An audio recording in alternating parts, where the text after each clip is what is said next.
Konnichiwa and irashaimase. Hello and welcome to the Tokyo Metropolitan Gymnasium, coming to you live from Tokyo 2020. This is the Paralympic Games, and you are about to enter the wonderful world of table tennis. We've got an exciting battle schedule ahead for you today. So all seated, meaning players in wheelchairs on table number 6. Here's a look at the day. We've got players from all over the world: US, Germany, Thailand, Korea, Serbia, Spain, Chile, China. And you saw many before, but the first battle of the day will involve Israel and Thailand. It is the Class 5, Group number C, Pool C, as you can see on screen. Top seed, Han Jamin. But here, in Group C, Jung Young-ah and Tamara Leonelli. Interesting. Women's singles, Class 5. Table 8, 女子シングルスクラス5 Representing Israel, イスラエル代表 Caroline Tabib. So look at the rackets on the table. Different equipment from players all around. You can see the pips on the left side of the racket there, or the left racket rather. So I'll explain to you the difference between the rubbers and how they affect the ball as the players come out. We get started shortly. On table 6, women's singles, Class 5. テーブル6女子シングルスクラス5 Representing Republic of Korea, 大韓民国代表 Jung Young-ah. And representing Chile, チリ代表 Tamara Leonelli.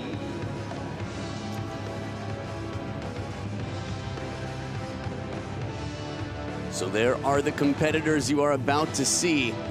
You might have seen one of them yesterday. Jung Young-ah was very strong in pink, representing South Korea, with her massively flat-hitting forehand, the kill shot, the variety in the spin game, and the pips on the backhand. She's been very difficult to beat. She's part of the reason she will be fighting for the top spot. But again, it is still the group stages. So Tamara Leonelli of Chile will be doing her best out here to get the upper hand. Again, the top 2 from each group advance. So every group with 3 players. In the case of a 3-way tie, it could come down to games, and after that, it could come down to points.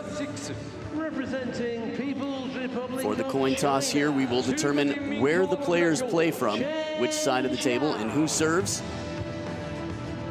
Jung Young-ah wins the coin toss, chooses the right side. My lip reading wasn't great there. We'll find out if it's serve or receive for Leonelli shortly. Good fist bump of respect before they get started. Full smiles on Tamara's side. So the 42-year-old Jung Young-ah, again, incredibly impressive yesterday. I was a bit starstruck when I saw her after her match. And another 24-year-old, interesting.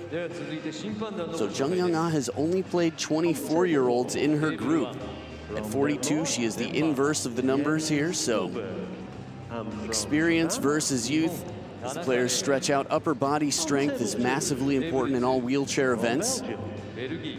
Getting loose here, getting warmed up. Again, keeping the blood flowing early in the morning. Sometimes you need to make sure that you're warmed and stretched so that you're quick in the reactions. Cold, tight muscles.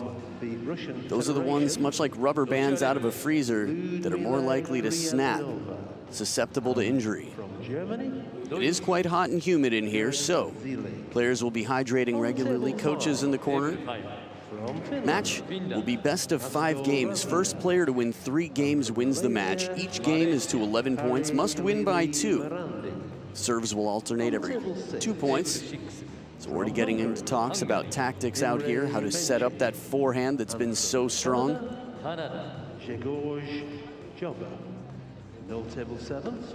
Now, Class 5. I'll tell you a little bit about the classifications here. Classes in the Paralympics are 1 through 11 for table tennis. Classes 1 through 5 are seated, meaning players are in wheelchairs. Classes 6 through 10 are standing, and 11 as well. So 6 through 11, let's include that, all standing.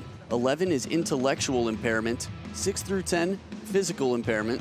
Same with 1 through 5, but again, 6 through 10 standing. So, the greatest mobility you will see, the most movement, the fastest pace in general in the wheelchair events will be this class, Class 5. So the players will check out each other's equipment here. The black side of the racket that Leonelli is holding is the long pip side, the backhand for Chung Young-ah.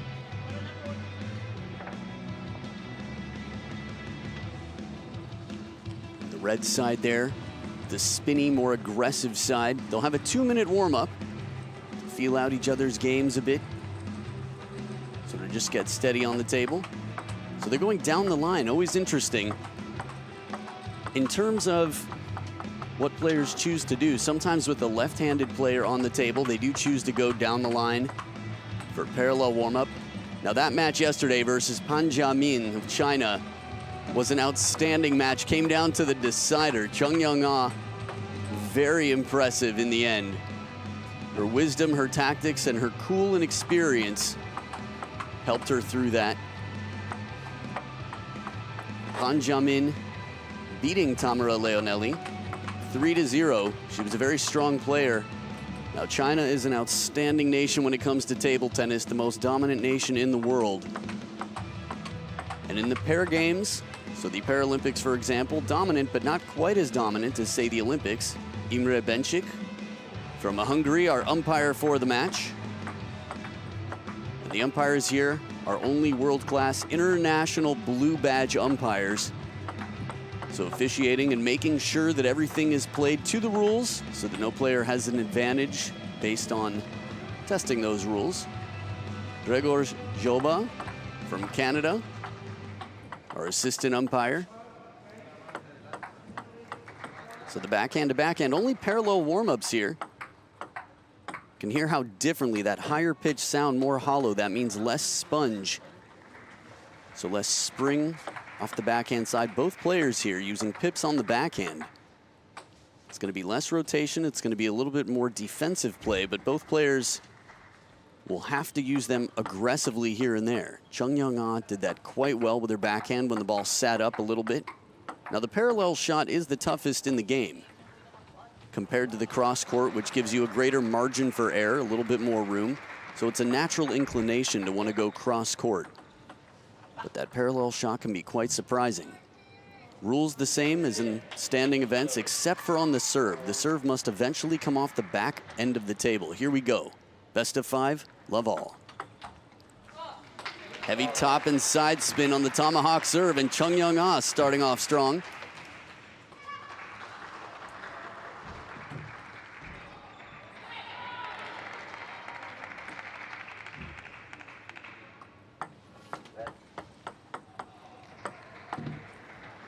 Now, there are many different types of let services in classes 1 through 5, but a traditional one here, clipping the top of the net on the way over. There's the forehand. Good short game as well. You saw that it looked like she was about to serve with the backhand, twiddling the racket for the spinny side, but then decided to serve with the long pips just to mix it up. Beautiful angle here. Chung Young-ah finding the widest spot just behind the net, too, completely out of reach.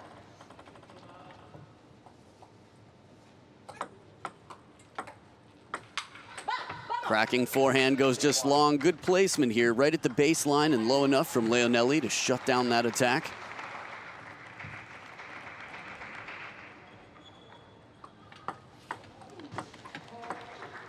Ooh, good angle again. That short serve is going to curve back and come off the back side of the table. Bits of side spin as Chung Young-ah steps forward 1 more point.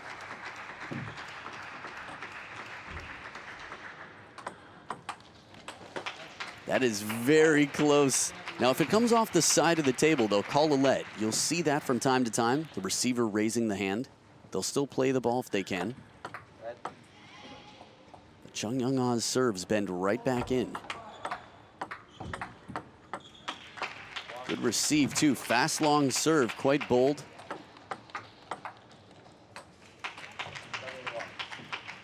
Chung Young-ah starting quite strong, controlling the scoreboard so far.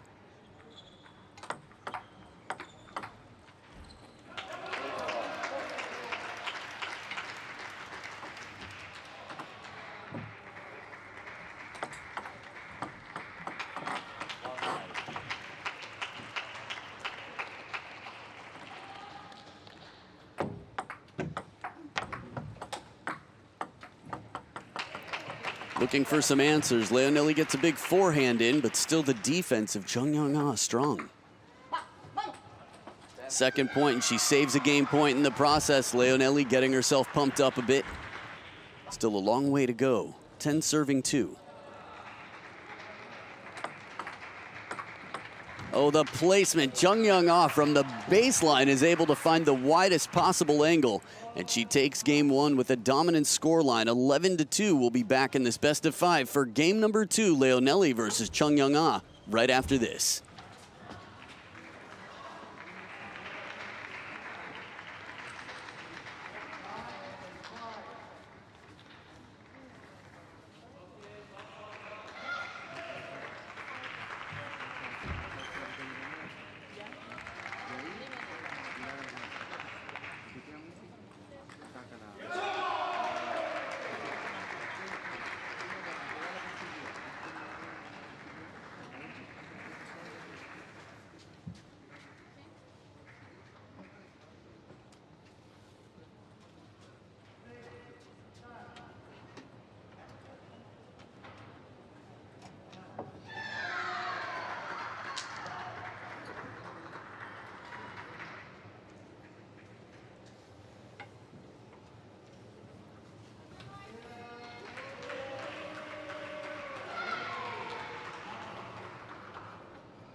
Players back for game number 2.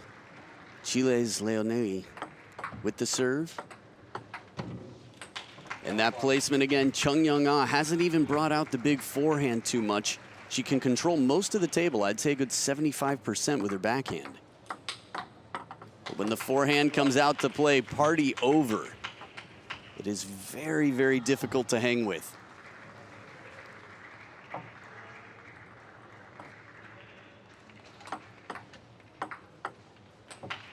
And again, that bending, knuckling ball off the long pips. Moves out to the deep corner. Both of those receives for points. And heavy spin serve, twiddled the racket there. If you're newer to table tennis, that means she turned it around 180 degrees. Switched the backhand and the forehand side to create spin on the serve.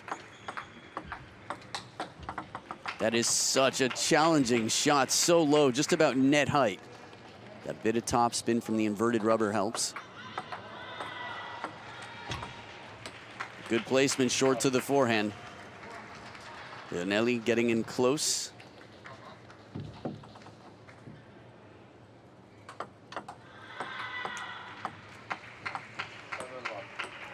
Now, it's always tough at your first Paralympic Games for the Chilean to be playing against someone who's such a seasoned vet, so strong. Flat hit right into the body. Not a point dropped yet. Chung Young-ah.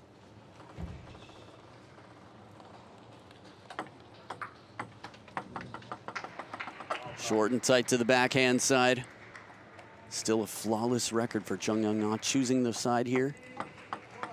And an omiyage, a service gift. We will see if there will be a mercy point or not. That's a good question. Either way, it's a solid forehand. Leonelli getting her first point on the scoreboard. And a tight tomahawk serve. Domination in game 2, even more so than game number 1. Chung Young-ah 11-1. So quick business out here for the Korean superstar. We'll see if the Chilean can come back. Again, a very strong opponent. But we shall see game number 3 in this best of 5 coming up right after this.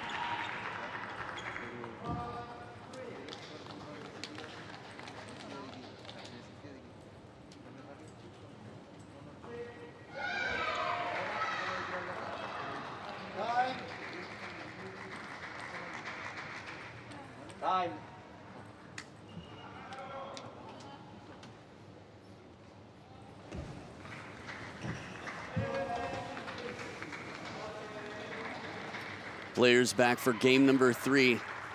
Tamara Leonelli, world rank number 13 in Class 5, so just outside of the top 10, which makes quite a statement about how strong Chung Young-ah is, ranked number 4 in Class 5. They've played twice before, and both of those encounters, Chung Young-ah won. Although in 2018, Leonelli did take a game off of Chung Young-ah.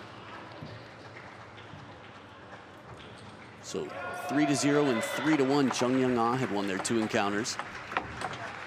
It'll break off the net here, but a solid start for the Chilean, playing a good angle, maybe trying out some new tactics, testing out the movement on the other side, the coverage. But tough to get into the rally. Chung Young-ah finds that wide backhand side of the table. Splits the first 2 points, not a bad deal here for Leonelli.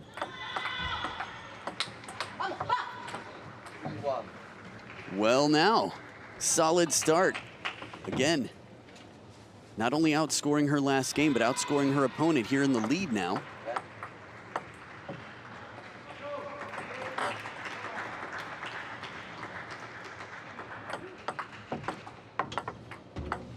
And that angle at full extension, the reaching shot, she's able to take the angle and turn it up a notch. Chung Young-ah tying the score.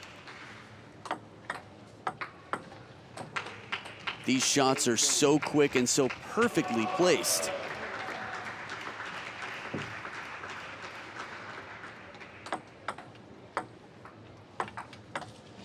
Nice combination after the short ball. Instead of going short or wide with it, she goes right to the middle baseline to jam up Chung Young-ah. 3 points apiece now. Corner to corner. Really testing the mobility and the reach on the other side. Chung Young-ah's control, unbelievable. Almost bends it back onto the table. Leonelli going for that deep corner from the wide backhand.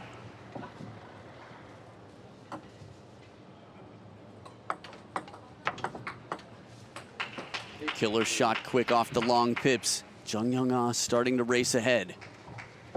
Again, the tightest game so far.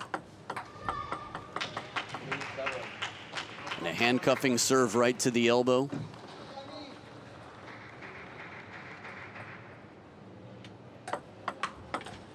It's a solid serve, but an impressive receive. Quick to hit that ball back from the forehand side. Chung Young-ah handling just about everything since 3-3. She hasn't missed a shot since.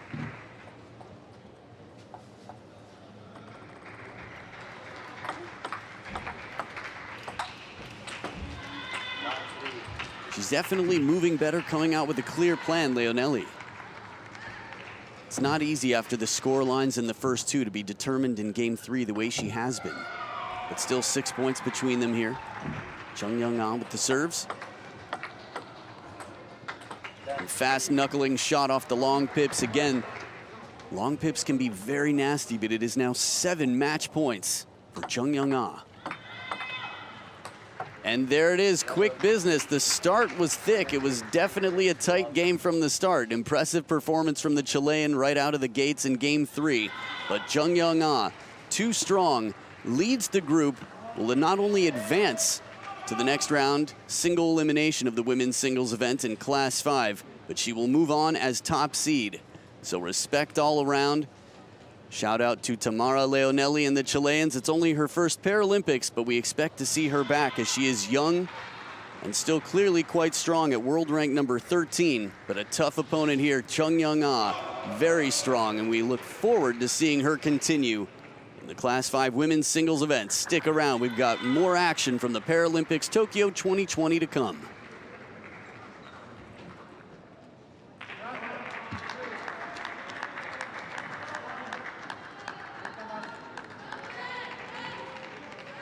Match stats on screen for you, 33 points to 6. Outstanding, real impressive performance from Chung Young-ah. No time listed on the match. Not sure if there was enough time for them to record the time. That's Jung Young Ah. Top of the group, Pan Jiamin will advance in second place. And again, a strong player, Tamara Leonelli, we expect to see coming back. Look forward to in Paris, Los Angeles, and wherever the Paralympics may be.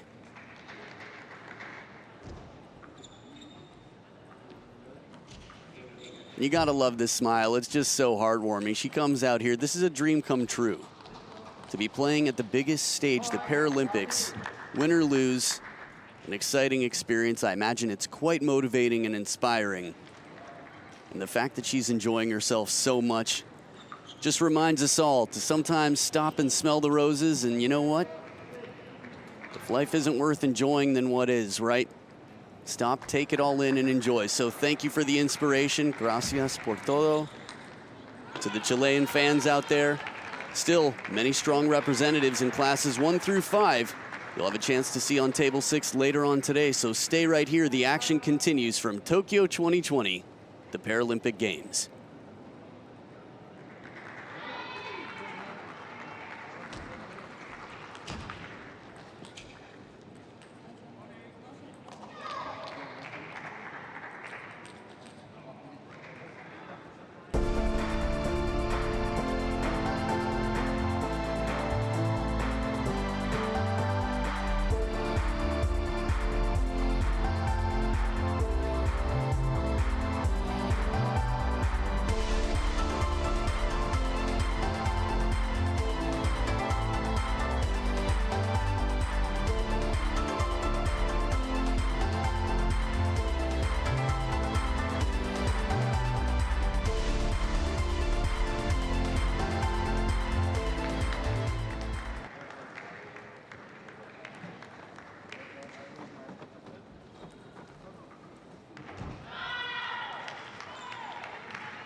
So let's offer some facts surrounding the Paralympic Games Tokyo 2020. それではここで東京2020パラリンピック競技大会、少しパラリンピックについてのトリビアをご紹介していきましょう。The Paralympic Games were founded by Sir Ludwig Gutmann, a doctor who moved to England and was based at Stoke Mandeville Hospital. The first edition of the Stoke Mandeville Games, as they were called in those days, predecessor to the Paralympics, was held on the 29th of July 1948 with 16 injured servicemen and women competing in archery. The first Paralympic Games took place in Rome in 1960 and featured 400 athletes from 23 countries. パラリンピックはイギリスに渡りストーク・マンデビル病院を拠点に活動していた医師グッドマンによって創設されました。パラリンピックの前身であるストーク・マンデビル競技大会の第1回大会、1948年7月29日に開催され、負傷した軍人軍属16名がアーチェリーで競い合いました。第1回パラリンピック大会は1960年にローマで開催され、23カ国から400名の選手が参加しました。Well, the International Paralympic Committee was founded in 1989 to act as the global governing body of the Paralympic movement. そして国際パラリンピック委員会はパラリンピックムーブメントの世界的な統括組織として1989年に設立されました。Well, you'd like to know we're part of history during these games. Tokyo making history as the first city to stage the Paralympic Games for a second time, having hosted the event back in 1964. そしてこの東京は1964年にパラリンピックを開催して以来2回目の開催となります。Well, the Paralympic mascot for Tokyo 2020 is called Someiti, which comes from Somei Yoshino, a popular cherry blossom variety that additionally echoes the English phrase, so mighty. Well, the Tokyo 2020 Paralympic torch is designed to depict the shape of a flame. The 5 flames generated from the petal unite at the center of the torch, emulating even greater brilliance. 東京2020パラリンピックのマスコットですけれども、ソメイヨシノに由来するソメイティと呼ばれ、英語のソーマイティにも対応しています。東京2020パラリンピックの聖火は炎の形をイメージしてデザインされています。花びらから発生した5つの炎が聖火の中心で1つとなり、より大きな輝きを放ちます。Well, bocce and goalball are the two only sports in the Paralympic program that do not have an Olympic counterpart. Badminton and taekwondo are making their Paralympic debuts here at Tokyo 2020.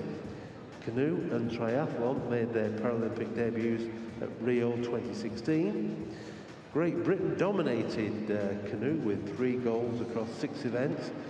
USA ended up on top of the standings with the sport thanks to 2 golds, 1 silver and 1 bronze.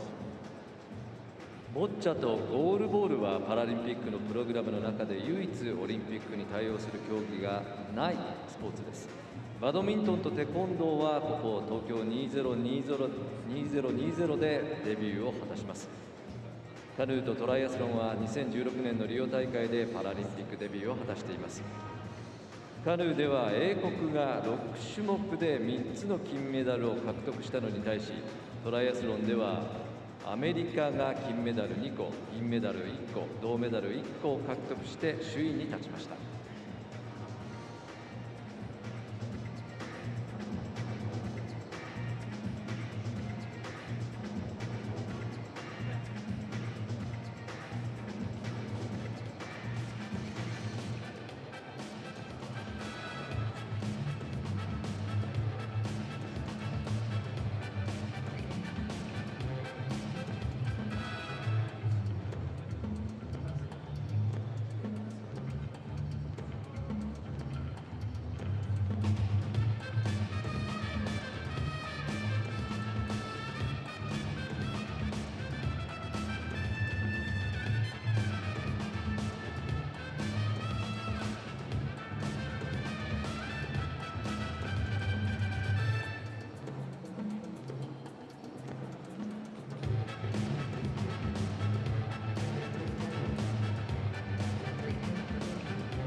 So, ladies and gentlemen, our athletes are about to make their way into the arena, and we start with Table 7 Men's Singles Class 1.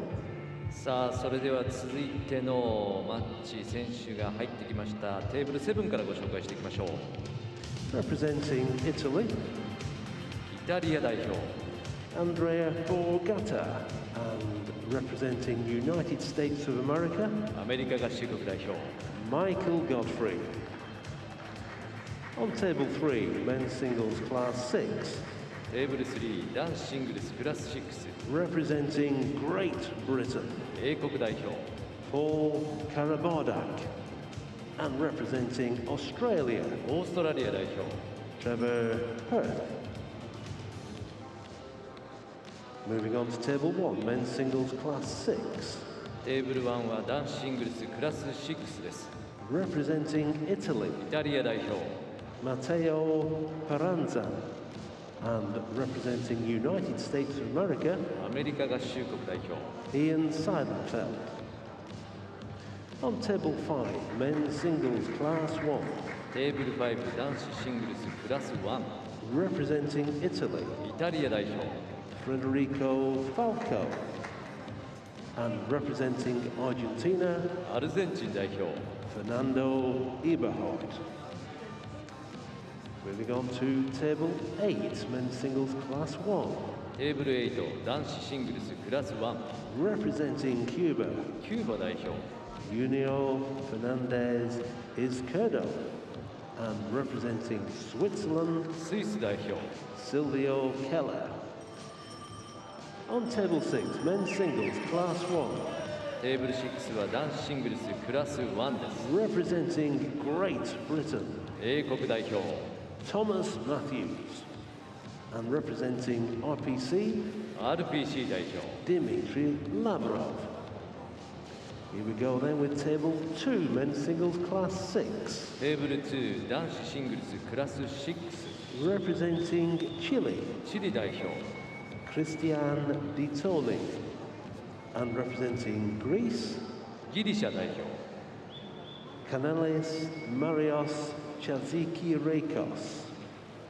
And finally, we move on to Table 4, Men's Singles Class 7, そしてテーブル4は男子シングルスクラス7です representing Brazil, ブラジル代表 Paulo Sergio Salmin Filo, and representing Croatia, クロアチア代表 Pavel Josic. Konnichiwa and irashaimase. Hello and welcome to Tokyo 2020 Paralympic Games. This is Class 1 Group B, and on the left we have Thomas Matthews of Great Britain. On the right we have Dmitry Lavrov, Dima of RPC. Should be an exciting battle here. The 48-year-old on the right versus the 29-year-old on the left. Dima, world ranked number 12 at 48 years old. Thomas Matthews on the left, world ranked number 8. スロバキア Marianne Weistracker. Curious if Thomas Matthews is on a call right now, From United listening to some States of pump-up America, music. アメリカ合衆 Esther AirPods can be Leota. incredibly light, so it's possible he just forgot it's in. Sometimes I think I'm wearing one when I'm not. On Table 4, So checking each other's equipment is a common standard out here, common practice to make sure that you're familiar with the shots coming off of your opponent's racket, right off of their weaponry. テーブル5 A good fist bump of respect. フランス Now with different surfaces on different sides of the racket, you can generate very different shots. Khaled Zaki. In Europe, On Table 6, they call the bumps on the racket pimples. In other parts of the world, pips. Oh Yon Sen. Those bumps create less friction, less traction. The longer the pips themselves, the more spin reversal, the more defensive the rubber is. Chusako So it can be Zaniano. very tricky.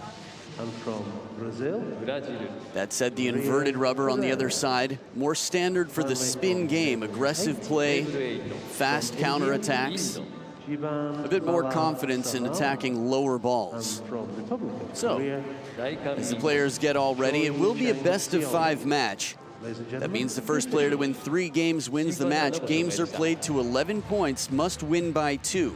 Serves alternate every 2 points until it comes to 10-10, should it come to deuce. in which case they will alternate serves every point until one player has a 2-point advantage, ultimately winning the game. Now, this is Thomas Matthews' first Paralympics, but he's shown strong yesterday. In outstanding shape with a very big victory. He's got to be confident. Dima here on screen, also his first Paralympic Games. He was a bronze medalist at the European Champs in 2019, and his best world ranking was 11. Now, head-to-head, these two have played 11 times. And of those 11, Thomas Matthews on screen has won 7 of those 11. So nearly 2/3 of their encounters, which would make him the favorite in the head-to-head. Style matchup is crucial, often a more determining factor than anything else in table tennis.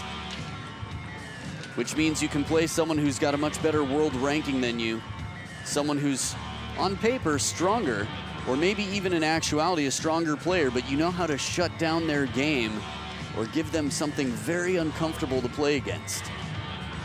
Now, if you're newer to the Paralympics, first of all, it's been incredible to watch, and it's getting more and more exciting every day. Again, the deeper we get in the tournament, the stronger the players get, because it's a process of elimination. In the group stages, the top 2 advance. This is still the group phase. So 3 players per group, top 2 advance.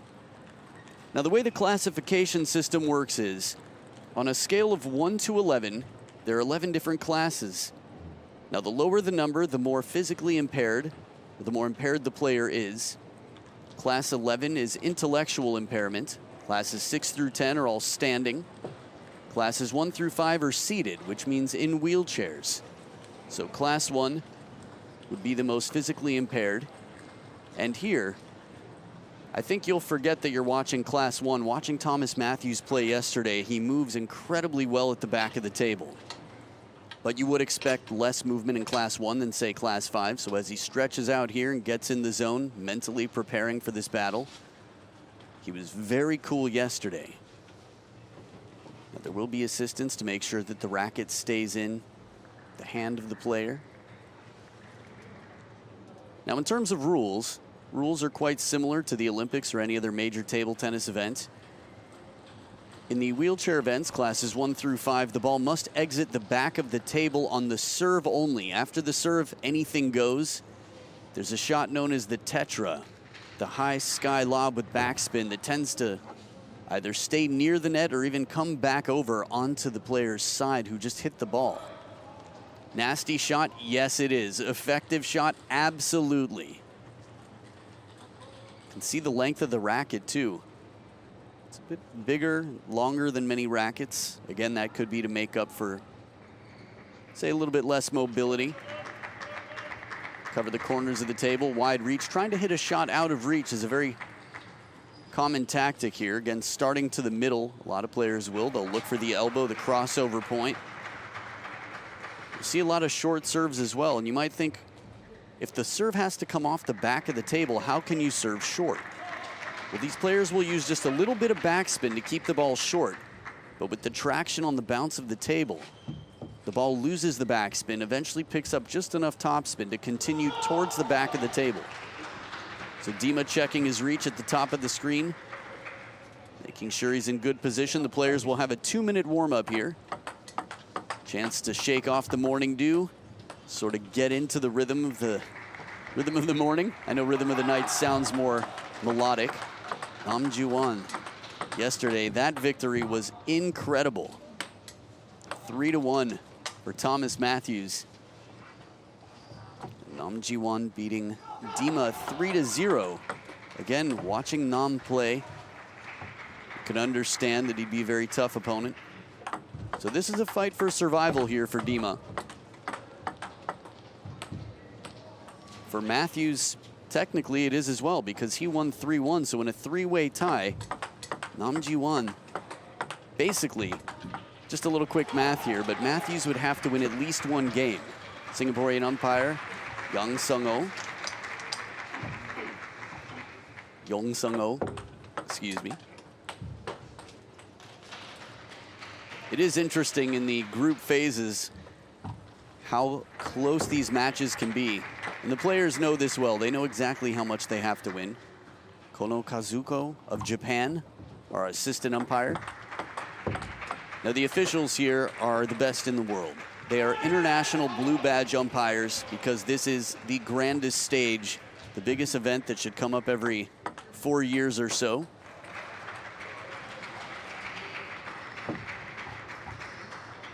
It's interesting, being at Tokyo 2020 for a month, sometimes it's tough to remember that we're actually in 2021 already.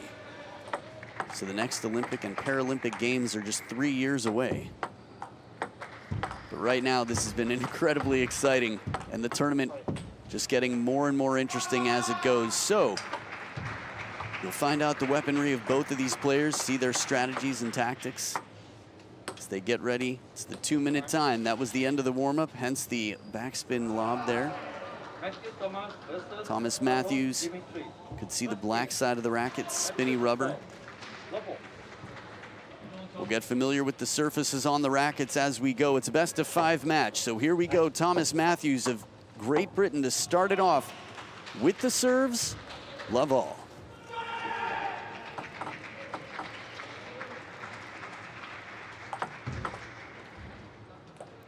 The Tetra comes down long.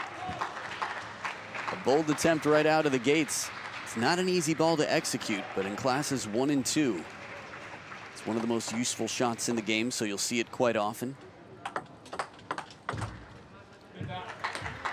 Attempted again, but just wide this time. Good pressure from Matthews to keep it quick.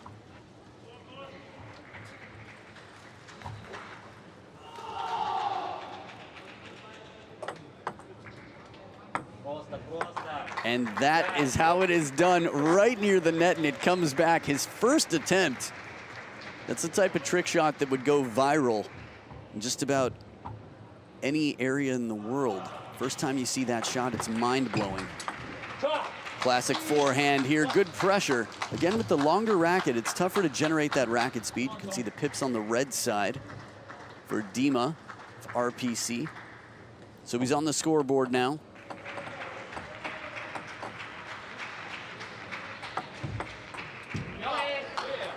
This serve has been very effective this tournament so far. Thomas Matthews using the backhand side of the racket from the forehand side. Makes the ball bend back inside the sidelines there on the forehand. Dima still looking to find the contact, settling into that Tetra shot. He's attempted 3 times so far. Just hasn't quite gotten the shot he wanted. Good reach from Matthews, recovering the net. Very short ball.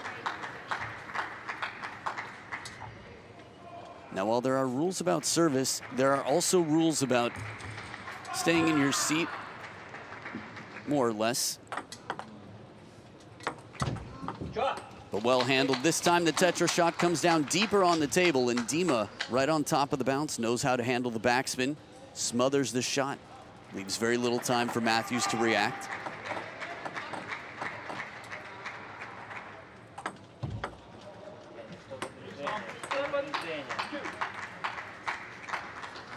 Dima is still trying to figure out what's going on with his Tetra shot. He's been quite persistent. When it's a big part of your game, live by the sword, die by the sword. You just keep going for what you do best. Sometimes it takes time. We shall see that the settling in will happen. There's not a lot of time. Again, it's a best-of-5, so first player to win 3 games. Getting near the business end here, game number 1. And he lands the shot, but Matthews at full extension saves it. He has to catch that ball early. Now, in any other, let's say, standing event, typically players would wait till the ball comes up higher to smash it, but here there's no chance. It'll come back over the net.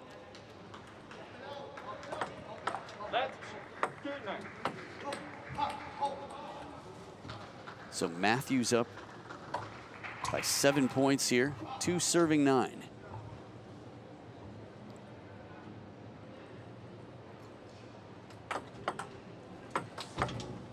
Beautiful reach and forehand kill shot, perfectly placed into the body. Dima had a long way to go there to get that ball. So serves back on Matthews' side.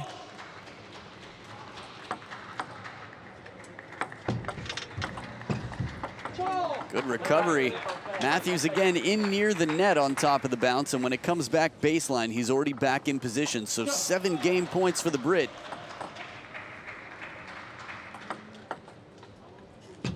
And just missing wide. Dima's shot goes out. So here we have it. Game number 1 to Thomas Matthews of Great Britain. Quite a dominant performance, but we'll see if Lavrov is able to shake off that shot a bit, find his rhythm and get in. Game number 2 in the best of 5 men's singles class 1 battle coming up right after this.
Players back to the table for game 2. Thomas Matthews on screen leading 1-0. Dima Lavrov of RPC now with the serve on his side.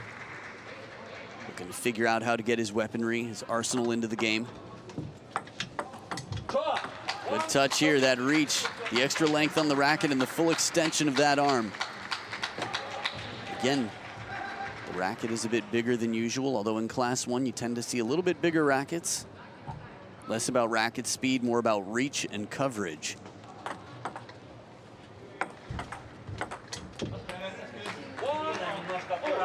Matthews is really dialed in on that Tetra shot, and he gets back so quickly. Again, his agility and upper body strength, he's able to lean all the way in over the table and get right back into position. So 1 point apiece now, they're tied as Matthews has the serves. Oh, what a shot. The placement just perfect from Dima. Drops it like it's hot right behind the net. Snoop. So Matthews is gonna figure out what it takes here to keep Lavrov off of that drop shot. The longer serve of the follow-up third ball attack sure does it. Gets right into the rally quickly. Top spin to the baseline and a follow-up backhand so compact. Very quick, and that top spin on it as well. Makes it accelerate off the bounce and stay low to the net. But a good serve here, deep to the backhand as Dima Lavrov sets himself up with a 1 point lead. Already matching his score, equaling what he got total in game number 1. Much better start for Dima. Perfect placement, side and backspin as Matthews makes it exit the table wide again. After the serve, anything goes.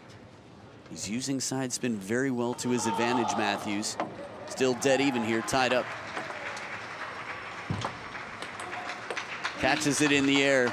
It is an outright point for the opponent. Realized he'd have a long way to go. Settling into his Tetra here. Lavrov with that shot, it would have come back over the net.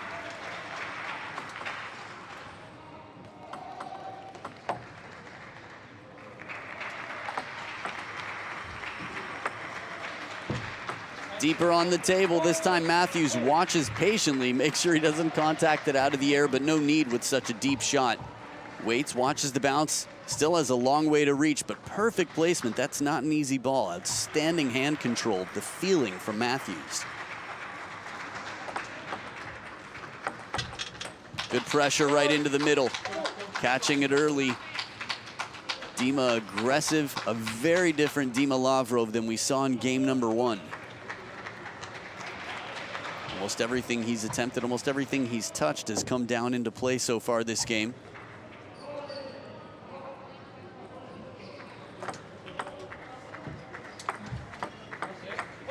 Good placement here. Now, if you're just tuning in, I mentioned just earlier that that shot is incredibly common in classes 1 and 2, but this is the most I've seen it used in any match so far, and I've been watching 2 straight days of thrilling, riveting classes 1 through 5 Paralympic matches. Nice parallel forehand straight into the backhand side. Dima playing the short side of the table. It's a tough shot to play so confidently, especially with pips on your forehand. Remember, he generates less spin, Dima Lavrov, off the red side of his racket.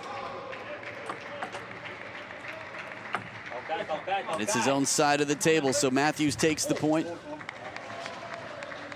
That extra height on the ball has been working out, though, for Lavrov in the tetra shot. Again, tetra nicknamed after tetraplegic.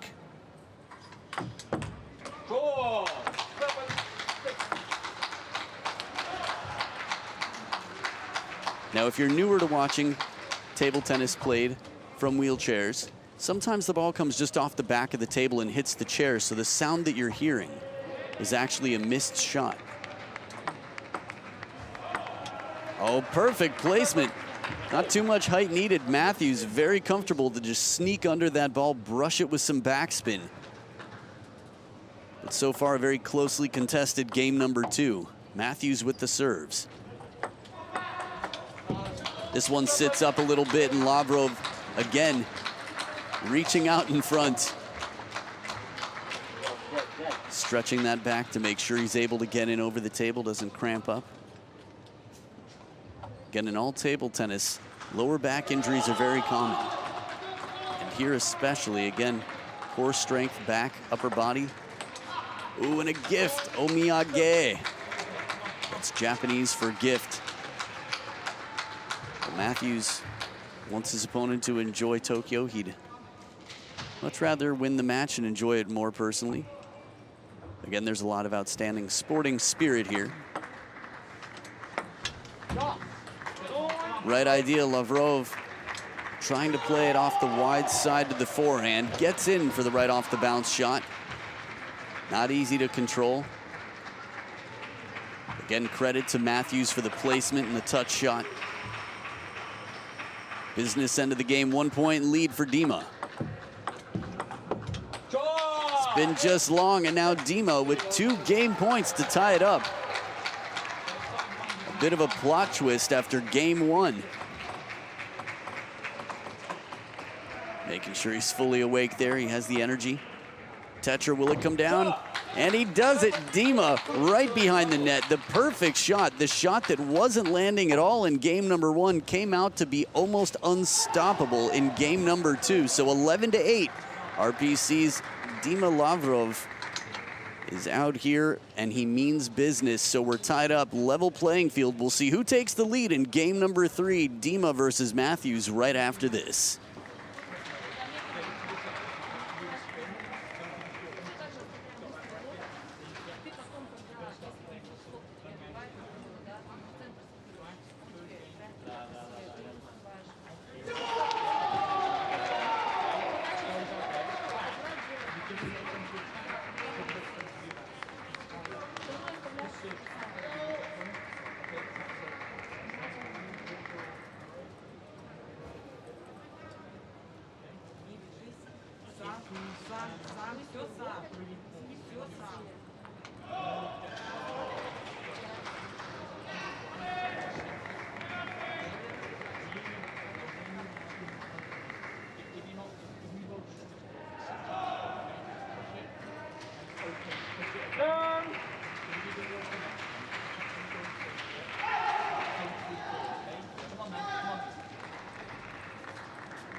Players back for game number 3. The British fans in the crowd with the Union Jack flying over the seats. Strong support for the British boys.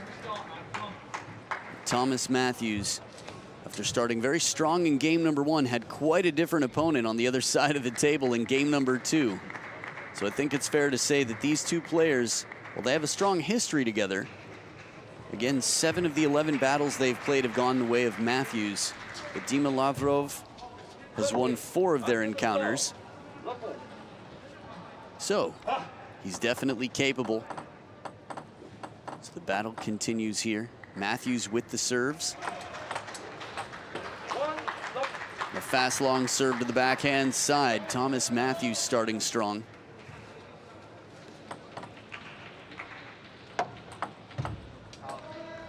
Interesting, serve looked good to me. Comes off the back of the table. They're playing it again.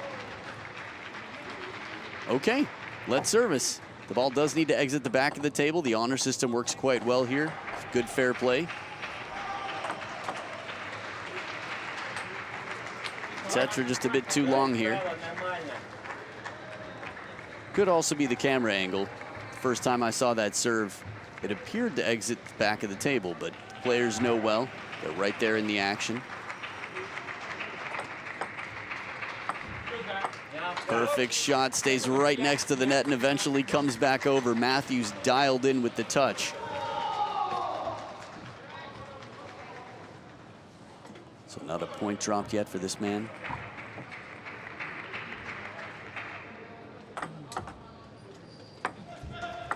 Ooh, almost a second shot there. Now in table tennis, if you swing and you miss, as long as you didn't touch the ball first time around, you can take a second swing. I've lost points that way with an opponent who got a second swing. Again, Lavrov smacking the face a bit to keep himself fully in it. 2 tetras in a row, back to back, and the second one with some side spin a bit shorter on the forehand side. Take a look at the placement. At full extension, Matthews with no regrets. The shot was just too good. Kill shot straight into the ball picker's hands, right to the corner. By the time that one comes off the racket, Matthews knew he was in good position, had earned himself a nice attack.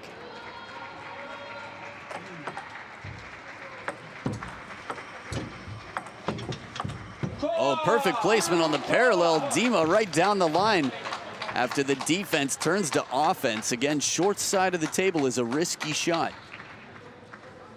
If you're not going to take some risks here, then when? Again, the biggest event in the world, the Paralympic Games, the dream. First time for both of these players. Good placement just in behind the net. Lavrov stretching out a bit.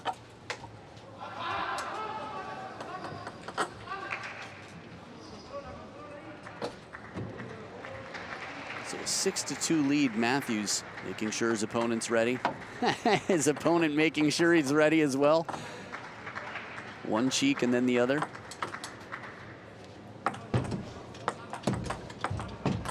What defense from Dima.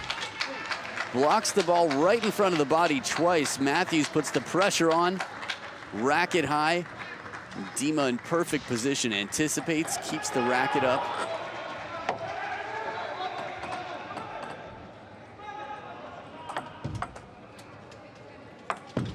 Oh, beautiful backhand. The topspin off the bounce. Matthews with a deep exhale of relief. It's not an easy ball, but he executed it perfectly. Coach Robinson in the corner saying, keep it simple. Tactically, you're sound. Don't put too much pressure on yourself. Acknowledging the net there on the way over. Just a little bit of fortune as it clipped. Table tennis is a game of rhythm. And it all happens so quickly that a ball hitting the top of the net breaks the rhythm of the opponent.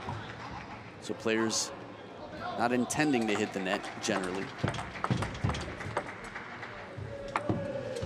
Fast rally, and in the exchange, he changes it up. Dima with the Tetra shot.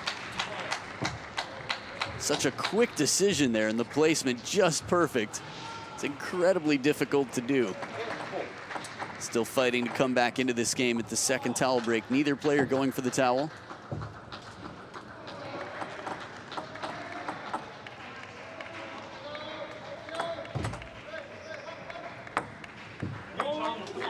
It's on his own side of the table. Dima's shot just a bit too short.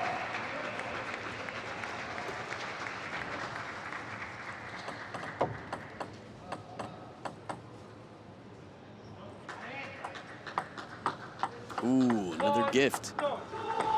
Still 4 points in front. Matthews on the receive. Dima one step closer to where he wants to be. Closing the gap 1 point at a time. And the perfect Tetra shot comes right back to where it came from.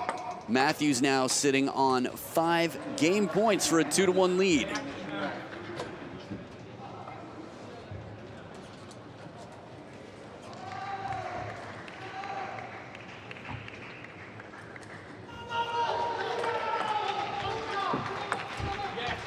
Tetra does it, a second swing, but no contact. The short shot and the defensive play. Matthews with the versatility, looking very strong out here. And 11-5, he takes game number 3. 2-1 lead, 1 game away from the victory. It's a best of 5. We'll see what happens in game 4. Matthews versus Lavrov right after this.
Players back to the table for game number 4. Thomas Matthews in the lead, in red, representing Great Britain.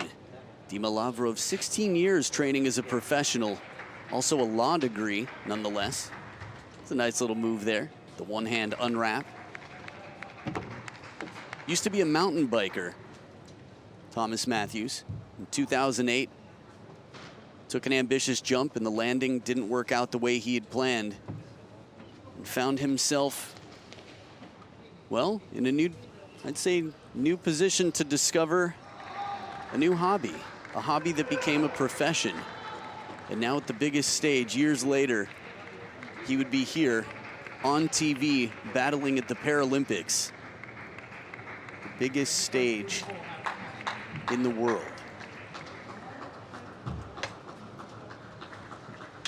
It's funny the way Thomas Matthews words it. He said he was encouraged to take up the sport by British para-table tennis player Jim Monkley. It was all Jim's fault. I was just lying in bed in the hospital.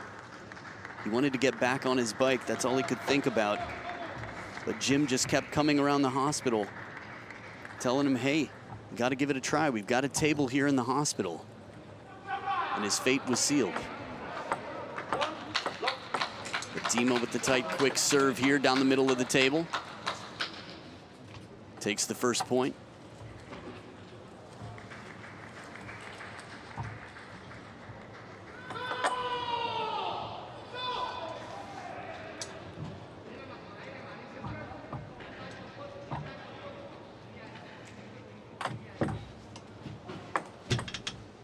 Deep on the table, Dima right at the baseline.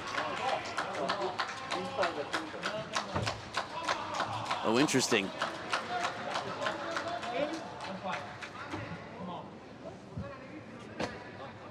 Seems to be some disagreement here. Not sure if they thought it was on the serve. Maybe a missed call that it came off the back of the table, did hit the chair. Maybe that's what it was. Either way, 1 point apiece now. I think it was just a misunderstanding on my part as well, so completely understandable.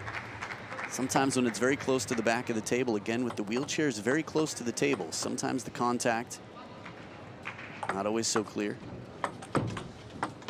Good pressure here. Matthews at the height of the bounce leans in and with a tomahawk smash takes the point.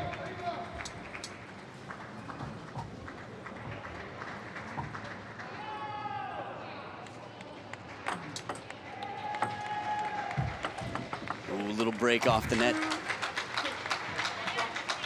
Quick apology, the acknowledgement of the fortune from Dima. Matthews says no problem, no problem. I will say that while there are a lot of fiery players out here at the Paralympics, I'd say the sporting spirit has been outstanding.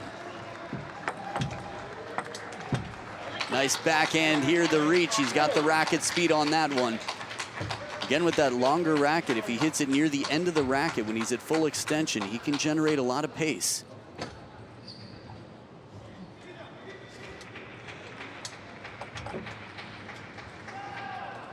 So tied up now, 3 points apiece. Matthews with the serves on his side.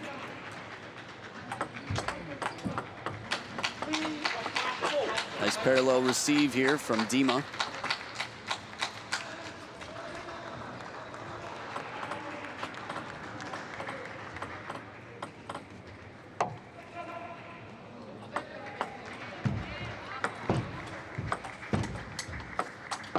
There it is, the forehand kill shot. He's got some time for the backswing on this one. Sets up and powers through.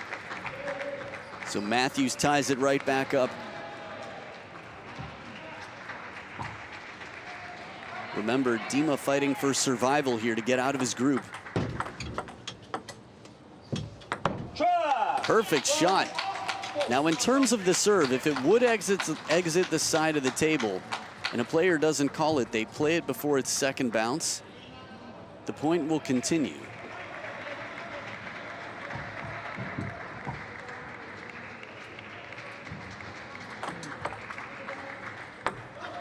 That was just amazing. Right behind the net, so close. You have to see the replay. Even in the replay, it was tough to tell. Now, the umpire has the best seat in the house for that, and it was so close to the net that it was still tough to call. But no matter how much Russian you speak, some clear disappointment here as Dima doesn't deliver the shot that he'd hoped for. So 1 point lead, Matthews here with a second serve. Short serve and full extension. Again, he moves in to play near the net so well. Matthews very active. A timeout on Dima's side. A little conversation in the corner with the coach.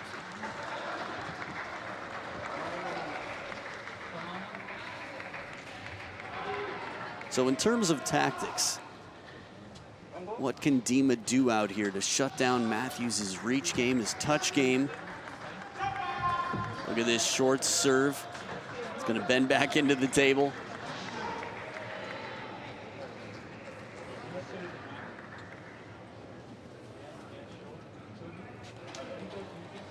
So it seems to be more about hydration.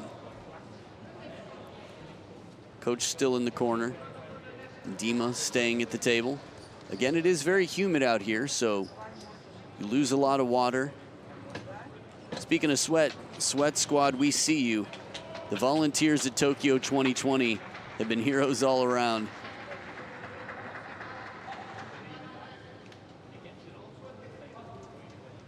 I'm curious to know more about the person who's out there right now. Neutral athlete Russia. All right. Taking care of her player nonetheless. Dima Lavrov, again, 48 years old, world rank number 12, hydrated and ready for some action. Again, he's been a professional for 16 years now. And in game number 2, we saw that hard work start to come out. Just amazing shots, one after another. Again, right near the net, Matthews is so zeroed in on that Tetra shot.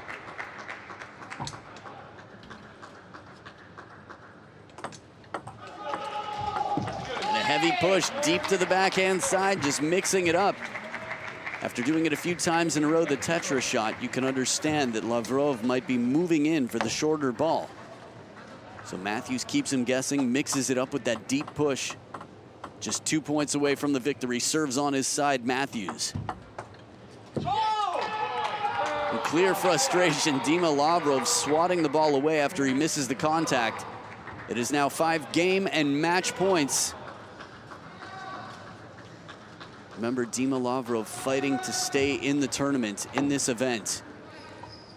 Well, there is the team's event in men's singles. It is 5 elimination points. And one shot saves a match point. Dima with the Sky Tetra out here. 1 point at a time, still very focused. Matthews trying to keep his cool. Not think about what's on the other side of the finish line yet. And he does it. The Tetra shot right behind the net. Outstanding feeling. And Thomas Matthews of Great Britain at 29 years old looks right to the camera, says, "Britain, I see you and I represent." Well, represent he does. He brings it home and moves on through the group stages in an excellent performance over world rank number 12, 48-year-old Dmitry Lavrov of RPC. So spectacular play. Both of these players, their first time at the Paralympic Games.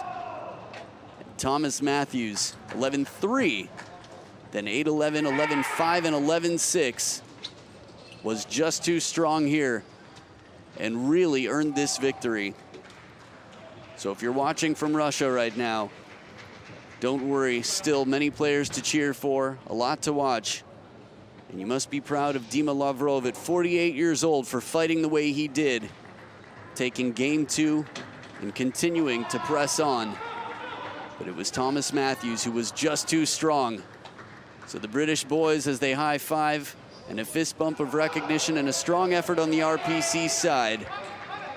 The drama will continue here for this young man, Thomas Matthews.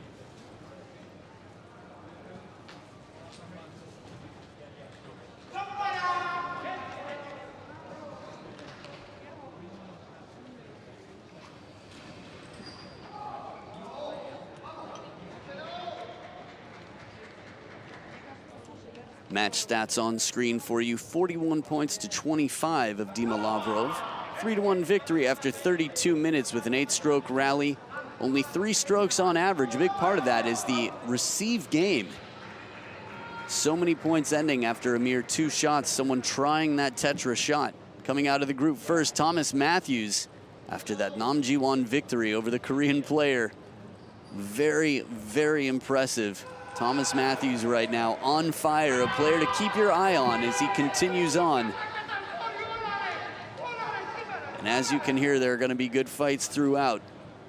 So the plot continues to thicken. You're watching Tokyo 2020, the Paralympics. More table tennis to come right after this.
Konnichiwa and irashaimase. Welcome back to Tokyo 2020, the Paralympic Games. This is Tokyo Metropolitan Gymnasium, and you are about to enter the wonderful world of table tennis.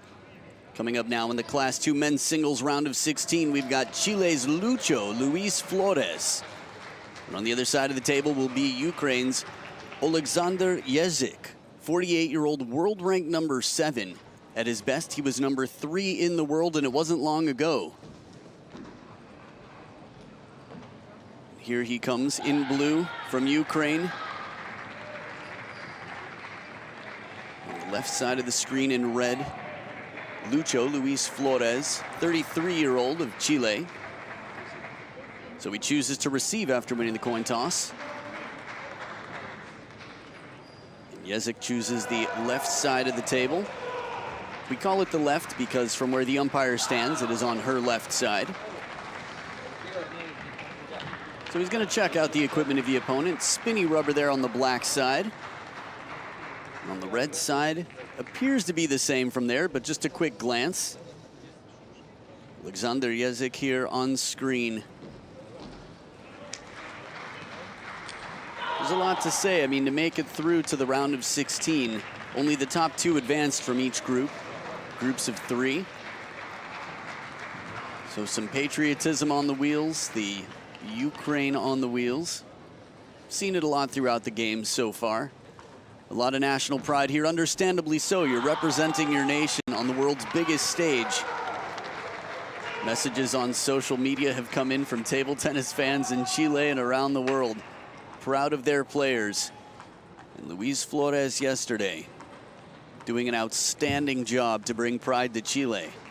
So the world ranked number 9, whose best was world ranked number 8, so he's right near his peak, at least so far, but I think career-wise there's still a lot to come for Lucho from Chile. Head-to-head, these two have played once before. And Oleksandr Yezik on screen in blue, or at least on screen when I started that sentence, has won their head-to-head. It was a 3-1 victory. The Slovakia Open in 2018. So if you're newer to para-table tennis, let me bring you up to speed a little bit. The classifications are 1 through 11. The greater the impairment, the lower the number. So, class number 2, 1 step above the class 1 players, which means there's less mobility than, say, the class 5 players. Strapping in the racket to the hand is quite common, just to make sure that grip isn't lost, the racket stays in control. Now, in terms of rules, let me give you a little bit more. The players in wheelchairs play in the seated events, which are classes 1 through 5. Luis Flores here getting through Ludro of Slovakia yesterday, 3-2 in an epic victory. And Thailand is very strong as well. Tialu Chawang. I'm sure if I had a little more time to research that, I'd pronounce it better. Now, here we go. Yezik's results here. Stefan Moleon wins in the group stage, but Miguel Toledo right there in the next from Spain. That was the victory that got Oleksandr here. Umpire for the match, I'm going to say Reiko. I'm going to say Tanaka Reiko is the name. So thank you very much for being here again. I think it was just see if we can get that changed later. Jens Gullberg from Denmark, our assistant umpire. The officials here, the officials, as I like to call them, sometimes I make up words, are the best in the world. They are international blue badge umpires. You can see the ball coming off the pips already from far away, just one shot. The way the ball comes back off the backhand, you know that there is some defensive rubber on Yezik's red side. Just a glance at the pips there. We'll have a chance to see him more throughout the match. Sometimes sound can be an indicator as to the length of the pips, but also how thick the sponge is. Something else that the sound is very crucial in telling. Now, all this talk about equipment, if you're newer to table tennis, the differences in the surface of the rubbers, the little bumps that look like Legos are called pips or pimples, depending on which part of the world you're in. The smooth rubber we call inverted because the pips are inverted, turned inwards into the sponge. So inverted rubber creates the most spin. Jezik starts with the serve's best of 5 match, love all. Just long on the attempted tetra here. Lucho's receive as he cleans the rubber to make sure he's got full control and spin. Nice recovery, started to move into the table, a little bit to the forehand side, and it came deep to the backhand, but Lucho was right there with the angle. Receive comes back long. Flores steps into the lead.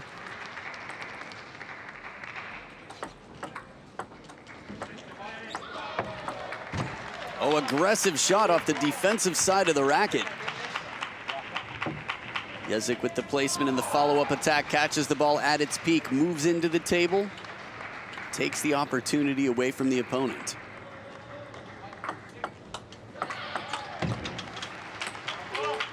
Now this is a good example of how different the surfaces are on Jezik's racket. Topspin comes into the forehand, he just closes the racket and guides it back quickly off the bounce. You can tell that he's going to be very aggressive with his pips.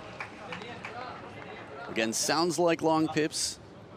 I'm not privy to the actual details of what he's using on his backhand, but he's playing with them very aggressively, which can be tough because the ball knuckles. There's spin reversals, so the ball sort of moves in the air in a not a consistent way.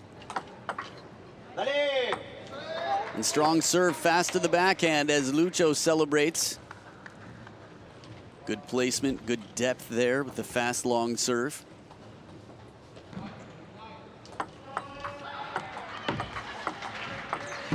A bit of side spin to go with the backspin on this sort of chop block like push.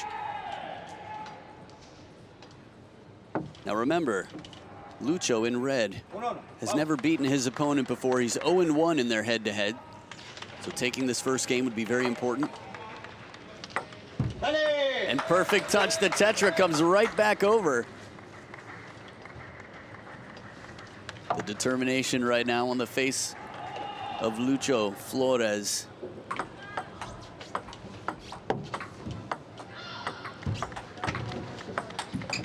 Oh, a bit off the top of the net, but he takes the bold shot from the forehand. Acknowledges the fortune first, celebrates after. It's the way to do it. Act of a gentleman.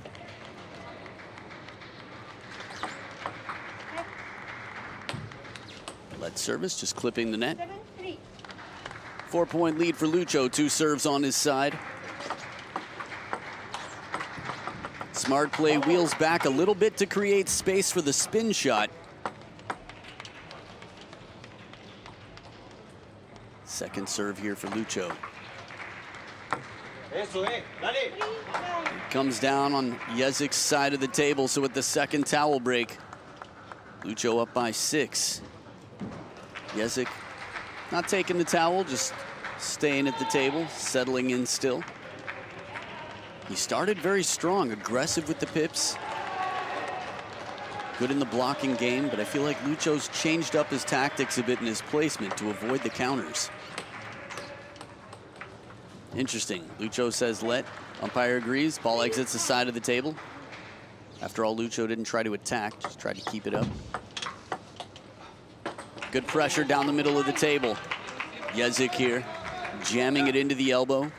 Now, much like any other event, that elbow, the crossover point, is the point of vulnerability for most players. Forces hesitation. That was a very interesting shot. Ma Long has served like that, but he put the forehand rubber on the backhand side of the racket without twiddling the racket. So now 6 game points for Lucho to take the first. And he only needs 1. Heavy underspin on the tomahawk serve and deception all around. 11-4, the first timer. Luis Flores of Chile starting strong, and we'll be back for game number 2, Lucho versus Jezik, right after this.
players back to the table for game number 2, and as they get strapped in and ready to go, it's Lucho at the top of the screen with the lead. The veteran, 48-year-old world rank number 7, Alexander Yezik of Ukraine, at the bottom of the screen in blue.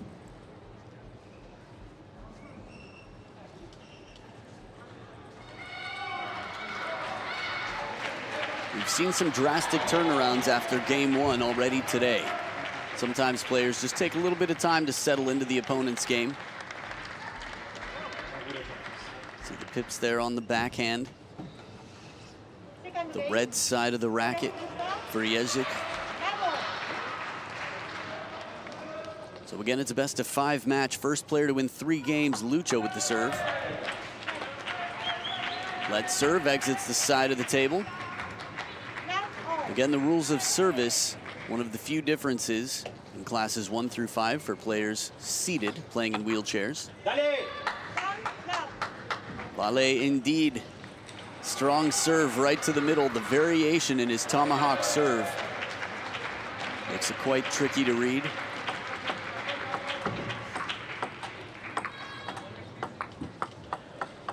Tight low to the net. Flores with his second point. Yezik now with the serves.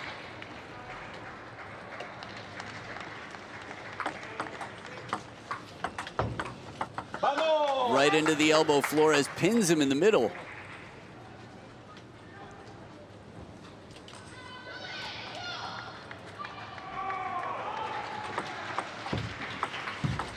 There it is, fast and wide off the pips.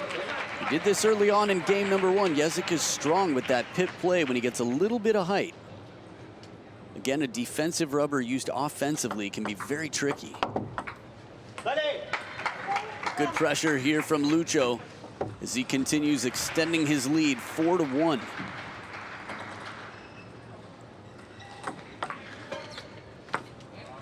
Perfect tetra shot just behind the net. That's experience. I don't recall him trying it yet this match, but that one was just perfection. Watch the bounce, 1 and back to where it came from. Come to me, my round friend. Spherical. I guess that's what 3-dimensional people call it. Still learning English all the time. Here we go, 2 serving 4.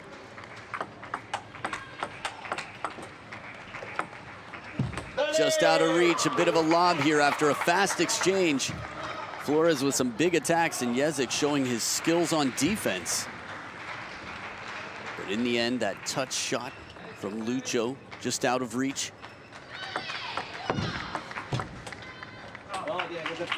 Classic combination, brings him in for the short shot and sends him right back to the baseline. Tough to recover from. Lucho nodding his head. Good combination, opponent. Power. Real power from behind the table. Lucho turns and rockets into that. Watch him twist on this. Wheels the chair just a bit to turn and get that backswing. 3-point lead now for Lucho. Excellent feeling from Yezik. Side and backspin on it. Keeps it near the net.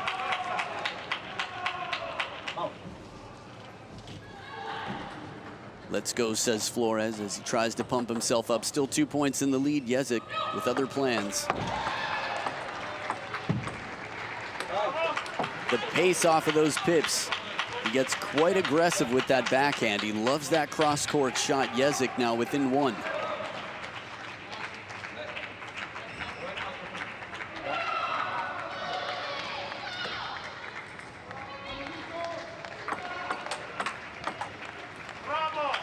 And pressure right into the middle. He is back in action. Yezik ties it up at 6 points apiece. Second towel break. Flores quick to take advantage.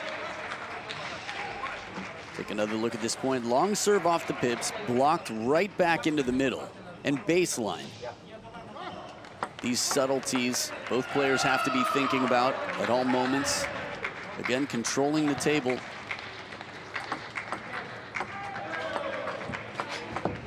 Ooh, second bounce, a little fortune off the top of the net. Yezik in the lead.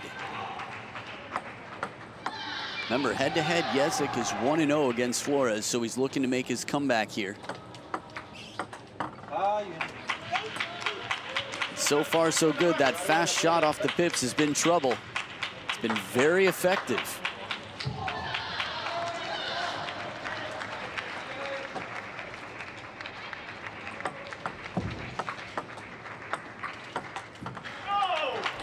Deep into the body, little rotation. Again, that knuckling shot.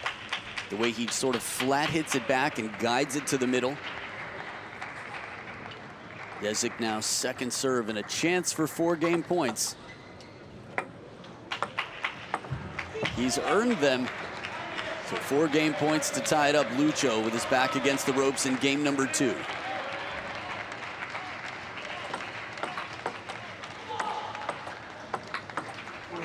Just too strong in game number 2. Alexander Jezik has really turned on the afterburners, so we are going to see quite a match now. It is tied up at 1 game apiece. We'll see who takes the lead in game number 3. Lucho of Chile, Alexander Jezik of Ukraine right after this.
Players back to the table for game number 3. Lucho with a little conversation with Francisco Carrasco in the corner, his coach. What changes can be made to shut down the backhand aggression of his opponent? Jezik. Alexander Jezik really working that into play effectively. It's funny, he's got a James Bond-like appearance. His profile picture here for the information graphic.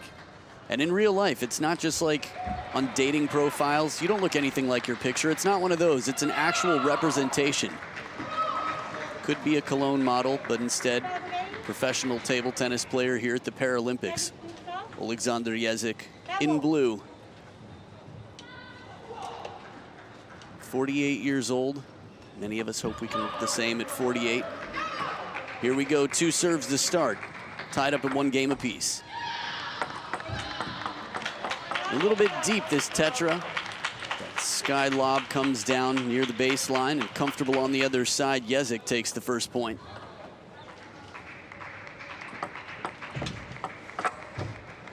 Cool trap.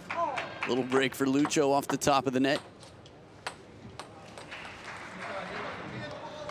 Lucho with the English, sorry. He's got English and Spanish in his pocket.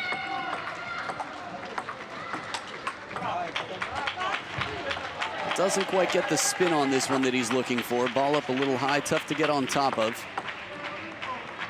So Jezik in the lead now. Second serve here. That's the shot, the bread and butter for Alexander Jezik. I think Lucho's gonna have to be looking for the middle. If he goes to the backhand, it's gonna have to be good pressure and deep. And the forehand kill, Jezik calm. Now this is the beauty of table tennis. You're constantly evolving your game to try and find holes in the opponent's game. Force them to play your game.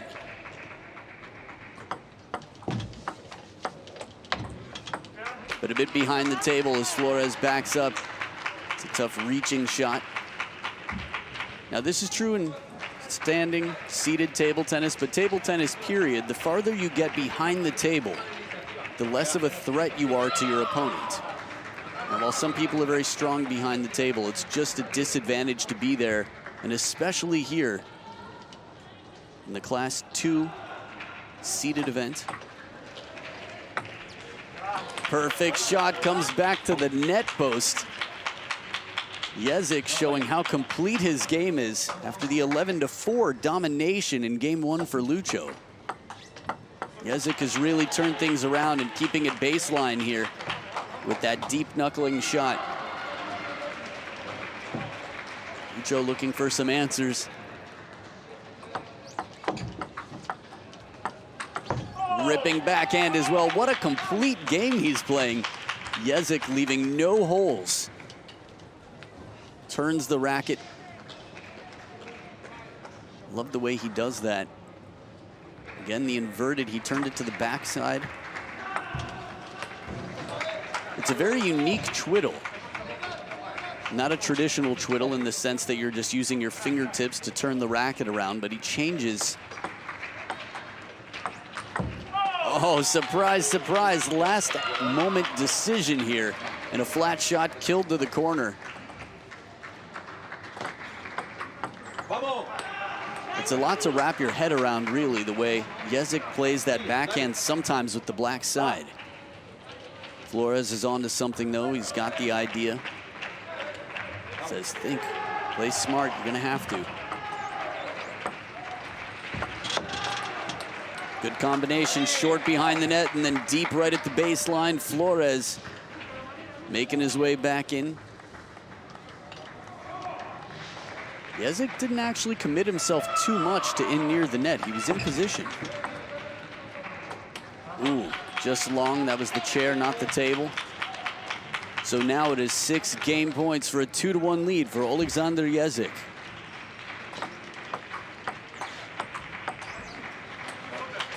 And the tomahawk chop goes long. Alexander Jezik up 2-1 right now over Chile's Luis Flores. And we'll be back for game number 4. Will it be the last, or will Lucho make his way back and send this to a decider? Stay right here to find out. Game 4 coming up right after this.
Players back to the table for game number 4. Momentum shifted completely as Alexander Jezik has taken the match by storm.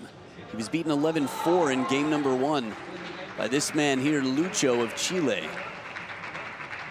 Then after that, 11-6 and 11-4 himself, Alexander Jezik, inspired by his wife, Tatiana, has been quite motivated out here and left very few exposed aspects to his game. Comfortable on the forehand attack, can use the forehand rubber on both sides of the table, and aggressive with his defensive rubber as well. Lucho to serve.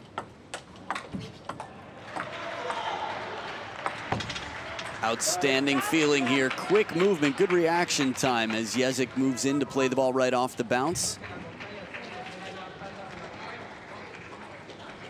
Tetra lob needs to be so short. And attempted out here, but it's a fast, long serve from the tomahawk position. So Flores tying it up. Now or never for Flores. Remember, this is a round of 16 match. We're on to single elimination. Both players fighting for a spot in the quarterfinals. A good look at the cross-court shot. Flores just overdoing it. So defensively strong in just about every aspect. Jezik in the lead.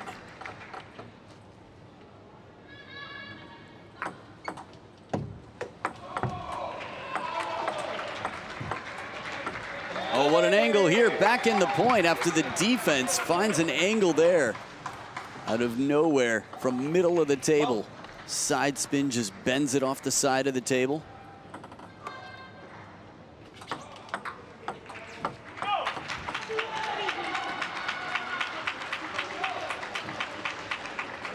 So Jezik, one more point towards the finish line. If he wins this game, that is it. He is through. But a kicking serve.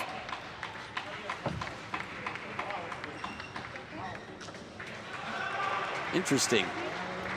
They called a lead. I think Flores thought it was his point outright. So he went over for a towel break. It looked good from here, but very close. That was my feeling about it. Again, I don't think there are any bad intentions here, but Lucho definitely thought that he aced his opponent. Table tennis review, TTR will be coming into play more and more in the future. Similar serve, and this time the tomahawk smash to follow up for the third ball. Lucho taking advantage. Ties it up, and this time he'll get his towel break the way he wants it. So dead even here at the first towel break. Remember, this is a battle for survival.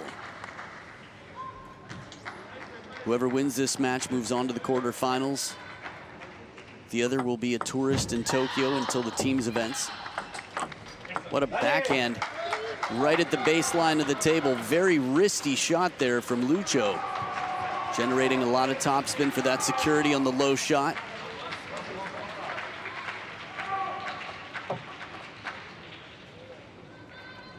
Jezik now with the serve.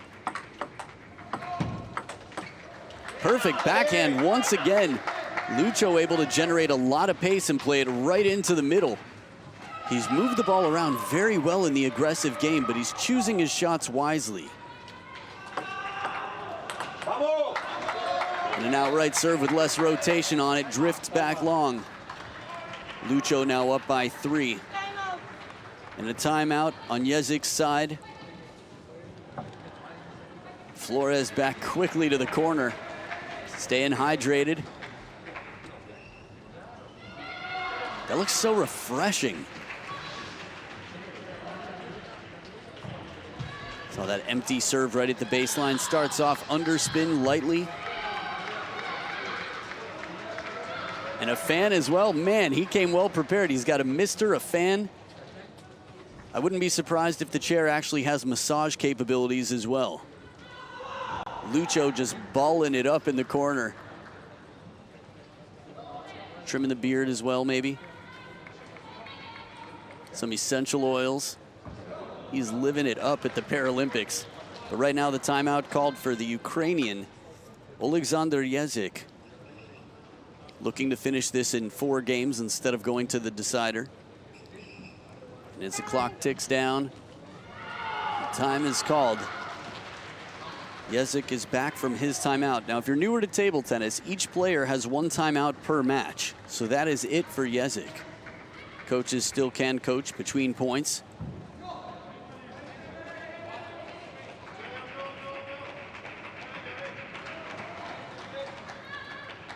That said, having 1 minute to talk with your coach in the corner, or heading over to Lucho's spa in the other corner, can definitely be a bit more effective than, say, getting a few words of wisdom between points. And the Chile delegation here showing their support for Lucho. Hey, Tamara Leonelli. All right. Several of the athletes here as well. Chile quite strong in table tennis, especially at the Paralympics. But definitely one of the stronger nations in Latin America. Just in general, across the board for table tennis. So second serve here for Lucho, right out of his opponent's timeout.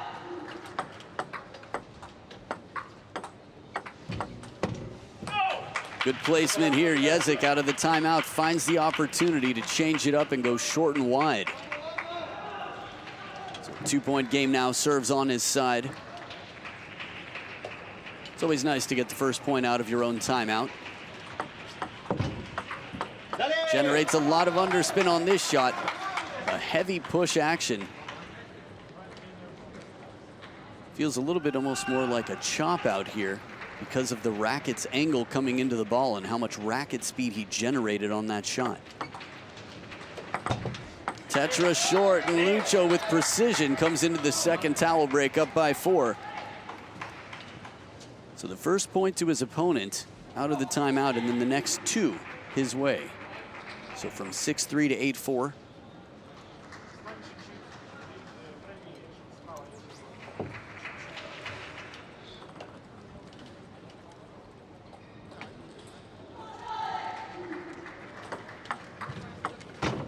Excellent receive, heavy side spin coming in, and the angle comes back. Jezik down by 3.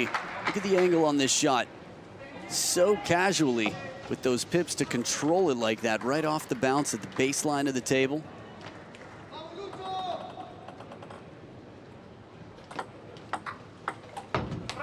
Another angle here. We're seeing the danger of what happens if you serve wide to the forehand of Jezik. Again, he's not even using the forehand side of the racket. He's comfortable to use either side of the racket from either side of the table. That is dangerous. 6 serving 8.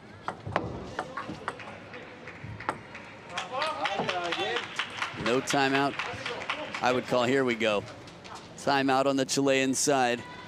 After 3 points have been scored by his opponent, Luis Flores, I think, is definitely a good time for a little conversation. You can feel him looking for different answers. Can you bring him in near the table? Go deep first and then play short? Certain combinations not easy. Now Jezik actually having his conversation with the coach from the table. A few reasons for that probably. 1, might not be worth the time and trouble to get over. 2, he's got the momentum. He's won the last 3 points in a row. How much does Jezik really have to change after this timeout? That's on Flores right now.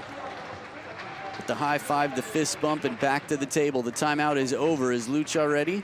We'll see if Lucho can come back and continue what he had started after that last timeout from 6-3 up. Wins 2/3 of the points, but a big comeback for Jezik here, but no, it's out of reach, and Lucho plays it wide to the forehand. A 2-point lead, looking to send this to the decider, game number 5.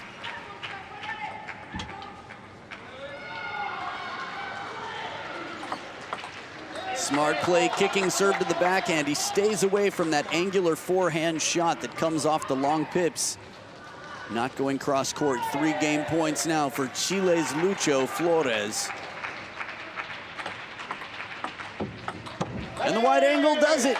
We are going to the decider, so grab your drinks, grab your snacks, and tell your friends where they need to be right here as game number 5, the decider, comes up to determine who makes it to the men's singles quarterfinals in Class 2. Will it be Lucho Flores or Alexander Jezik? Stay right here to find out.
And here we are, game number 5, the final and deciding game of the match to see who will move on to the quarterfinals in the men's singles event of Class 2 at the Paralympic Games. Lucho Flores on screen of Chile.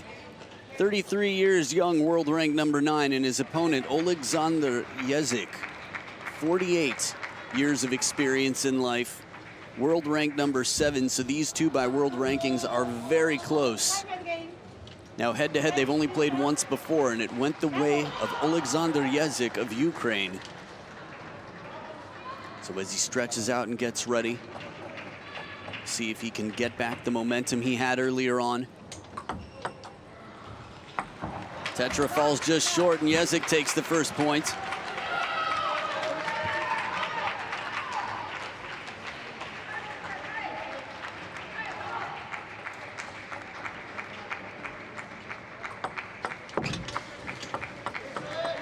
Off the top of the net, but good feeling in near the table as Flores covers his ground.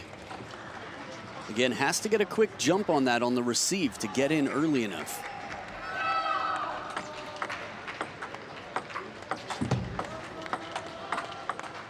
Nice parallel forehand. Jezik quick off the bounce. Now he's adjusted to that serve. Flores has served long tomahawks to the backhand corner effectively. He's going to have to keep his opponent guessing a bit. Can be very effective.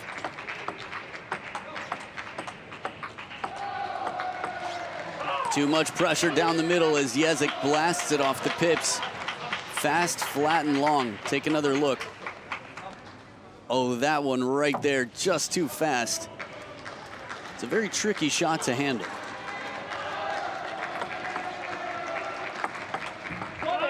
Strong receive on the defense, but the follow-up on top of the Tetra.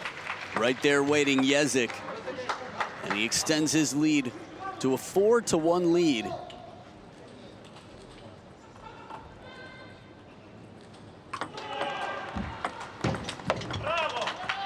And they will switch sides of the table now. Lucho in trouble, down 1-5. A very strong start. 5 of the first 6 points to Alexander Jezik of Ukraine.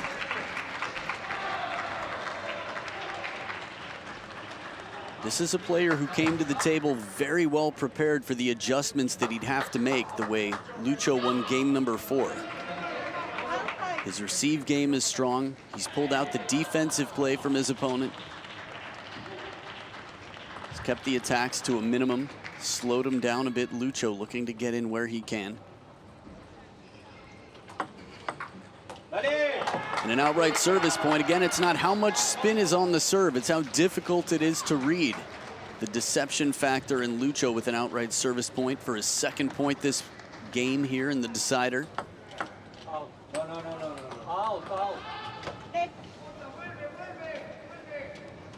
Well, a clear disagreement here. Lucho not happy about it. The second time he's felt that his serve was in play.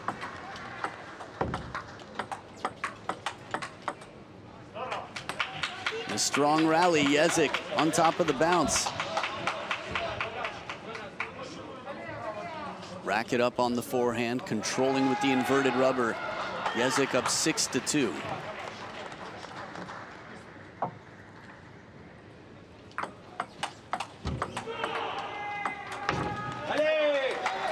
Big point here for Lucho. It's got to be tough. Again, whenever you get in a disagreement with the opponent, it's not necessarily personal, but there feels to be, whether you're right or wrong, just this feeling of injustice, which can be aggravating and distracting mentally. But a few quick points on the attack, and Lucho seems very focused, not distracted at all. The interesting thing is, I mean, both of these players are, you'd imagine, very nice people. So Jezik could even be distracted, feeling like he's upset his opponent. Oh, what a drop shot. Right off the bounce, it exits the side of the table. The control, the touch from Jezik. Completely out of reach, and he extends his lead to 3 points on the receive now. That shot is too strong. The receive game was good. Using the pips there so aggressively, very casual in that shot. Looked like he might have been whispering to the racket, but I think that's just how he was concentrating to listen to the coach in the corner. 8 serving 4. Jezik 3 points away from a quarterfinal place. And an outright service point on the tomahawk. Lucho with a long way to go. But it's not over yet.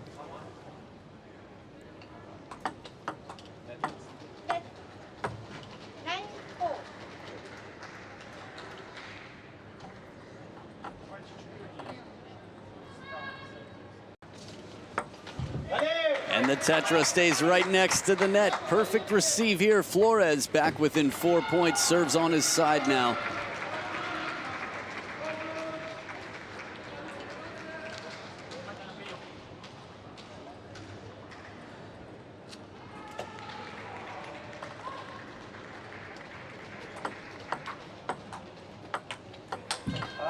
The killer forehand finds the net. It is 5 game and match points for Alexander Jezik of Ukraine.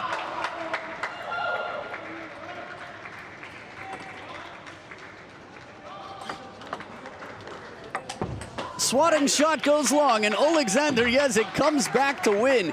Outstanding performance from world number 7, Alexander Jezik. Just too complete and a very worthy opponent. Impressive play from Luis Flores, Lucho of Chile, who made this quite a match. It takes 2 to tango. And definitely an excellent performance from both, but the stronger of the two here today, Alexander Jezik of Ukraine, world number 7. He moves on to the final 8 in Class 2, a quarterfinal spot for the second time Paralympian, Alexander Jezik, who stays undefeated against Lucho, 2-0. But a very tight battle. After the last loss was 3-1, a victory for Jezik, 3-1 over Lucho. Here today, 3-2, the decider. They're getting closer and closer. So bravo, congratulations, Alexander Jezik. Your family, Tatiana, and your son Artem will be quite proud, as will the fans in Ukraine and around the world. Match stats on screen, 44 to 37 points, a 38-minute marathon match. 10-stroke rally, average of 4, longer than we saw in the previous matches. So here's a look at the draw. Alexander Jezik will move on to play Cha of Korea. But who will join on the other side of the bracket? Time will tell. Stick around, more table tennis to come. You're watching Tokyo 2020, the Paralympic Games.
Konnichiwa and irashaimasu. Hello and welcome to Tokyo 2020, the Paralympic Games. We're here in Tokyo Metropolitan Gymnasium getting into the action. Class 4, the women's round of 16. So it is a seeded event, and we have two players who have never played before. Bhavinaben Patel, world ranked number 12, and Joyce de Oliveira. So India versus Brazil.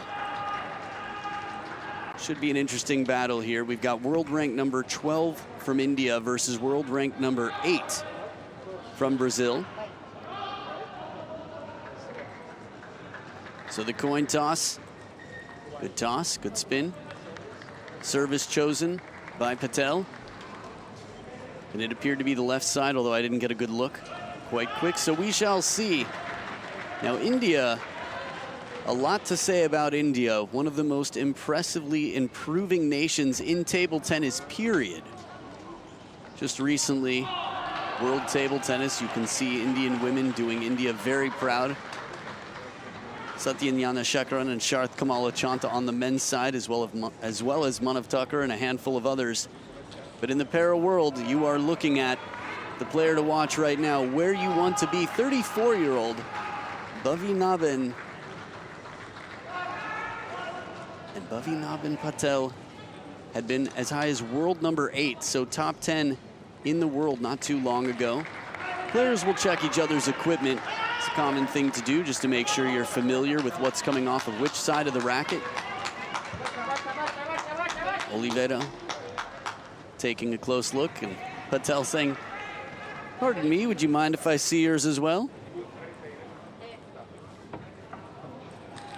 Oliveira making sure her coach knows as well what it is you're dealing with, because it's a big part of the planning process. Pips on both sides, it appears. Looks like longer on the red. You can see through to the blade, maybe less sponge. Neha Agarwal of India, a big proponent of that style, although in the standing events. But there are still many, actually. Srija Kula of India doing very well with this right now, and Manika Batra, of course, but Zhou Ying with a 3-0 victory, and Patel beating Megan Shackleton of Great Britain 3-1 in the group stages to get here today. So the left-hander from India will have a bit of an advantage in terms of angle. Now Oliveira here being beaten by Gu Xiaodan of China. Faten Elelimat was the victory that got her here to be top 2 in her group. Remember, the top 2 of every group of 3 moves on. Marian Bistrichan of Slovakia, our umpire for the match. It's funny how even under the mask you can tell he's got a finely trimmed beard, yet full. Not jealous, but one day I will be able to grow such a beard. The umpires here, the officials, best in the world. Fukuda Tomoko, no beard at all, from Japan. I mean, of course, with the mask on, but I've seen her around, completely beardless. So in the 2-minute warm-up here, players are just sort of settling in, getting used to each other's equipment, the environment, sort of creating their own space at the office, setting it up. So it's a best-of-5 match. First player to win 3 games wins the match. Patel to start with the serves. Love all. Kill shot with the forehand, showing one of her great weapons already on the first point. She had to lean in a bit too, so it wasn't exactly the perfect sweet spot for her.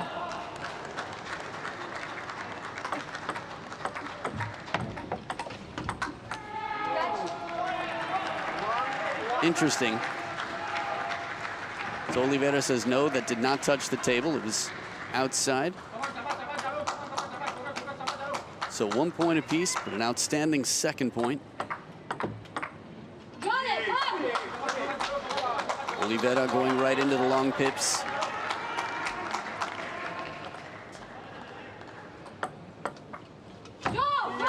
Trying for the angle here. Patel just missing wide. Again, both of these players, it's my first time to commentate their matches, so it'll be exciting to figure out and understand what their great strengths are. Heavy rotation here, tomahawk serve. Now Patel sets that up well on the forehand. We've seen her serve fast and flat with that forehand. Then she came out tomahawk.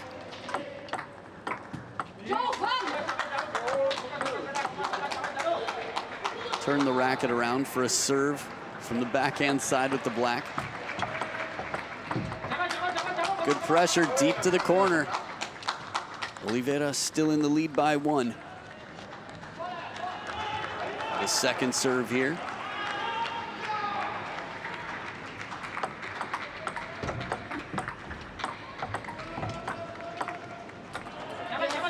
Just deep off the table.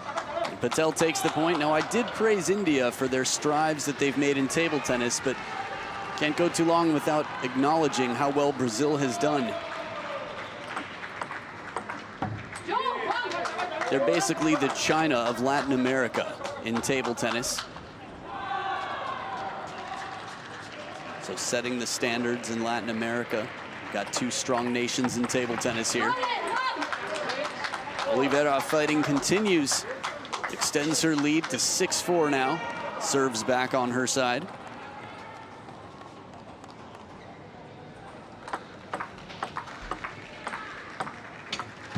Ooh, edge of the table here. Patel acknowledging the fortune, but back within 1.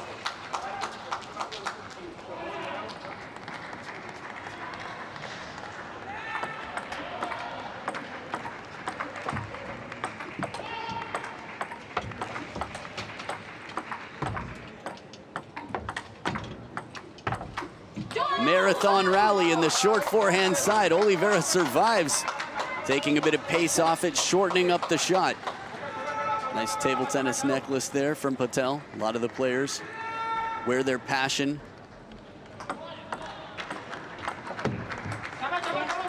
Good touch shots, shortening it up. Patel back within 2. And now 1, actually, for that matter.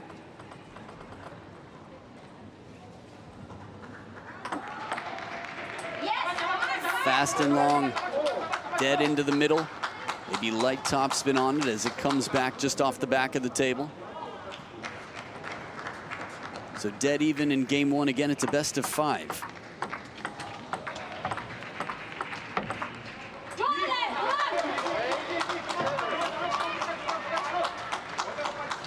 Sometimes I have to check to see what class this is. When they move so fast, I feel like it must be class 5, but it's class 4 women. They're just very young, very fast, and very mobile.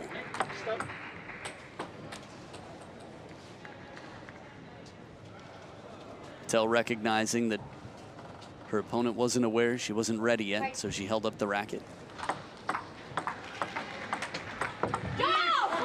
A good cross-court forehand here. Oliveira with a big point. Goes up by 2. 2 serves now on Patel's side.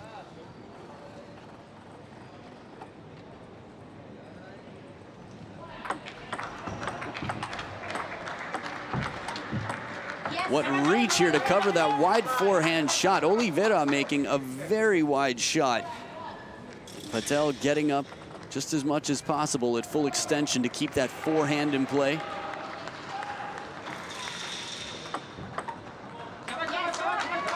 Kicking serve curves off to the backhand side. It is tied up at 9 points apiece. The smallest margin possible, only 2 points between them. That is what will determine the winner here. Oliveira now sitting on a game point, 10 serving 9. Angle, beautiful receive. Just punching it with the long pips off the side of the table. So Patel ties it up at deuce in game number 1.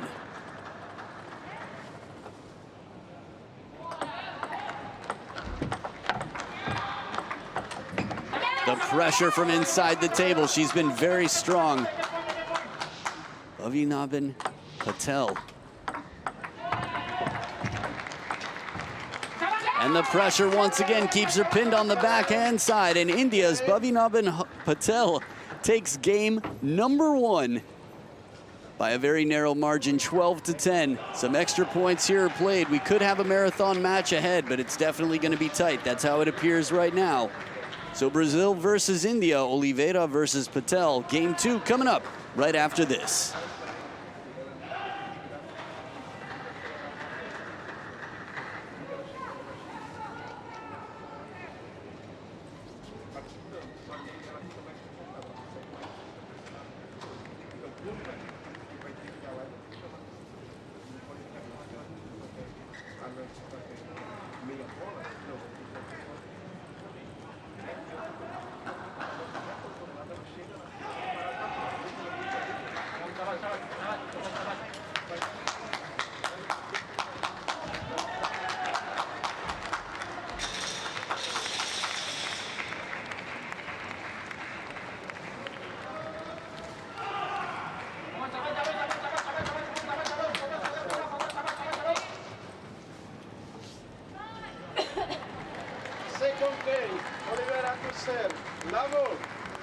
Players back for game number 2. Oh, perfect shot to the corner. And Patel with the first point after a victory in game number 1. Bit of a comeback, 3 points in a row from down 9-10 in the first. Now, Joyce de Oliveira, third-time Paralympian.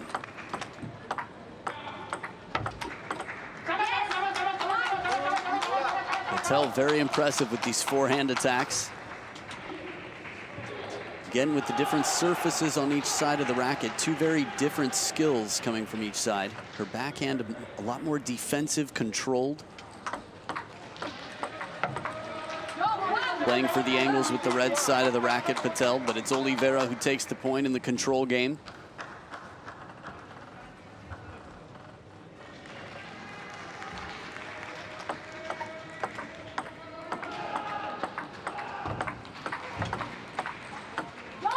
Ooh, deep on the table.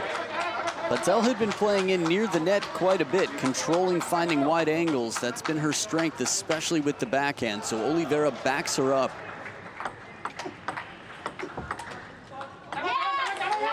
Such a difficult shot. Patel on top of the bounce.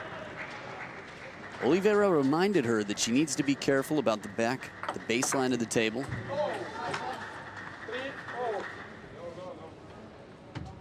So tied up now at 3 points apiece. Neither player going for the towel. They are allowed to use the towel every 6 points if they'd like.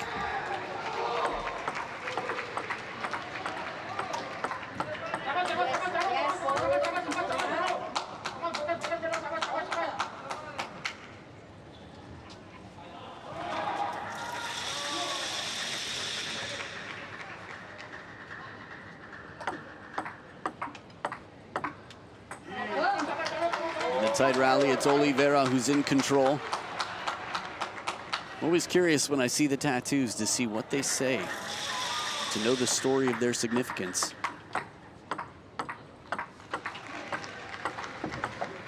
Perfect angle here after Patel plays the ball right off the bounce. Oliveira reacts quickly and finds the angle.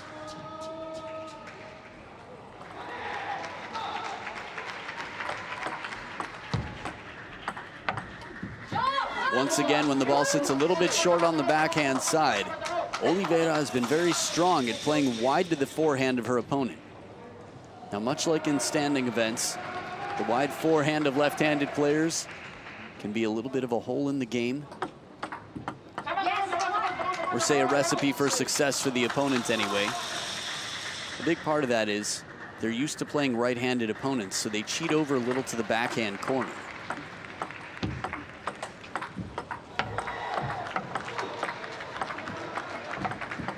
Oh, this rally is so good.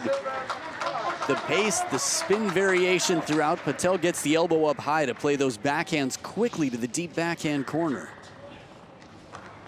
For a defensive backhand, it's quite aggressive, Patel. But Oliveira now with a 2-point lead in the serves on her side.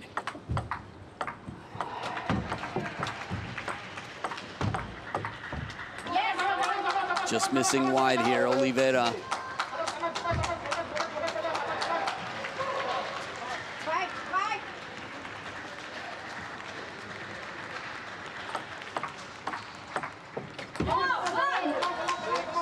this time securing it with the pressure to the middle. Again, Patel's been very strong in the angular game, especially using her backhand side of the racket. But the deeper Oliveira keeps it, tougher it's going to be. And this one comes off the table long. Oliveira up by 3 points. Now, age-wise, just 3 years between them. Patel, 34 years old, relatively young in this event. Joyce de Oliveira, 31 years old, so even 3 years younger than the already relatively young player. Crushing forehand, earns herself the shot and powers up. Take a look one more time, the long push, and the ball comes back high. Stabilizes herself, but still twists to get that backswing. And now it is 3 game points for Oliveira. Fight, fight, fight.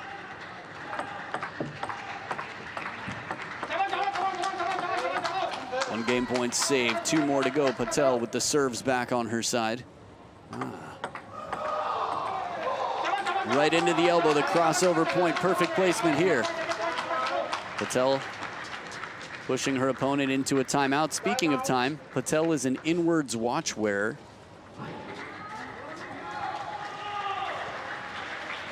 A lot of different varieties on that. I'm loving the pink. I was just noticing the wheelchair and the water bottle to match.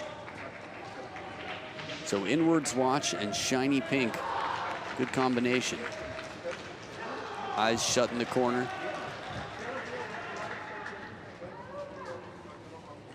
Maybe a bit of meditation, a bit of visualizing. Still 1 point to go with the timeout. Coach in the corner, Nikul Ramesh Bhai Patel.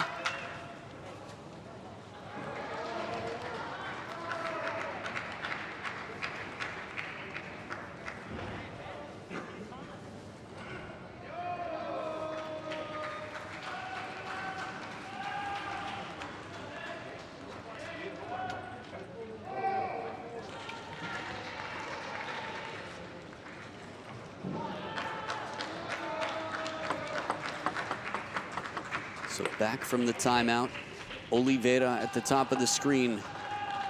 Brazil's player with 1 more game point after being up 10-7. Patel with the serve.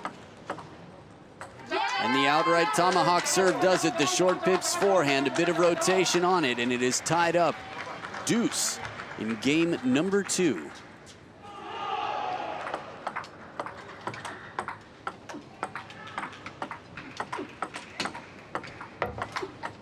And deep on the table after a lot of work. Side to side here, corner to corner. Patel covering both sides quite well. 4 points in a row. And she earns herself a game point in game number 2. But a good receive here comes back.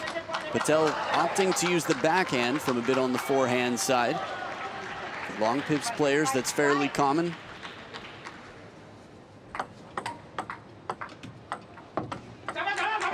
Little break off the net, acknowledging the fortune, but another game point. Patel up 12-11 here. Second game point for that 2-0 lead. And Bhavina Patel does it. She secures the second game. What a comeback from down 7-10, tough as nails in game number 1 and game number 2. She has overcome game points, but many this time around. 13-11. 2 nail-biting finishes, and it's a 2-0 lead for India's Bhavina Patel. And we'll be back for game number 3. It's a best of 5. Will Oliveira come back? Only time will tell. Game 3 right after this.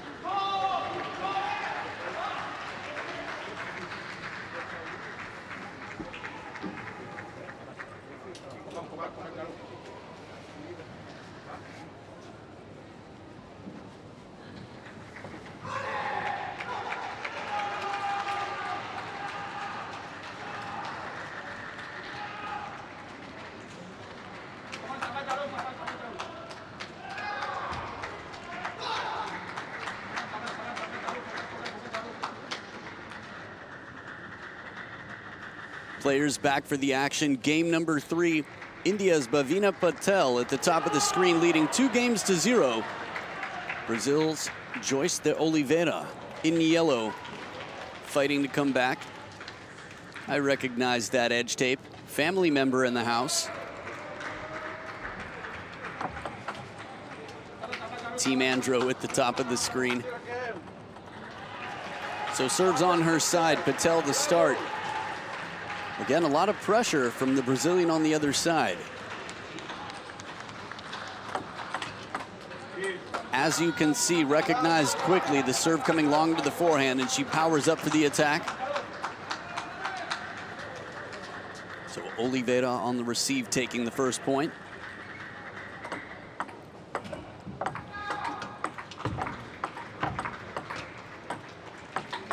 Oh, beautiful backhand.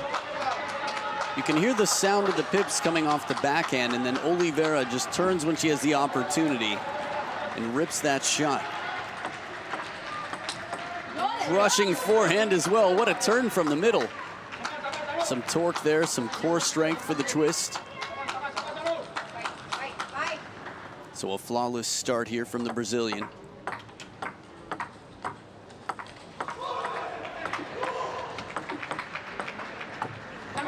And a wide angle after attacks from the long pips. Patel trying everything here.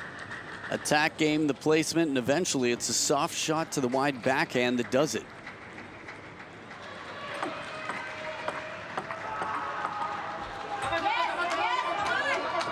Trying for the parallel shot here, Oliveira just missing wide. Patel making her way back in, still down by 1. Ball comes long. So Patel ties it up. 3 points apiece now, back against the ropes, Oliveira. Good depth on the table, Patel attacking.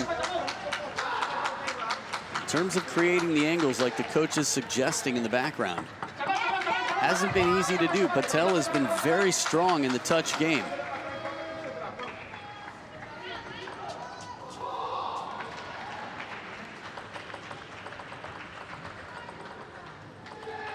So 5 points in a row for Patel, down 0-3 to start.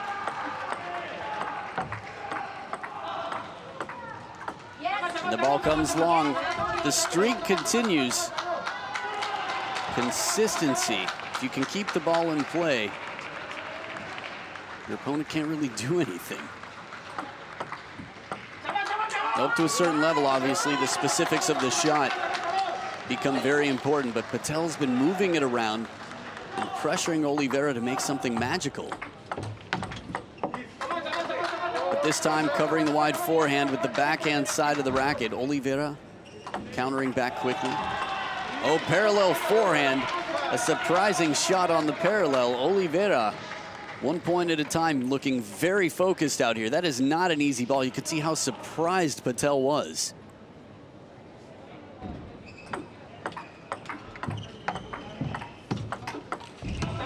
Sets up that cracking forehand once again after the long push deep on the table. Now head-to-head, these two have never played before.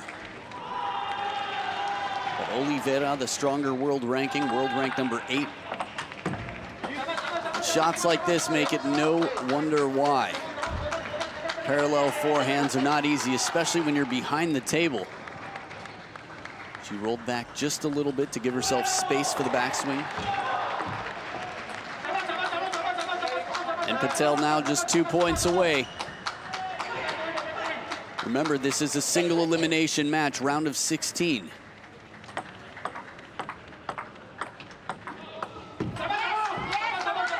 Good placement there, sounded like it caught a bit of the edge. Finding the deep angle here. It is 4 game and match points for a 3-0 victory.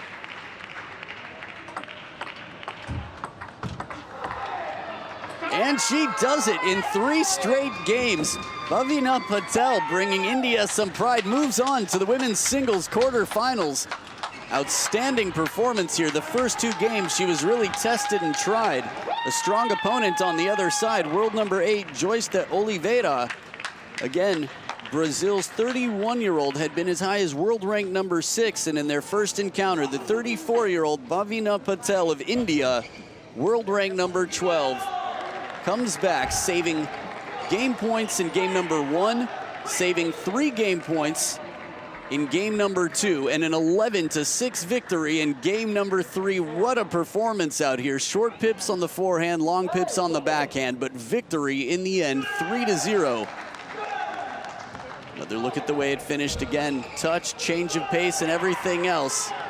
Patel with some outstanding play in their first encounter. She will move on to the women's singles quarterfinals to fans in Brazil. Joyce de Oliveira is strong and has a long career ahead of her. She played well to make it to the round of 16 here. And despite 2 very close first games, in the end, was outplayed by this woman, Bhavina Patel. So celebrations for the Indian camp, smiles all around, phone calls to the media, coaches, friends, and family will be made. Stick around, we've got more table tennis action to come right here from Tokyo 2020. You're watching the Paralympics. Match stats on screen for you, 36-27 points. So exactly 4/3 the points out here. 22 strokes in a rally. That is a long, patient play from both sides. Stay right here, the action continues. You're watching Tokyo 2020 Paralympics.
Konnichiwa and irashaimase. Hello and welcome to Tokyo 2020, the Paralympic Games. This is the men's singles class 3 round of 16 battle.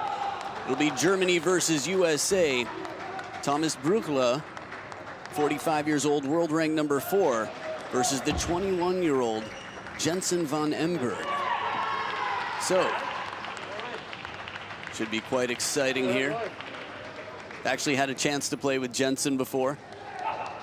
Young, sharp, chooses receive, very calm and cool, tends to be his demeanor. Had a chance to commentate for Thomas Bruckler already. It's his 3rd appearance at the Paralympic Games. Got a bronze medal in singles in Rio. Quarter finalist in London in 2012. So here is Jens himself, Van Emberg. Now, in terms of experience, of course, Thomas Bruckler with a bit more, but we've seen some upsets already from young players pulling through. So head-to-head, you might wonder about these two. They've played twice before, and both of those times, it was Thomas Bruckler who won. Thomas Bruckler winning 6 of their 8 games played, like the Cosmos on the wheels. I like how when they spin, it's sort of like a slowed down version. It looks faster on the wheel to how fast the planets and the cosmos are moving. But if you actually measured the speed, I would say it's significantly faster out in space than on his wheels. Just saying. Nice toss there of the glove as Jens gets ready. So for those of you newer to para table tennis, the classifications work like this. The lower the number, the greater the impairment. So classes 1 through 5, oh, there are 11 classes, by the way. Classes 6 through 11 are all standing. I'll tell you more about that in a minute. But how we got here, Jensen falling to Jai Xiang, but beating Petr Svatos. So getting through his group to be here at his first ever Paralympics. Again, you've got the best athletes in the world. Bruckler undefeated so far, not dropping a game. Koleosho of Nigeria, his Ukrainian opponent as well, not able to take a game. Very smooth.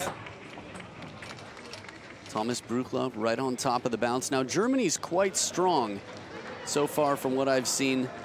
All of their players who play the seeded events, I mentioned standing is classes 6 through 11. 11 is intellectual impairments, 6 through 10, all physical, and 1 through 5 in wheelchairs. So class 3 would be middle of the pack. These two, the last 16 at the Paralympics at only 21 years old. Again, it's quite an impression to make to be here. Jens Goldberg here from Denmark, our umpire for the match.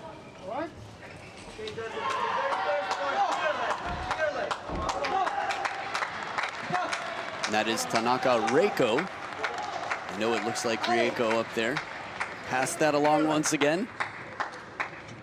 At least that's what I have. The more familiar Japanese name. So here we go, Bruckler to start. Best of 5, love all. On top of the bounce, Van Emberg right there. Fired up, a very fiery player. Sees the topspin coming in, uses the inverted rubber to pounce on top of it.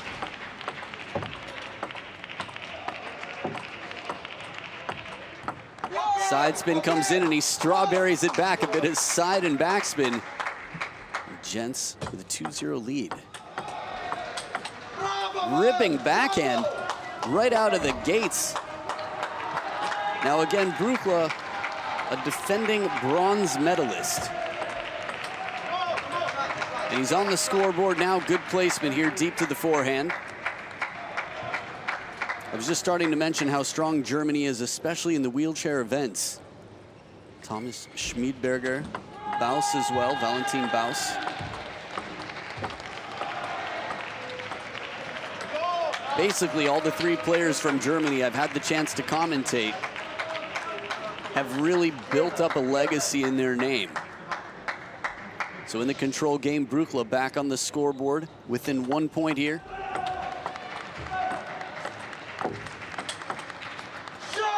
But Jens right on top of the bounce, secures it. He reminds me of a celebrity. I've seen Jens. We actually played together in Vegas recently at the US National Championships. And I had a chance to play against him at the US Open in 2019. Outstanding control. And as you can see, aggression. His backhand has been more effective so far. But then the forehand comes out to play, and we see more power than we've seen yet.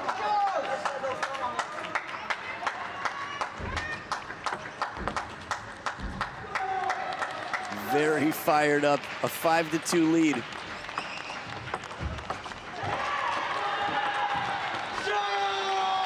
And from the corner as well, no question about it.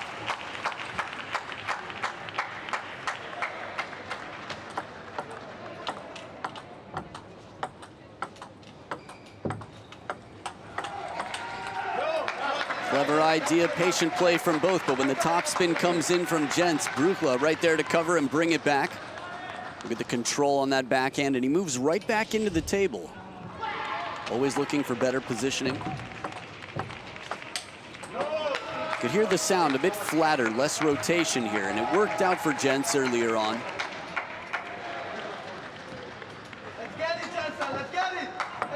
But with less topspin, there's going to be a little bit less arc, which means less security, a higher risk shot.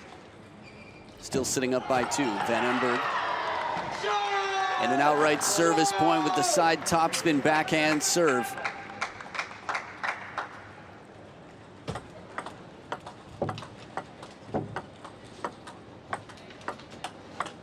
Heavy spin does it, blocked back out long down the middle. A little bit of a wry smile from Thomas Brukla, down by 4. Good pressure on the parallel down the middle of the table. Van Emberg right now really playing some high risk for a high percentage. Quality receive, not bothered by the spin coming in, earns himself the 3rd ball attack, or 4th rather. Quality receive in the follow-up attack. It is now 6 game points for the young American.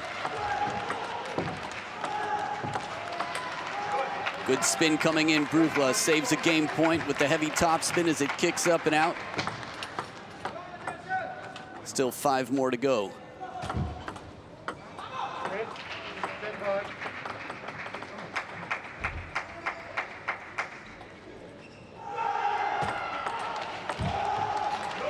Looking for the wide angle. It's funny, there's a Japanese expression there too that I've only heard in Japan. There's and then there's, and Jens just did the latter of the two. Beautiful angle, but at full extension, the reach shot here on the parallel to the short side of the table. Brukla saves another game point. It is only the first game, so a coach would be hesitant to call a timeout, but otherwise this scoreline would normally send the young American into a timeout. Good pressure does it with the backhand. He saves the timeout and takes the game 11-7. It's the first game in a best of 5, so first player to win 3 games wins the match, but the underdog, the 21-year-old United States of America's Jensen Van Emberg, takes game number 1 over the defending bronze medalist. Thomas Brukla will be back for game number 2 right after this.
Players back for game number 2.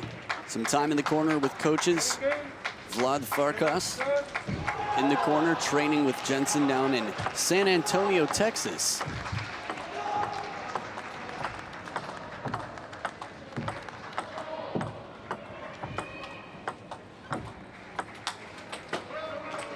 Placement here. Brukla offering a little bit of acknowledgement of fortune. Didn't see what it was. Could have been baseline of the table. But either way, the positioning was just right. Deep and into that elbow. Again, Brukla with the experience advantage here. 45 years old. More than double the age of his opponent. And good angle here. Risky play. Van Emberg. That's Jensen, the other side. Been playing a high-risk game, very aggressive throughout.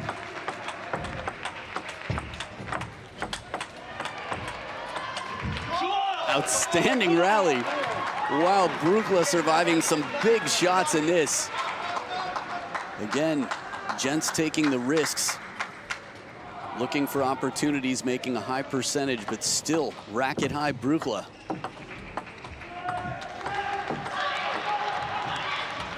Good placement there, short to the backhand. Brukla bringing in Jens over the table on the backhand side.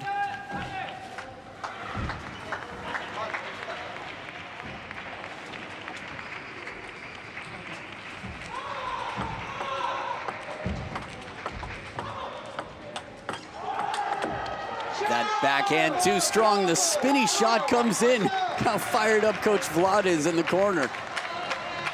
That's been pretty constant from the start. Oh, the second shot too strong, right into that elbow. And good placement deep to the forehand. Forcing Brukla to move back and out a little bit. We've got ourselves a very fascinating match here. Again, the favorite would be the man on screen.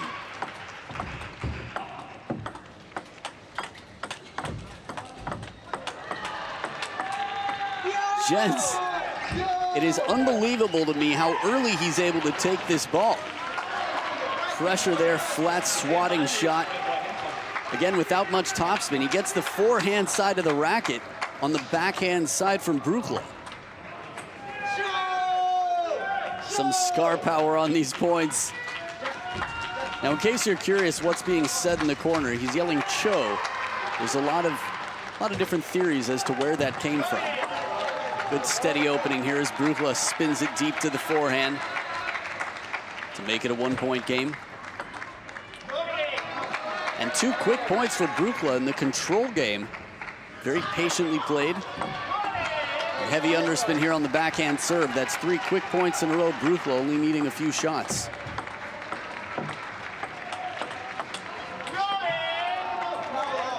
And placement here.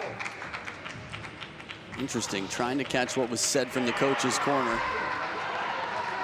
Look how controlled he is. Very compact movements, just taking the ball right off the bounce.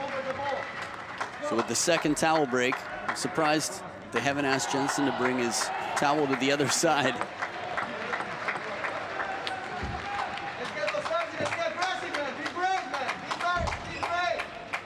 Be brave, he says, be brave. Aggressive and brave. 4 points in a row for Thomas Brukla from Germany. Almost retrieved, but the ball stays really short off the top of the net. Brukla with a bit of fortune, apologizing for it.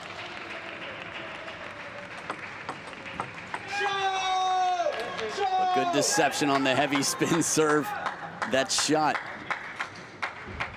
What a perfect camera shot.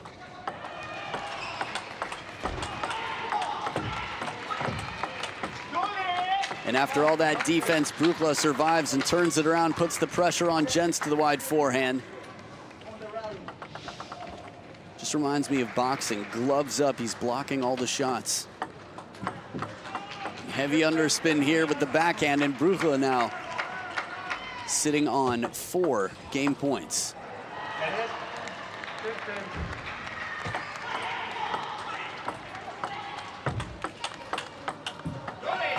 Good pressure, good blocking game, and quite controlled. What a turnaround. Thomas Brukla changing things up quite a bit from down 3-5. Wins 8 of the next 9 points. So experience with the 45-year-old Thomas Brukla, again defending bronze medalist in Rio, and we will see the plot thickens. It's tied up at 1 game apiece. We'll see who takes the lead in game number 3, Thomas Brukla or Jensen van Emberg, right after this.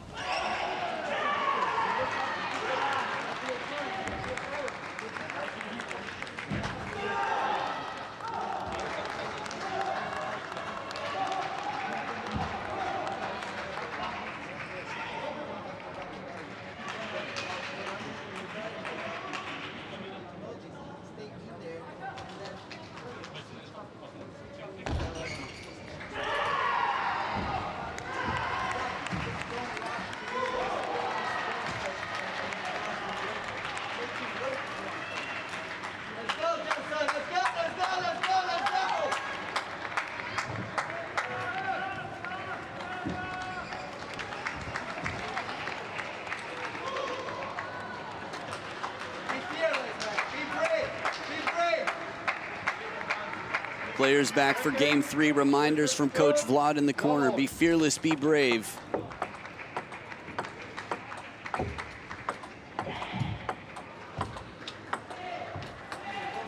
And in the patient play, trying to use some side spin there, and he did. He got the side spin in, but Brukla not bothered.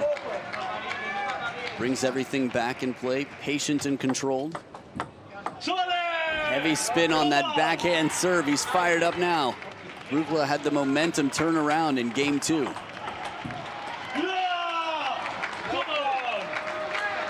I have to wonder, sometimes when I'm on the table, when I'm competing, if I have a coach in the corner showing really loud for my player, it motivates me to do the same, to sort of rise above.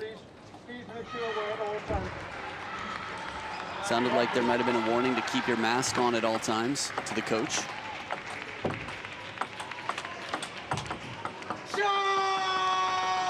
That show has to be so loud through that mask. Really, just even having a conversation through it can be straining on the voice sometimes. But good pressure here. Oh, what an angle, the finishing forehand. You gotta love the facial expression. Thomas Brukla gives a big head nod of approval, says, yeah, that was a pretty excellent shot. I gotta hand it to you. So tied up at 3 points apiece. Again, I love the sporting spirit here. Players very fair, acknowledging when their opponent has hit a winner. And a good fast long push right into the elbow.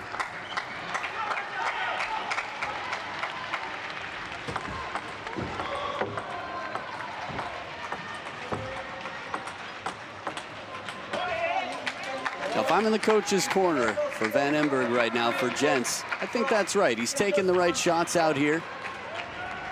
Cool little close-up for a moment. But he's going bold. He is playing brave. He's looking for the baseline.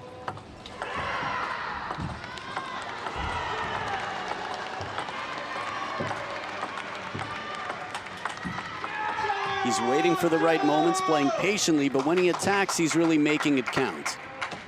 That technique just textbook perfect out here.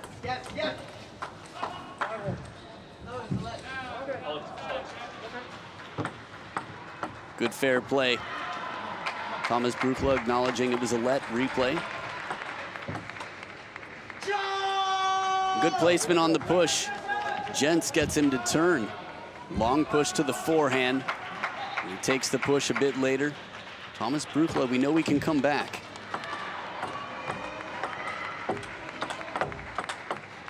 Jens taking advantage of the topspin, coming in, a smothering backhand. Living in the moment and celebrating that point, but he'll be back, not celebrating too early. How little backswing there is there on these backhands. Not easy balls to play. 3-point lead for the young American.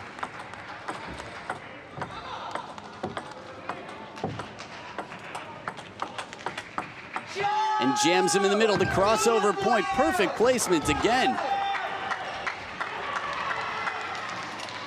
So Jens with an 8-4 lead at the second towel break. It's Thomas Brukla taking a moment. Maybe a little bit of disbelief. He's recognized that his opponent has just played some outstanding shots so far, but in the patient rally, Brukla is a master of control, efficiency, placement. Right now, he's got a tough match on the table. Look at these angles and good movement here to cover both corners. Jens clearly has some in the crowd, some support. You can see the eye contact between every point. 4 serving 9.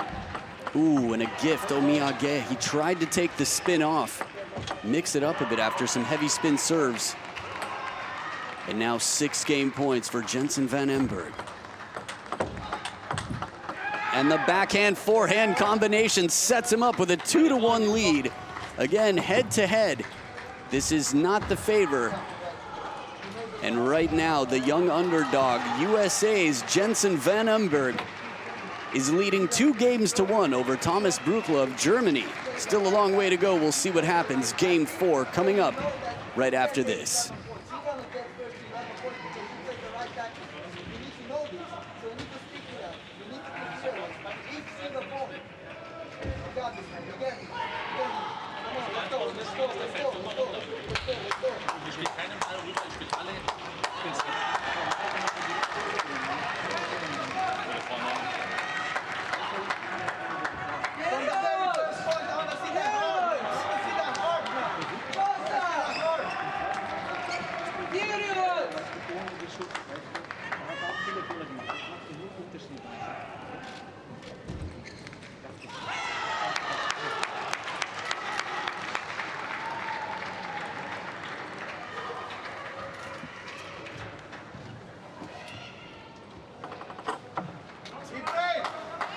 Players back for game number 4. Jensen van Emberg on screen, leading 2 games to 1. Now again, head to head, he's 0-2 against Thomas Brukla.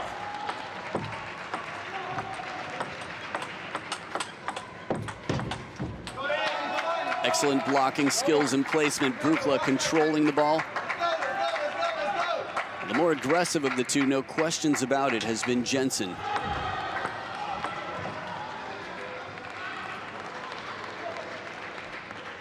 Control on the German side.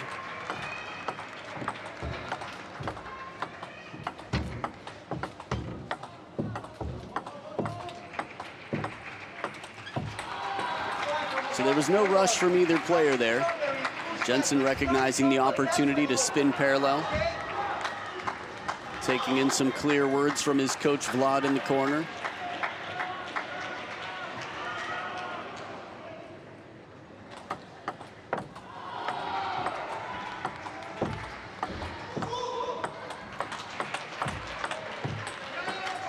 Now, once the rally opens up, Jensen's been very strong and playing fast, but Brukla's controlling, keeping it right back in the middle of the table, so Jensen doesn't have that wingspan to generate quite as much racket speed. Not a point dropped yet from the German. And he continues his streak with control. Now, I mentioned that the German player has won their last 2, and they're only 2 encounters, but what I didn't tell you is that the last time they played, actually, the first time it was 3-0. That was 2016 for Brukla.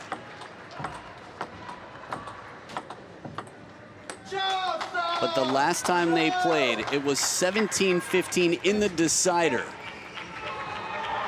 Like feature film script scoreline from these two.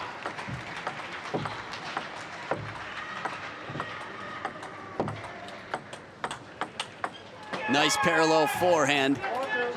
Van Emberg once again on the scoreboard with his second point. So smooth, that forehand down the line. That match I just told you about, the 17-15 in the decider, that was 2019. So 2 years have passed. Oh, the placement, and he finds the opening. A dismissive, clear winner after all those shots. Brukla with the covering in the middle. The fact that Jensen's able to recover as quickly as he does.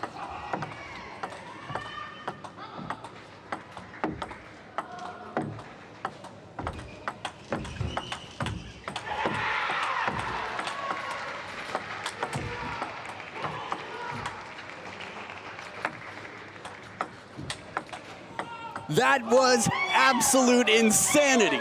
He skylobs it after all this. How many things happened here? Jens has to turn completely, swats it from over his head, a counter smash, and he drops it. Hands in the air, oh yeah. That for me was one of the points of the tournament. I've seen some outstanding play, but the defense of Brukla, the confidence to back off the table. In any of the wheelchair events, classes 1 through 5, I've not seen a player do what Brukla just did, and he countered it. And the angle here to continue. 5 points in a row. Smart play, says Coach Vlad. And the timeout on Brukla's side. Brukla had 4-0 in this game. And 5 in a row. This is a relatively late timeout. I think a big part of it is the confidence in Brukla. I mean, again, he's built such a reputation in this sport, being so strong. It's funny, I was going to say earlier, seeing the close-up of the sweaty face of Jens, he probably doesn't need a mister, but the water he's losing, he's replacing by hydrating. Naturally and with the water bottle. So the timeout is over because Brukla comes back to the table.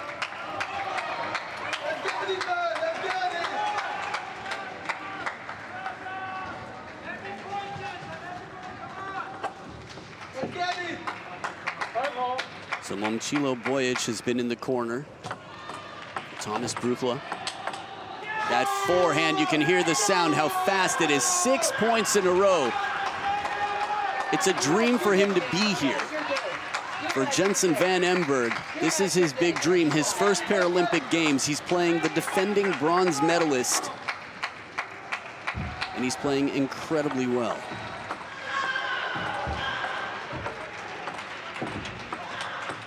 The angle on this shot as wide as can be. This one is out of reach completely. How does he pull this out from the middle? Forehand side, okay. Forehand middle, but with perfection right now.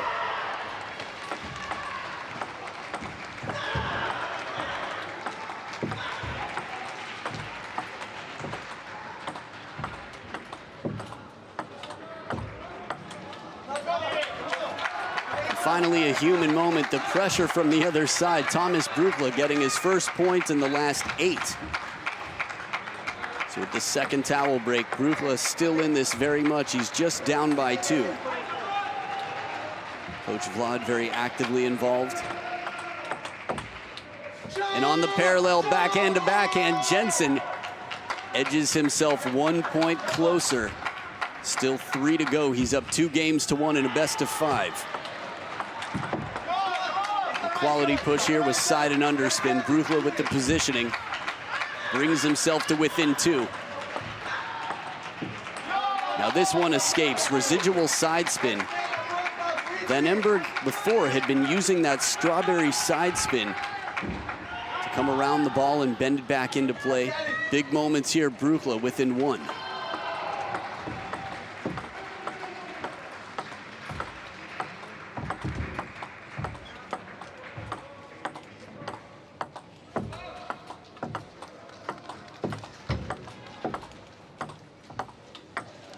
Oh, what a shot. Touch short behind the net and out of reach. Brukla with some guts on this shot. Talk about being brave. That short one right there just taps under the ball. And after a bit of a comeback streak on the other side, a massive backhand into the body, and Van Emberg making a statement on that point, but you can imagine the nerves right now. How much of that is man-made and how much of it is from the water bottle, tough to tell. Ooh. A gift, and it's 9 points each. The Tetra shot with perfection. Under pressure. That was a crazy gutsy shot. Jensen knows that one's out of reach. One bounce and it's right back over. You cannot do that shot better. Game point for Brukla. And he sends it to the deciding fifth. What a plot, what a crazy match. This has been absolutely spectacular so far, and the nerves of both camps right now must be at an all-time high. So grab your drinks, grab your snacks, and tell your friends where they need to be right here. The decider, game number 5 to see who will move on to the men's singles quarterfinals. Jensen Van Emberg or Thomas Brukla, game 5 right after this.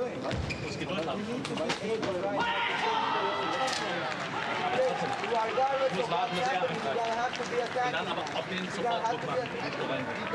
So wie den einen parallel, aber leicht drüber haben.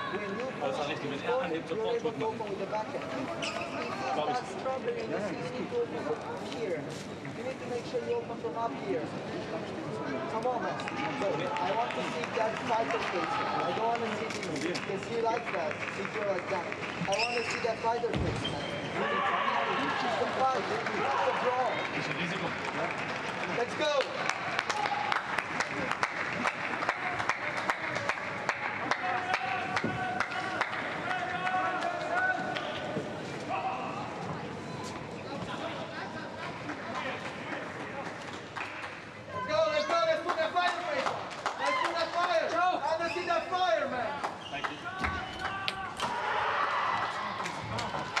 So back for the action, game number 5 from the corner. You could hear it. I want to see that fire, man.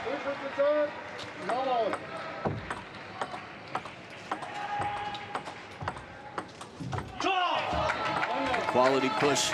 Brukla continuing with the momentum that he had at the end of game 4. And another quality push. Fired up indeed. He survived quite a comeback in game number 4 after being up 4-0, losing 7 points in a row.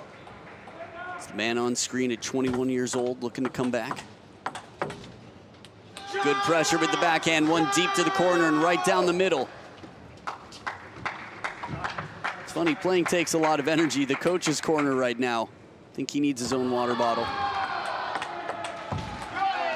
Clever idea, but Brukla controlling the middle of the table. Smart play indeed.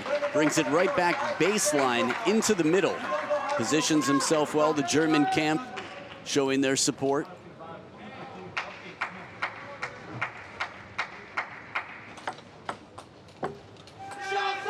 And a deep push here from Van Emberg. Brings him within 1. Remember, he's got an experienced player on the other side. A bronze in Rio, quarterfinals in London. The forehand comes out to play. Jensen with the big spin shot cross court ties it up at 3 points apiece. I love the acknowledgement on Brukla's side. Again, a medalist several times over in the team events as well, silvers, Paralympics.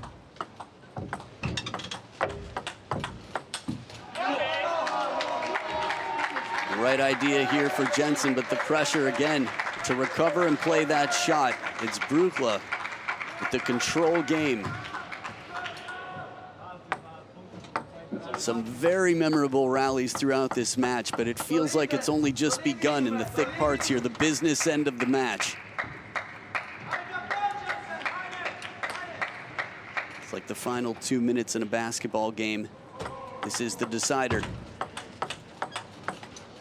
Wide shot, Jens plays it, gets a thumbs up from the other side. Wow, Brukla saying bravo. Punching shot to the deep corner. And Brukla with a bit of spin of his own this time. It's the spinniest shot we've seen yet. He turns it up a notch, and they will switch sides of the table now that one player has 5 points to keep things balanced in terms of where they start. Sides of the table. Van Emberg right now. Looking deep inside, and he's got words of affirmation from the corner. You do things right, you take it home now. Stays on top of the topspin, a little bit off the top of the net, acknowledging the fortune.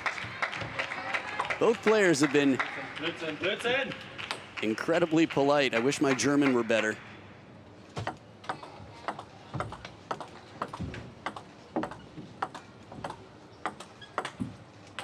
And top topspin steady on the parallel. I wonder if he was saying blitzen.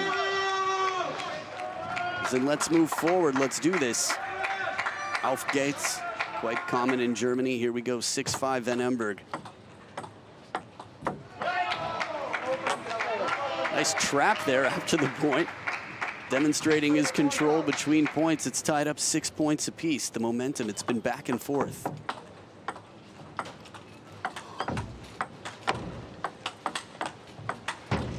Unbelievable, a hand switch shot, Germany. That was pride to Germany. He switched to his left hand, recovered from defense back to offense. There's the left. When have you seen that?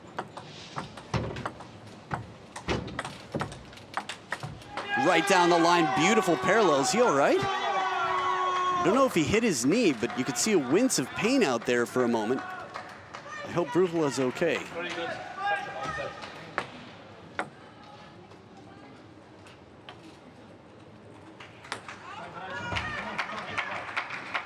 Seems to be all right, back at the table, 7 points apiece. And in the long push rally, it is Van Emberg, Jens, who pulls ahead by 1.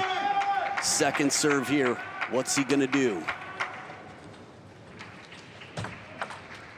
And the long spinny side spin backhand serve comes back, a bit of topspin, up and out.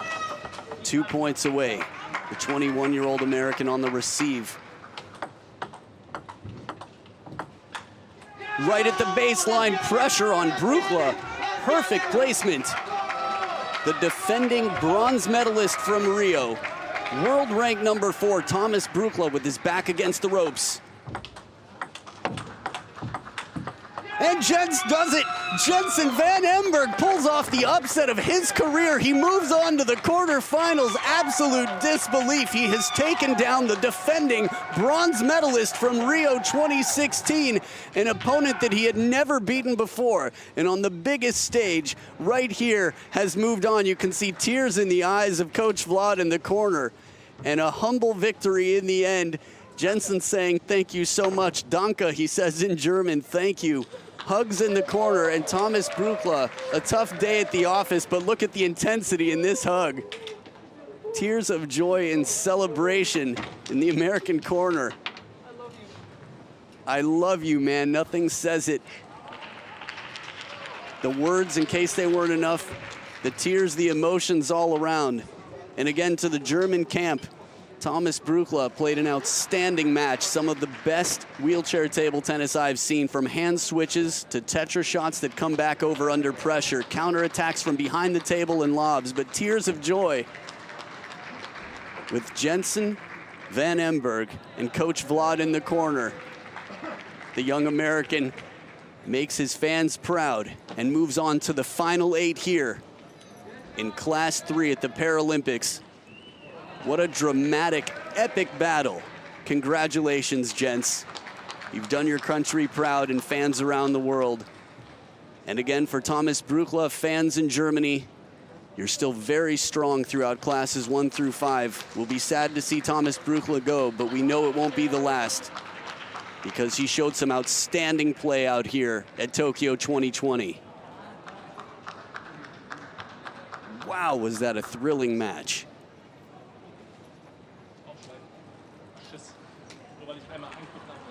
So the world will look forward to seeing Jensen Van Emberg continue on in the final 8.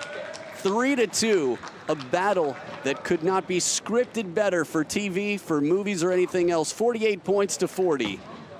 USA's Jensen Van Emberg, after 33 minutes and 5 games, played a 30-stroke rally, had an average of 8 shots per point. And he'll face Toporkov in the next round of RPC. Up at the top of the quarterfinals there, you can see China and Thailand both strong. Will be battling for the winner of RPC. Toporkov versus Van Emberg. So he stays hydrated, makes Team USA proud, and rolls on to the quarterfinals. Stick around, we've got more action to come from Tokyo 2020. You're watching the Paralympic Games.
Konnichiwa and irashaimase. Welcome back, ladies and gentlemen, to the Tokyo Metropolitan Gymnasium. You're watching Tokyo 2020, the Paralympic Games. And coming up now, we've got the women's singles quarterfinals for classes 1 and 2. Should be quite exciting. Two very experienced players. They're coming into play now. The action will begin. It'll be a best-of-5 match. First player to win 3 games will move on to the semifinals, which means they will be guaranteed a medal. The question is, what color will it be? It'll be Serbia versus Korea. That's not the color of the medal, but telling you what's about to come match-wise. Serbia's Ana Pavlovic, 38 years old, world rank number 8 in class 12, will be playing against Korea's Seo Soo-yeon, 35 years old, world rank number 3 in class 2, and at best, she was number 1 in the world. Korea with a very strong history of doing well in the wheelchair events at the Paralympic Games. So the coin toss to determine where the players play from and who serves first. What should I choose, she says. I won the coin toss. Wasn't prepared for this. Didn't think it would happen. Seems that service is chosen on the Serbian side. So they'll check out each other's equipment here just to make sure they're familiar with what the opponent is using, the bounce they can expect, what they're capable of from where on the table. Much longer racket there on the Serbian side. Interesting shape. Again, in some of the lower classes, you tend to see longer rackets to sort of compensate for the lack of mobility that they might have in class 5. So for those of you newer to the Paralympics, the way the classification system works in table tennis is that there are 11 classes. Classes 1 through 5 are played in wheelchairs, the seated events, and classes 6 through 11 are played standing. Class 11 is for intellectual impairment. Classes 6 through 10, physical. But the greater the impairment, the lower the number. So classes 1 and 2, this event right here, means the women will be very clever in their style of play because the mobility is just a little bit less. So that means more backspin on the tetra lobs, variation in spins off the racket. You tend to see more defensive rubbers and a variety of styles out here in classes 1 and 2. So these two have played 3 times before. And Ana Pavlovic has won 0. Seo Soo-yeon has won all 3 of their encounters. So at the table, ready to go, shiny toes on the shoes, looking fresh. After all, it is the biggest event every 4 years or so that you will play. The Paralympics is the dream. So as the players get strapped in and ready, some smiles to the crowd, supporters, fans. And if you've watched them play, there's no question why the fans show up. It's been quite exhilarating. If you're just tuning in, I can tell you, there have been some thrilling matches today. So high five in the corner, the Korean fighting spirit, coming from the word fighting or fighting. So if you're newer to table tennis, ever since just after 2000, games became played to 11 points instead of 21. So each game will be first to 11 points, must win by 2, alternating serves every 2 points. The player who wins 3 games first moves on to the semifinals. So head-to-head, not dropping a game. Seo Soo-yeon on screen.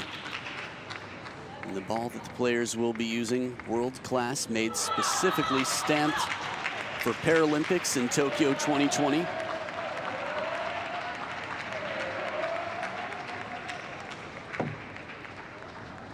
Now with limited mobility, it's necessary to strap the racket into the hand to make sure grip is not lost. But flexibility in the ace bandage as well has to be just right so that they can move the wrist, get as much movement as possible without losing the racket.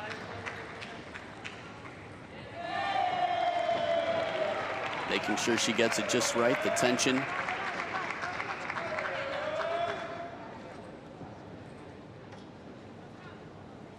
So they'll have a 2-minute warm-up here to get familiar with the table, you can see the pips on the black side of the racket for Seo Soo-yeon.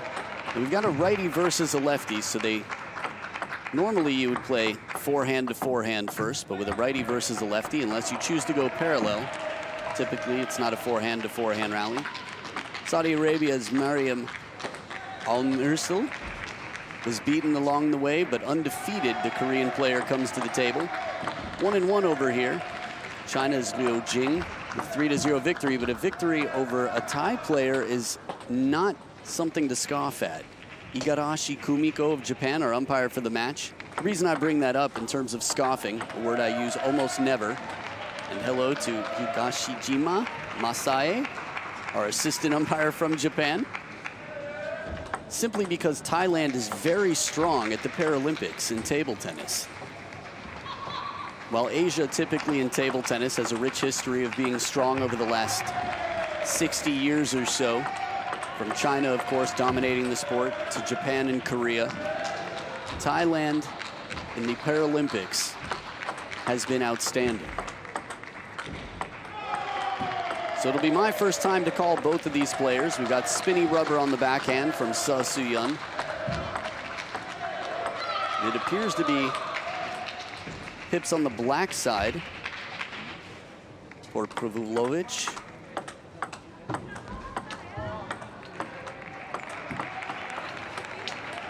Now, sometimes in the warm-ups, it's a little bit tricky. Again, you're not playing to win the point. Oh, I think our ball picker dropped something. Other ball picker's gonna get it though. There it is, nice. Quick and alert.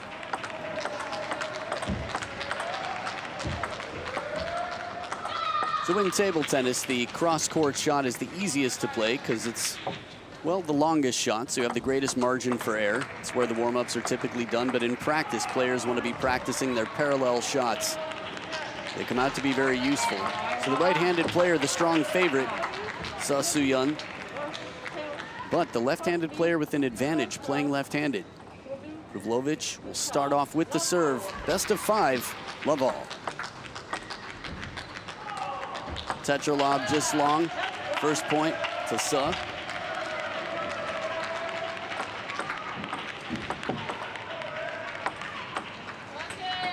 Tetra lob comes down, but not phased at all. The depth comfortable for Seo.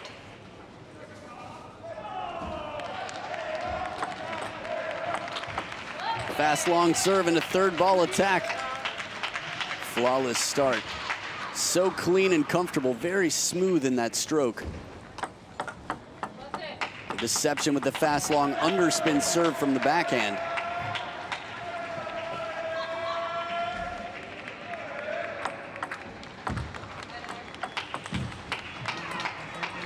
So quick business so far for the Korean player.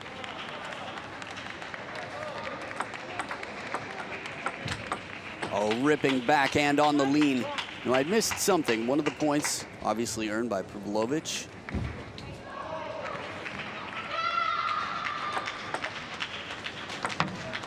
There it is. The Tetra comes down, comes back onto the other side of the table. That is how it is done. Heavy backspin, short just behind the net, out of reach. Well played.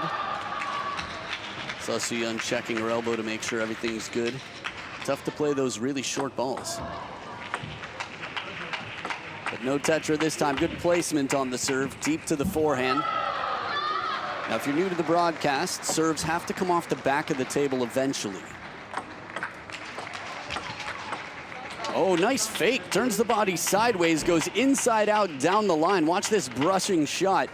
Oh, so casual. A little bit of a head fake, too. Sort of a no-look shot.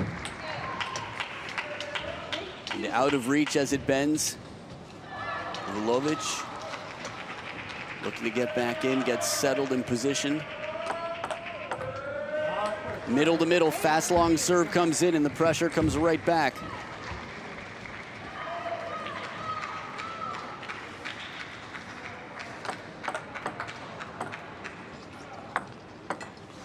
What control here. The last one comes loose, but to keep it right near the net and then moving in, Seo to the short forehand, controls it right off the bounce. And a a shot out of reach. Poker-faced, casual business in game number 1. It is 7 game points for Korea's Seo Soo-yeon.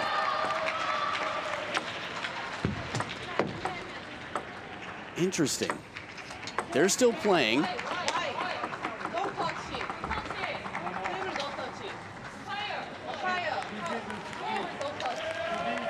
That was my feeling watching. I think the umpire thought the ball was contacted by Seo Soo-yeon when she missed this one. Doesn't touch, takes a second swing. Umpire had already called the point. Now you can understand why it looked that way.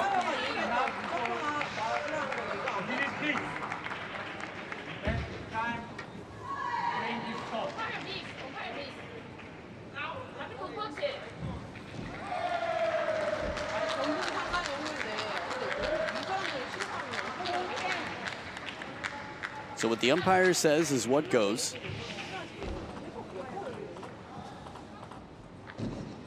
Tough to see. The backspin kept the ball close. And good fair play here. Pavlovic giving the point back. 11-4. Seo Soo-yeon takes game number 1. Love to see the fair play out here. Of course, everyone doing their best. So exciting times, and game number 1 goes the way of Korea's Seo Soo-yeon. Will be back for game number 2, Seo versus Pavlovic of Serbia, right after this.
Players back to the table for game number 2. Seo Soo-yeon at the top of the screen in blue, leading 1-0 on Pavlovic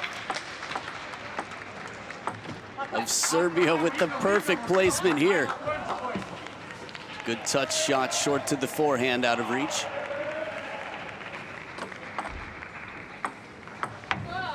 And the control right back as the ball comes back a little bit deeper on the table in the lob received, the tetra lob that is.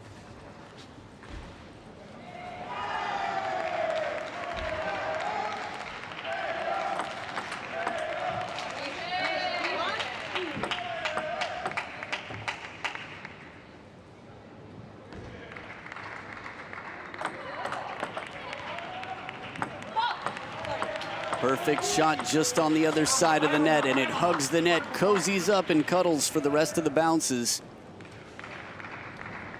2 points apiece now. Not much you can do about that after a serve comes in and you set yourself up with a third ball like this. Seo Soo-yeon moves right into the table to take the ball early on the rise. So strong near the net. These tetras look good. They're near the net, not easy to play. Pavlovic seems like she's doing the shots just right. I guess the surprise factor is going to have to be higher. There's not much more room to keep it close to the net. Just a little bit. That one comes long. Seo Soo-yeon's point. Fast long backhand serve and tetra attempted, but she knows right off the racket that this one is not what she hoped to do.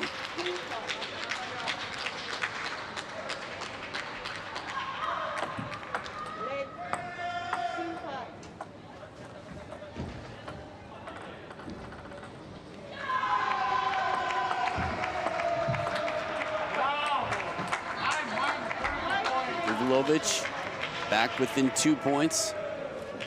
Better start to the game here. Good placement, picking the wide forehand corner right at the baseline.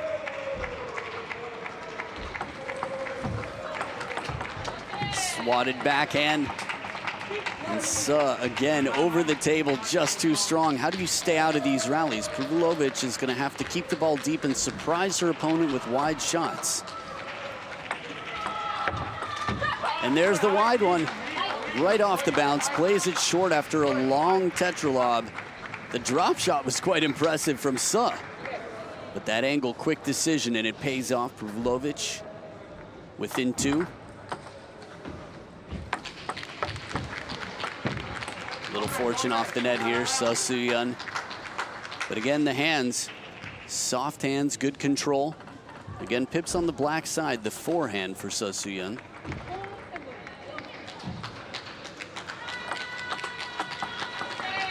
Deep at the baseline, Suh continuing to move ahead. Second towel break, and she's up by 4 points now. A little bit flatter, that forehand goes out.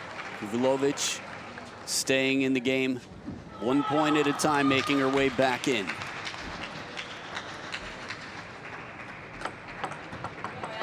And long serve to the middle with side spin and not much else.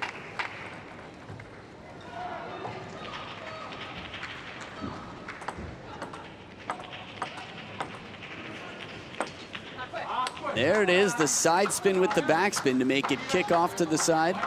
Take another look at this. Good wrist action and a complete turn there. Beautiful defensive play from Pavlovic.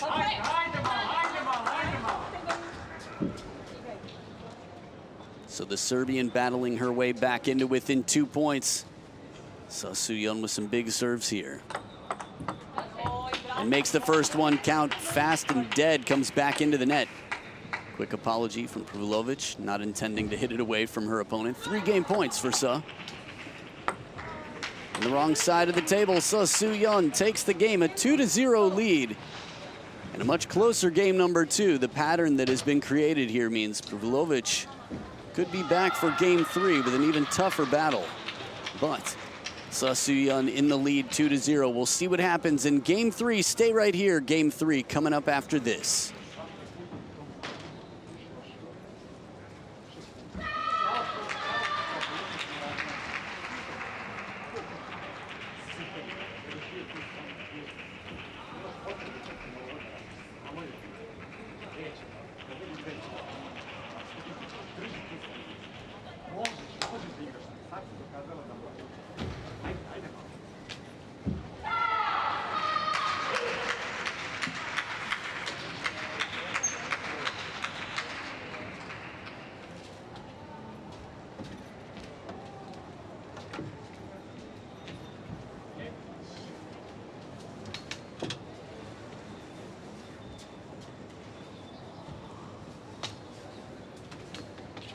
Players back at the table for game number 3. Suh Soo-yeon in blue, leading 2-0. Serbia's Ana Pavlovic on screen in red has her work cut out for her. She's world number 8 in class 2, Pavlovic, but her opponent world number 3. A good long serve into the forehand, the pips. Nice placement on the fast serve. Serbian with her second serve. What movement here. That one looked like it was for sure out of reach, but turning the chair quickly, gets all the way into the corner, leans in near the net, and good placement on the move as well.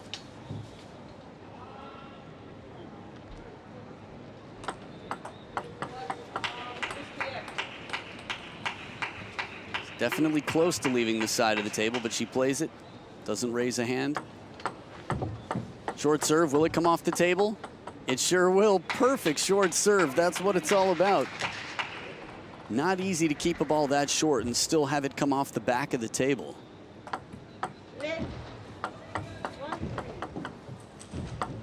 While the skill sets are similar, of course, to standing events, that serve that we just saw is very useful here in classes 1 through 5. but especially in classes 1 and 2, where these women are battling in the quarterfinals right now. Remember, the winner here moves on to the semifinal match. Perfect serve into the crossover point. Catches right on the elbow, trying to decide, should I play forehand or backhand? That's what the middle's all about. But a favor returned. Right back with that fast serve.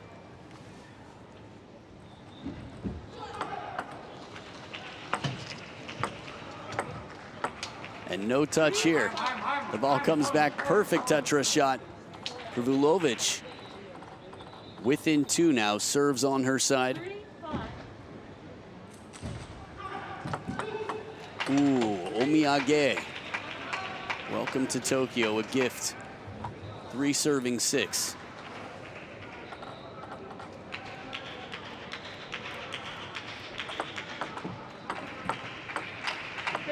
Consistent in the rally, Suh is going to be the favorite here. High-risk game is going to be needed from Prvulovic. Easier said than done, but taking some chances, living boldly.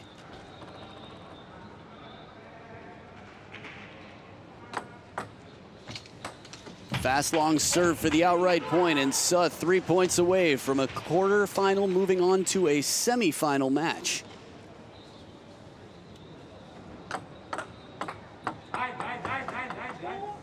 But 1 point at a time, it is not over yet. Prvulovic still in this. In her head, it must be 0-0 on the scoreboard. Sorry. Ace of a serve right down the middle. Not touched, as fast and deep as can be. Don't know if it caught the back edge, but we had a little apology there.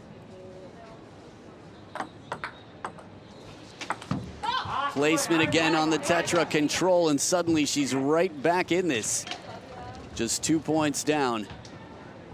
On the receive now as she cleans her inverted rubber, the spinny side of the racket.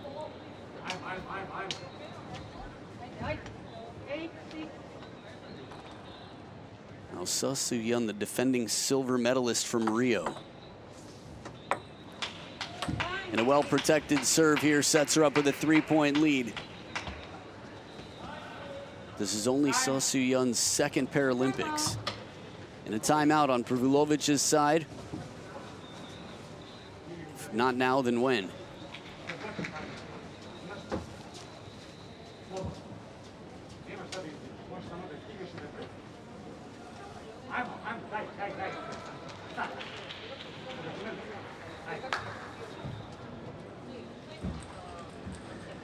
Interesting, Prvulovic doesn't leave the table, so the timeout is over when she says so, and now it's over. That's it. She's talked enough, time is called. And the helper will come back. I was actually curious, based on the color of the shirt, I assume the helper is neutral. If either athlete needed to be wheeled over to the corner for efficiency, there would be someone to take care of that. Someone to take care of everything here at Tokyo 2020. So back from the timeout. Short serve, it is perfect. Wow. Like short game in golf, just watching it roll towards the hole. And now 4 match points for Suh Soo-yeon. Tetra comes down on her own side. It is the point there. Oh, okay, good. I saw the umpire's hand. Suh Soo-yeon smiling as she makes it through 3 games to 0.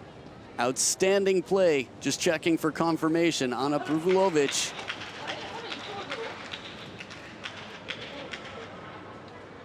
Okay, seems to be a little bit of confusion here.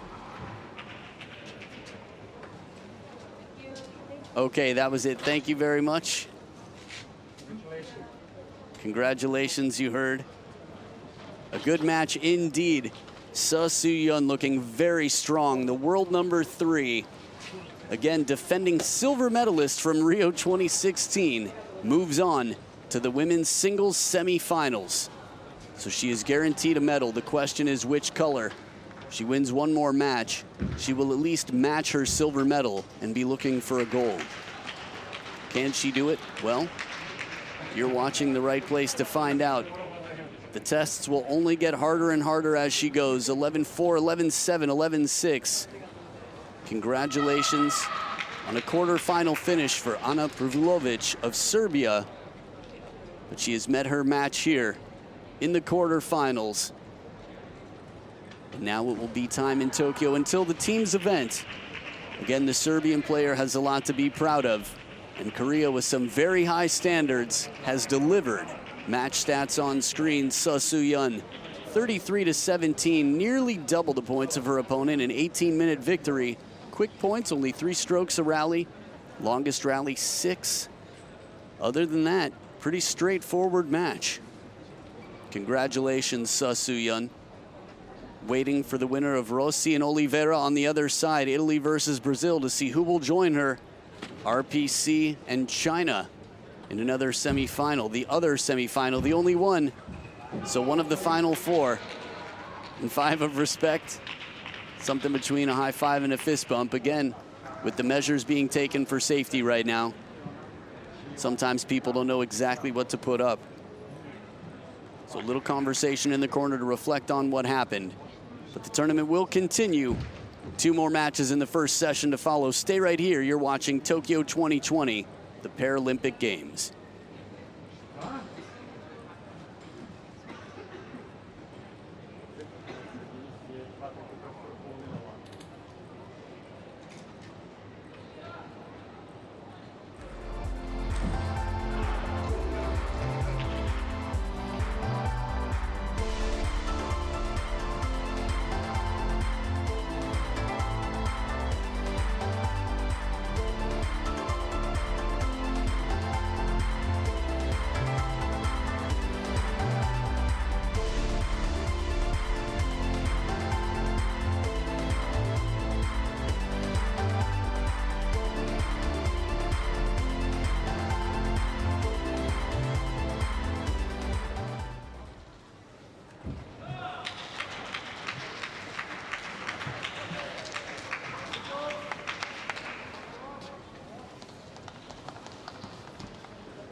I tried.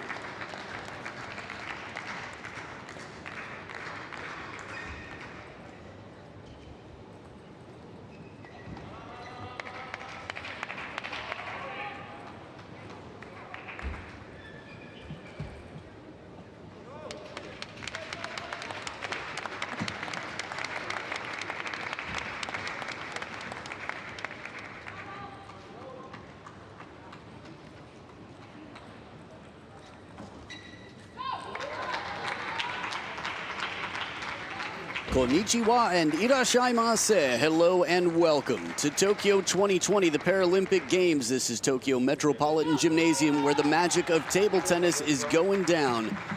We have a match ahead in the Class 3. It's the women's round of 16, a battle between Thailand's Dalalat Asayut versus China's Li Chen. Both quite experienced players, especially the Chinese player. Li Chen, at her 4th Paralympic Games, took a gold in Beijing in 2008, quarterfinals in London in 2012, and a silver medal in Rio 2016. But Dalalat Asayut, at 37 years old, is in her 2nd Paralympic Games. So 5 years the senior of the relatively young Chinese player on screen. Now, I mentioned before that Thailand is very strong in the Paralympics in table tennis, disproportionately to say where they stand in the world of table tennis in general.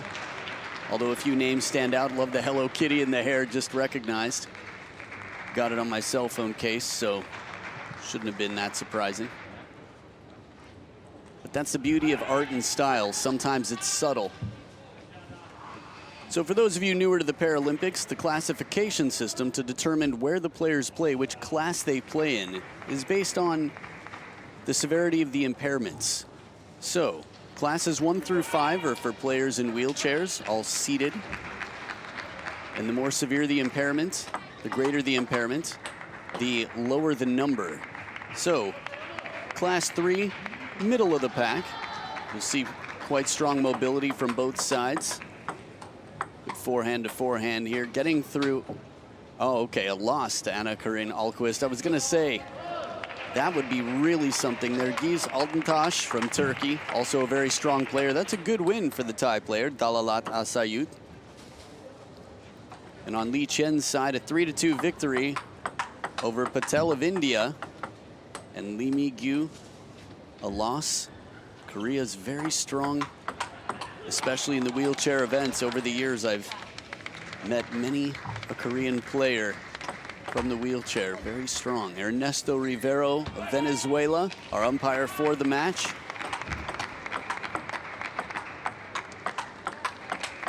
Now, only the best umpires in the world can be here. That means international blue badge umpires, the cream of the crop. Milana Krmelj from Slovenia, or Slovenia as many would say, our assistant umpire for the match. So during the warm-up, they have 2 minutes to get loose, play the middle of the table here. Not so common to see. Again, a right-handed player versus a left-handed player. Sometimes we'll play on the parallel.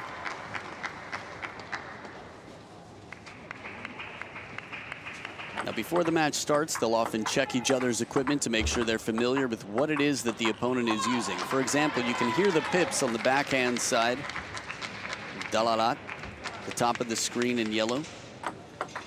That means the black side of her racket is going to be faster. And it looks like pips on both sides here for Li Chen. Usually if a player has pips on both sides, their forehand is typically short pips, because there's a greater range of motion, so you want to be able to kill the ball, play a speedy shot. Long pips on the backhand means a bit more control and defense. So we'll see. It's a best of 5 match. Again, the round of 16, a battle to get into the quarterfinals. Good touch here, but she reaches it. Li Qian gets in just behind the net on the backhand side and plays the wide angle. First point on the receive.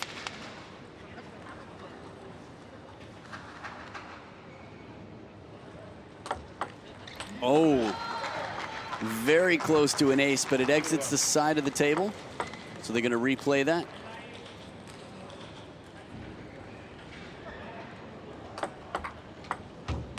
Picking her placement wisely, going somewhere else on the table to keep the element of surprise, but well handled. Backhand short shot receive. Li Qian getting her first 2 points on the receive. Typically the advantage is to have the serve.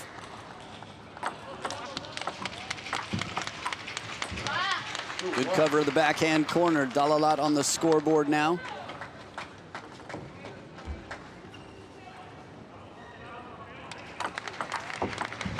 Look at this angle, comes in wide near the corner, but instead of waiting and watching to see if it's going to be a let, just takes it off the bounce. Again, both players are going to be looking for those angles wherever they can find them, out of reach. It's a big factor here in Class 3. Cracking forehand, Li Qian powers up. Puts her back in front by 1 point now.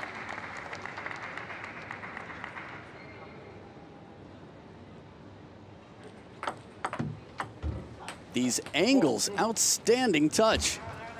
Like a chop right off the bounce, a bit of a chop block from the backhand. We've seen it on both sides now.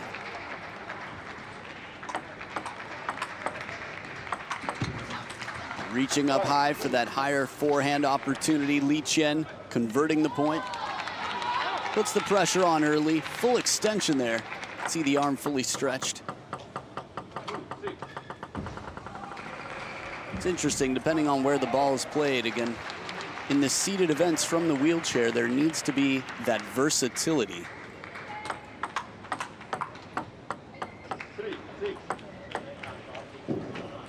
While the players are moving the wheelchair while they're playing, they don't want to move it too much to keep their position at the table. More the leaning, the upper body strength and core strength for the balance. Li Qian now up by 4, 7-3 with 2 serves on her side.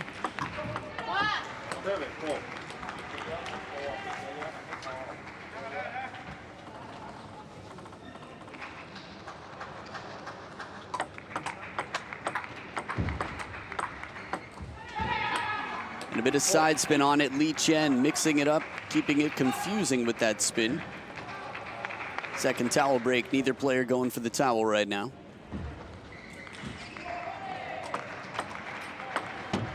Soft touch and the curving shot near the net, bends out of reach, just 2 points away from securing the first game. Li Qian has been strong on the receive.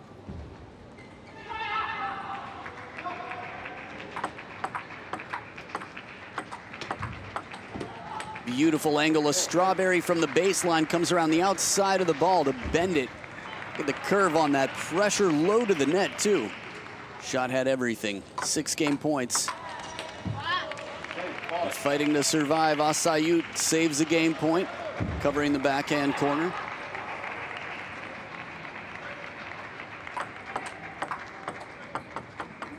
In the quick rally, it is Li Qian who takes it, 11-5, game number 1 for Team China's Li Qian.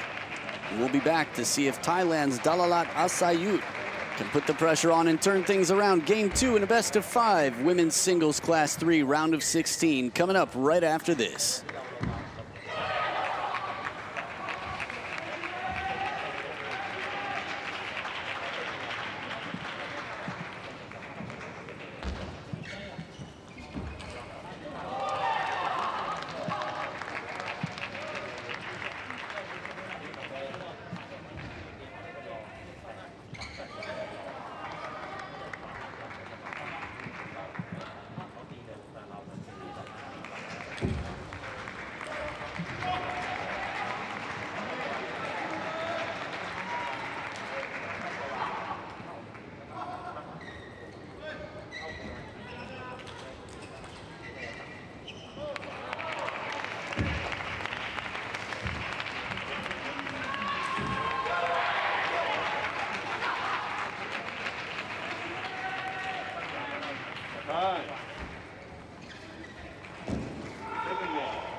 Players back for game number 2. Li Chen at the top of the screen in red, representing China. Dragon on the shirt.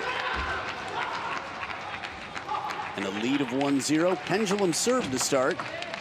Don't see that too often.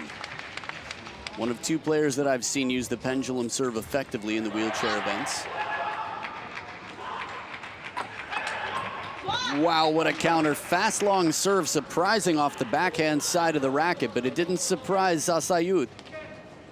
Asayut rips it back cross court, tied up at 1 point apiece.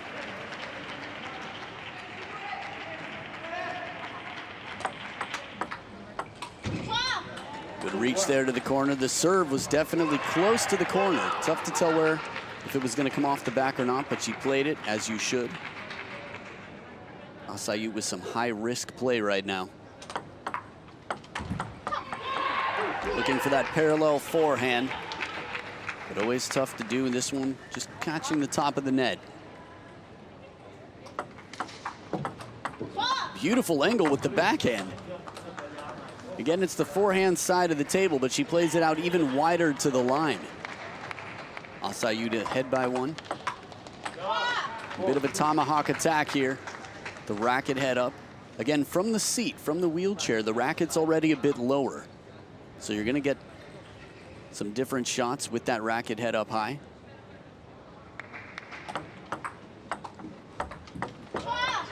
Attempted brushing backhand, looking to play the wide backhand side. Li Chen trailing by 2 now. By 2, I mean 3. 2 is the new 3. Get into it quick.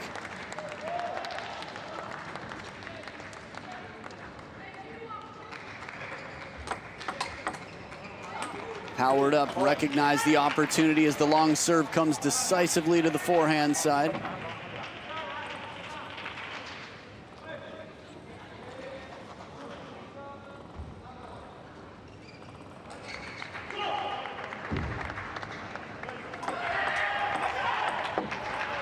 Nice chop block here right off the bounce, imparting some side and backspin on it. Li Chen within 1 point.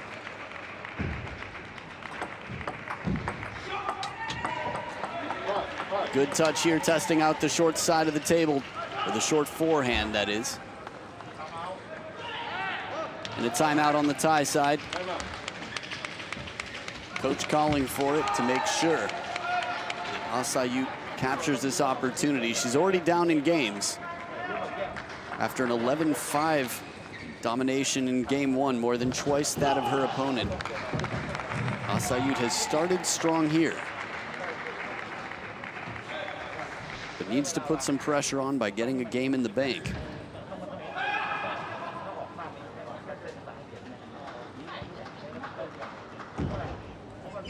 Now, left-handed players often leave themselves a little bit exposed on the wide forehand. A big part of that is it's the backhand of a right-handed player that would find that shot cross-court. Most players spend more time practicing their forehand than their backhand. After all, it tends to be their finishing stroke with more power.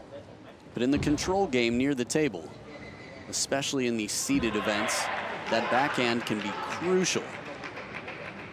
And is. I mean, we've seen so many players that put long pips on their backhand and cover a good 75% of the table with those pips.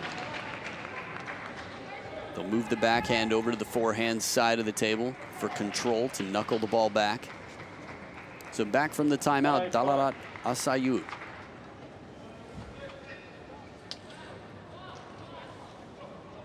Two serves here at 5 points each.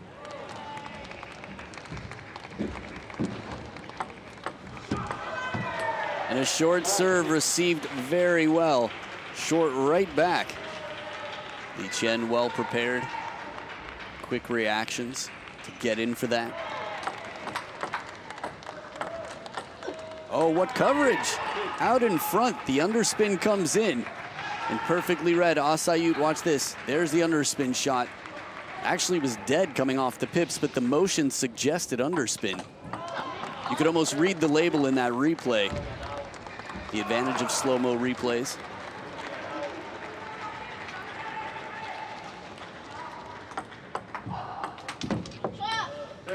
Good placement out to the wide forehand. Asayut cutting the ball from the side.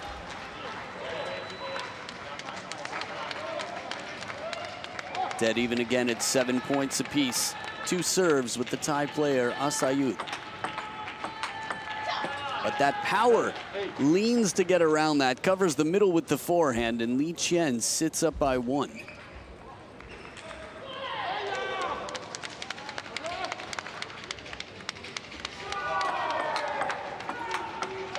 Two in a row. This was more impressive, the opening shot, than the one before. Yet Asayut brings it back into play and forces another one. Beautiful angle. Asayut able to get it right off the bounce, play risky, and it pays off. But the angle on this tomahawk makes it curve out of reach. Cross court, Li Qian sets herself up with 2 game points.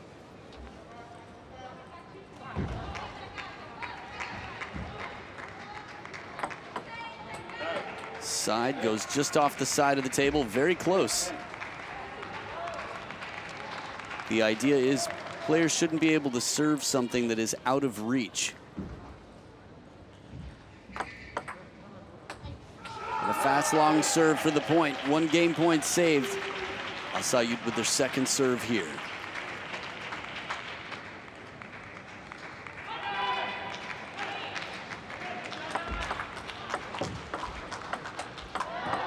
Spin shot on the parallel, and Asayut saves 2 game points in a row to send it into deuce. In game number 2, that full stroke forehand finishing up over the head.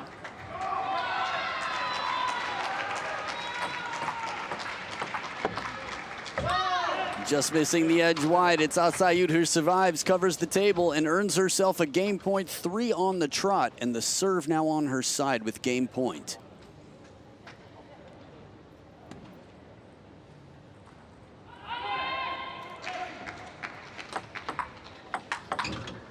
Well, now, look who it is. It's Asayut showing up for the party with the game on the scoreboard, tied up now at 1 game apiece. A powerful crushing forehand to send her through. 4 points in a row. Nerves of steel at the business end of game number 2, and we'll be back for game number 3 to see who takes the lead. Li Qian, or will it be Dalalat Asayut?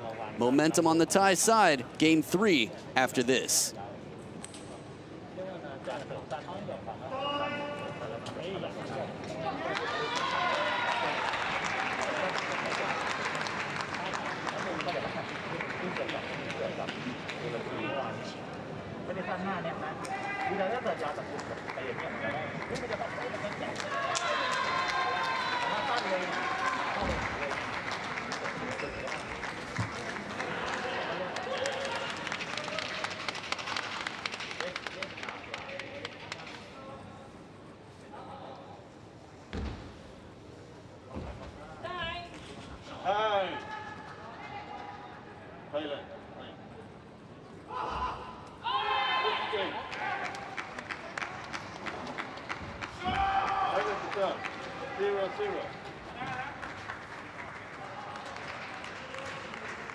Back for game 3, Dalalat Asayut at the top of the screen from Thailand with a miraculous finish in game number 2. Might be a little strong, but very impressive from down 8-10. She took 4 in a row against Li Qian, the defending silver medalist.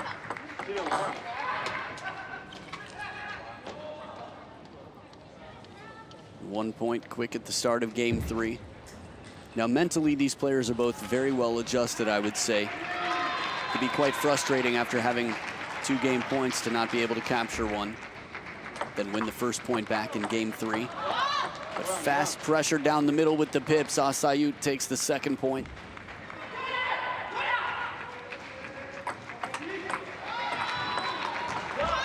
And jams her in the middle. Asayut pinning that position. The crossover point, the elbow, forcing an uncomfortable lean out of Li Qian.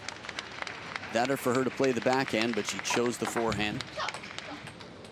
Fast, long serve. Again, with the rackets lower to the table, sometimes the serve will be very fast. for example, but the response is just as fast. Li Chen with the decisive forehand. No question about which side of the racket to use there, and she counters for the win.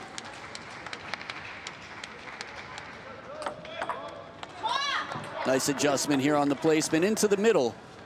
This way, when it comes back to the wings, it'll be within reach, should it come down on the table, which it did not. Credit to the server in that point, Asayut.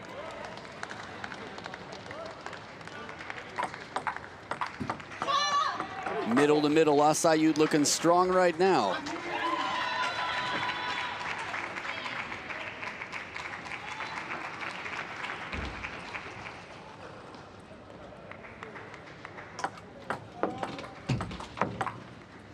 That is an excellent serve, but handled well on the receive. Asayut from the very baseline of the backhand corner keeps it in play and gets right back into position.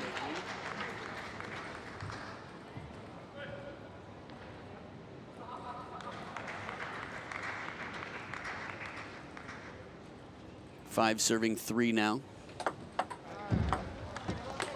Short shot, Li Chen with the feeling and control. Leaves it just behind the net and is back within 1 point. 1 point.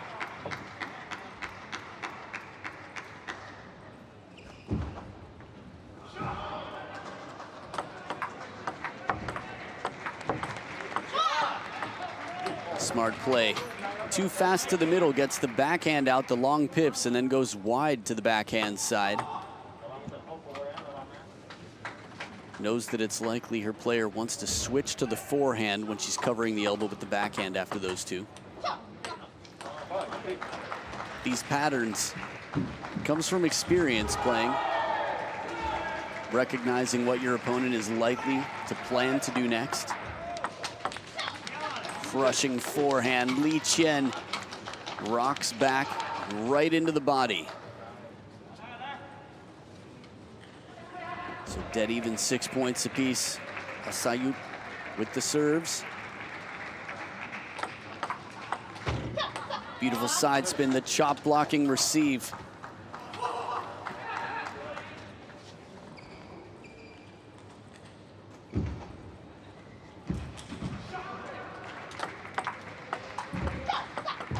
Nice placement here, shorter to the forehand, testing out Asayut's flick.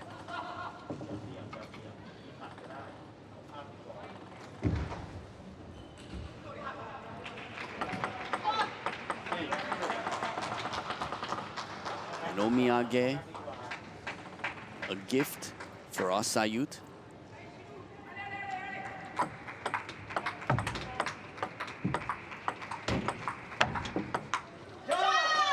Good pressure into the middle here, right on that elbow. Asayut fighting through the point, covers the wide forehand and the deep backhand to follow, but stays there. She has a good sense of where the next ball will come, so doesn't recenter completely. After all, she was the one who played the shot before, leading up to help her predict. Good extension on the forehand side, loosens up the grip of the racket just so she can extend it out to the fingertips and slap the ball back.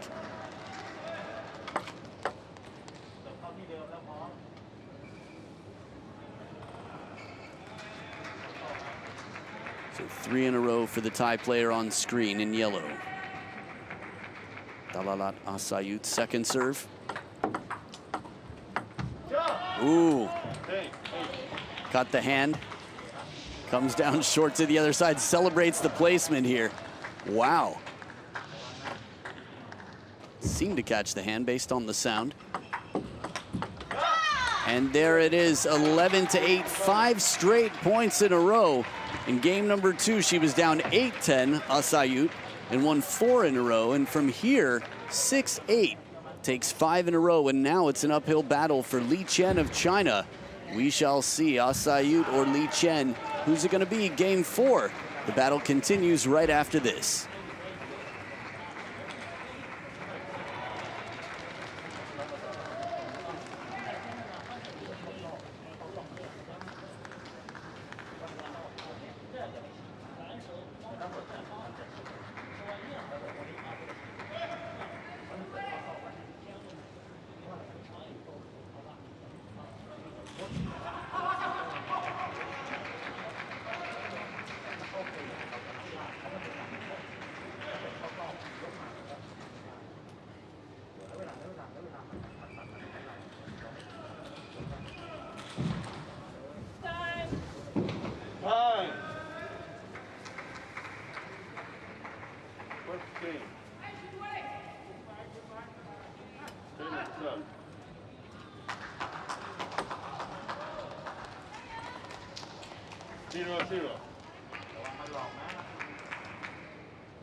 Players back to the table for game number 4. Dalalat Asayut from Thailand in yellow on the receive, leading 2-1. Lee Chen to start.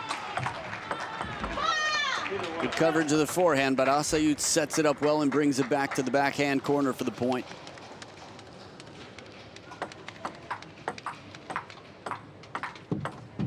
Beautiful angle. Again, that curvature. The side spin off the backhand chop block sort of attack out here carries the ball wide.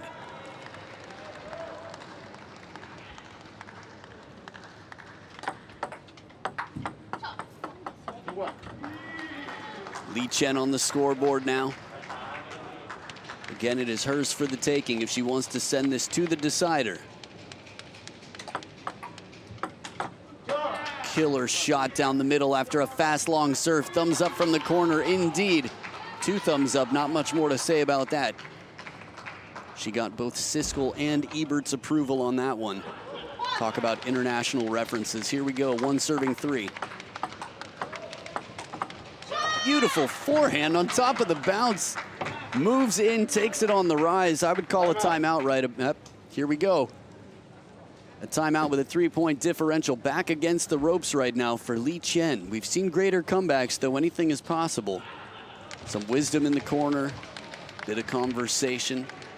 To feed the confidence at this point can be quite valuable.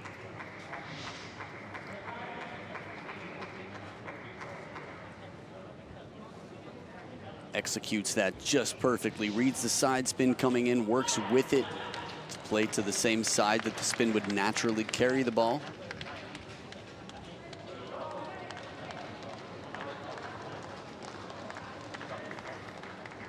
So Lee Chen coming back, that means the timeout is over.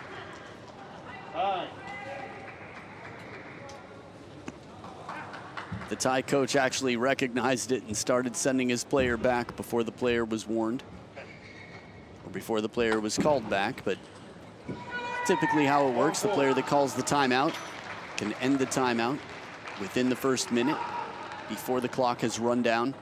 So Lee Chen down 1-4 second serve. Good placement deep out to the forehand side. That's been a sweet spot right now for Asayut.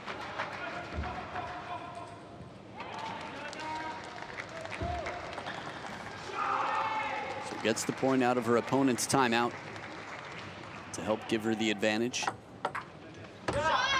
And pressure into the middle, gets the backhand out of the elbow. That middle, the crossover point, it's always a surprise. What's it gonna be, forehand or backhand?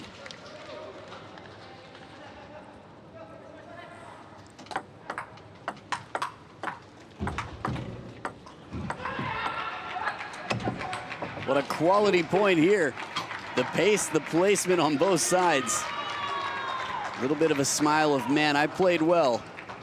Goes for the angle on that, tries to play placement instead of power on the reach. Lee Chen still within. That was outstanding play again from both sides. Lee Chen powers 2 from the middle with the forehand. And Asayut, like a wall, blocks everything back. Holds up the pips, those long pips. Rushing forehand as well, the confidence, what do? So timeouts on both sides have been called. So it'll be a player-for-player race to the finish line now, whether it's here in game 4 or it goes to a decider. Nearly parallel forehand. Gutsy play, Asayut making it uncomfortable. Says, no, I'm not gonna give you that cross-court shot that you want. I will not play directly into your backhand. Second serve, 9-2. And she sets up 8 game and match points. Dalalat Asayut looking for that quarterfinals. Spot available, but only room for 1 from this table. Lee Chen down, but not out yet. And there it is, Dalalat Asayut of Thailand, the 37-year-old takes down Li Chen of China, 32-year-old four-time Paralympian, and says, Sawati Kap, thank you very much for the experience. What a turnaround and comeback. She was beaten 11-5 in game number 1, Sawati Ka, Sawati Ka. And back over to the corner, Thailand is strong in table tennis, but China, the strongest nation there is. So a big win here, peace signs, and she clinches it to move on to the final 8, the quarterfinals of Class 3. Congratulations, Dalalat Asayut. A tough opponent in Li Chen. The defending silver medalist from Rio has just been knocked out of the tournament. So a tough day at work for Li Chen, a very respectable opponent. Quarterfinalist in London, gold medalist in Beijing in 2008, and silver medalist in Rio. But tears of joy and disbelief as Dalalat Asayut has taken down the number 2 from Rio 2016. When you look at the draw and you realize you have the silver medalist in the round of 16, that is not good news. But she made lemonade out here when given a lemon. Once again, congratulations, Dalalat Asayut. Ice yourself, cool down, and enjoy the celebration before you play your quarterfinal match. More to come from Thailand's Dalalat Asayut. Here the match statistics on screen, 39 points to 31. 26-minute match, average of 4 strokes, long rally, 11 strokes. But the precision and the adjustments that were made from Asayut, the way she served long and handled almost everything, found the width on the table, the out-of-reach shots, just so impressive. So there's a look at the other quarterfinals. You'll have a chance maybe to see where our Thai player will move on to. If not, you can find it online. And in the meantime, we've got more table tennis action to come. One more match in the first session of the day. So thank you very much, Xie Xie Ni, Li Chen. A tough day, but Chinese fans have plenty to look out for as their players are strong in many events. So don't you worry, China. Table tennis, still very much the place to be. And Thailand represents. Bravo, well done, congratulations once again, Dalalat Asayut. And Thai fans, stick around. Spain's Francisco Lopez Sayago and Chile's Christian Gonzalez next.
Konnichiwa and irashaimase. Hello and welcome to the men's singles Class 4 event. This is Tokyo 2020. You're watching the Paralympics. Should be quite exciting here, the battle in Class 4 to see who will move on to the quarterfinals. As our two players come into the court, it will be Spain's Francisco Lopez Sayago, world rank number 12, versus Chile's Cristian Gonzalez, world rank number 18. So these two should be quite close. Interestingly enough, I have Gonzalez as world rank number 28. So we shall see.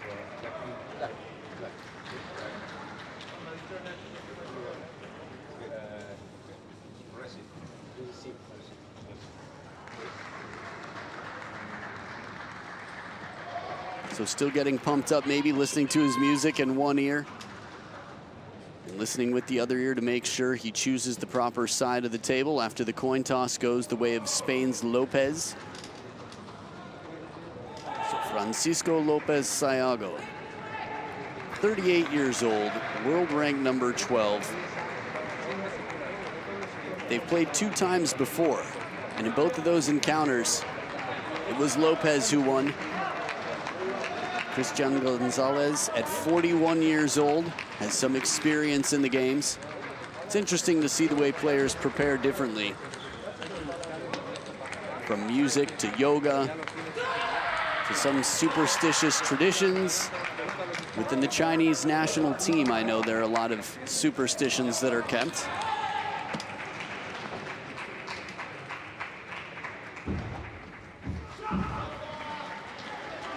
So players normally will check each other's equipment. Maybe that was already done. Just want to make sure that they know what to expect every time the ball comes off their opponent's racket. So this will be a best of 5 match. That means 5 games at most. First player to win 3 games wins the match. Each game played to 11 points must win by 2. Players will alternate serves every 2 points here in the forehand cross-court warm-up. It was a mixed bag out of the group. beating Peter Mihalik of Slovakia, but Kim Jong-un getting the best of Francisco Lopez Sayago yesterday. Now this is class 4, so there's going to be some speed in the rackets. Both players having 1 win and 1 loss. Beating Zhang Yan, the experienced vet from China, who's also been doing a bit of coaching here, in case playing wasn't enough. Khaled Zaki of Egypt, our umpire for the match. Then we'll meet our assistant on the other side in just a moment. Up, this is the moment. It is Frédéric Fouchard. Frédéric Fouchard of France, our assistant umpire for the match. Again, officials will be making sure that players play by the rules, that no one has any unfair advantage. And from time to time, we've seen disagreements out here. Now, in terms of rules, the rules are the same in wheelchair events as they are in others, except in the service game. There are a few small adjustments. In the serve, it must come off the back of the table eventually. That means the serve cannot be wide off the side of the table, and it cannot come back towards the net nor come to rest on the table. We saw some earlier today, or at least I did. Hopefully you've been watching the whole time. If not, can't change the past, but you can watch the rest of this tournament because it's been quite electric so far. Players will watch the ball sometimes if they think it's short, only to see it come off the back edge. You ready, he says. The Chilean is chilling, but he says, no problem, I can warm you up some more. We got 2 minutes, let's use it. Lopez agrees, I'm good if you good. We good? They good. So serve will be on Gonzalez's side. The 41-year-old Chilean, world rank number 28 to start with the serve. Lopez of España, Spain on the receive. Here we go. Love all.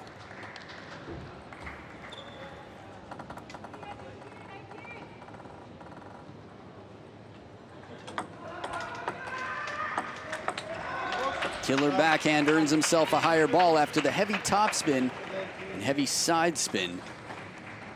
Tomahawk serve from Gonzalez. It's going to be a service toss warning. That's right, it did seem to be back a bit. Serve needs to be nearly vertical, which means no more than 30 degrees from straight up. Ooh.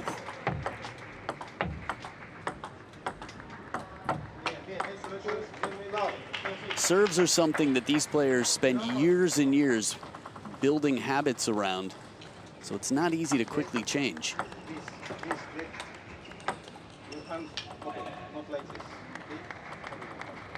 So assuming the hand can be flat, it needs to be. In certain events, players do not have a flat hand to present the ball, so exceptions are made.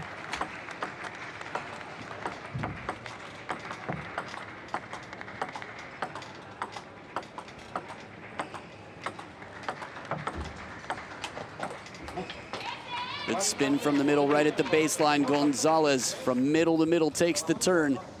Push game finds the opportunity last moment. He could have pushed that one again, but he dug out the attack and it paid off. Now he's on the scoreboard.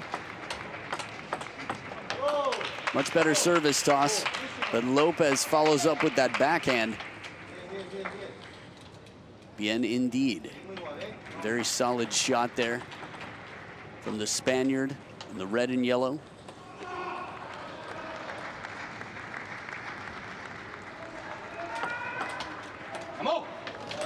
Fast long serve, side and topspin, and it comes back long. So with the first towel break, a 2-point game now. Just the difference of 2 points separating them. Or I guess more simply, 2 points separate them.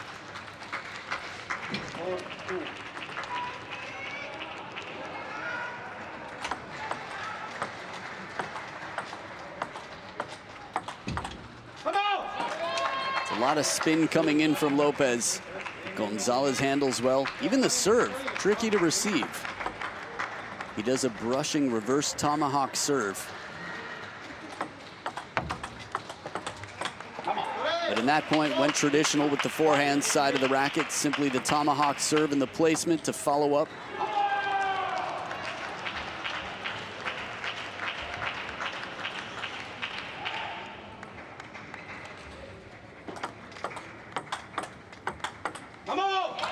A little bit wider the second time around. The backhands of Gonzalez right now, keeping him in this match and bringing him to within 1 point.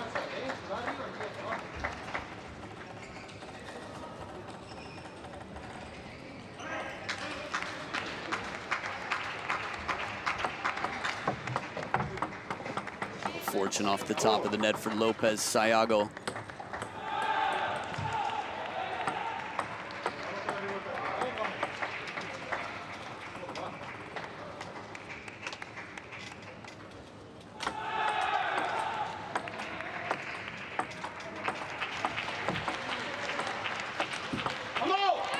And in the pushing game, the opening attack was attempted by Lopez, but Gonzalez loads it with spin.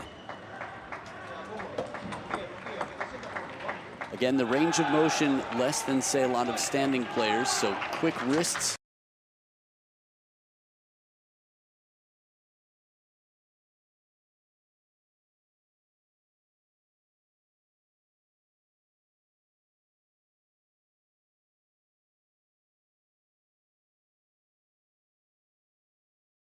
This is his first Paralympic Games. His great ambition was to compete here. Now he's here, so the question is, once you accomplish your goal, what do? You create a new one. You made it this far. Celebrate that.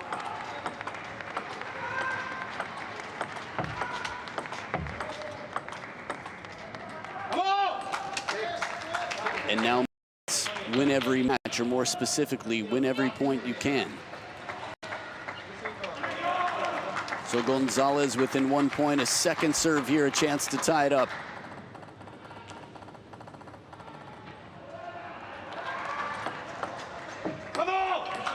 That tomahawk serve curving off the table. It's funny, I hadn't even thought about it until just now. Not so many players playing in a mask. I think this would be the first I can recall.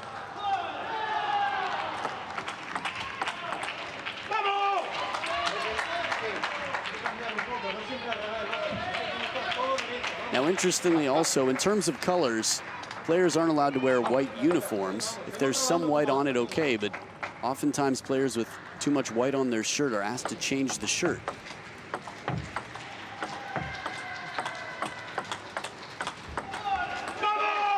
Pressure back and forth as Gonzalez fights through it. What a turnaround from down, what, 5-7, 4 in a row. Quick exchanges, covers the middle side right there.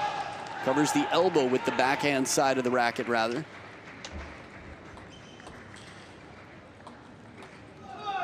Gonzalez now 2 points away from securing the first in this best-of-5 match.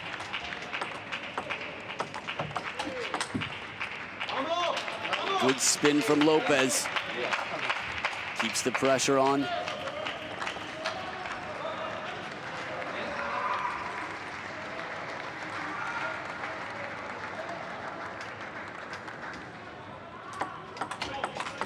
Good angle on the receive, goes inside out with the backhand. Deep to the corner at the third towel break. I'm curious about the left ear of Lopez. For a minute, I thought it was the back of the glasses, and then I thought it was a piercing. Then I thought it was a tattoo. Then I thought it was just his ear. And then I thought it was a piercing again. We'll probably have a chance to see it later. I'm sure someone out there knows.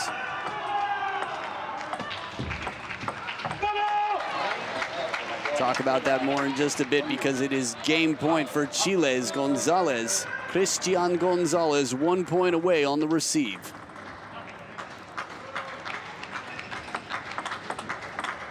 And just long, he ties it up here. Lopez sends it to deuce in game number 1. Definitely a piercing. Good. Feeling good about that. So they will alternate serves now every point. Christian Gonzalez.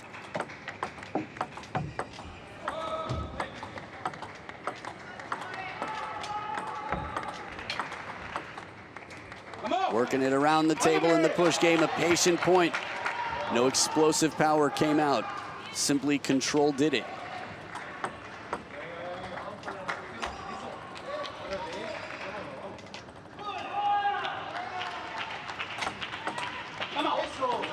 So much spin on this serve. Tough to read with that subtle, quick contact.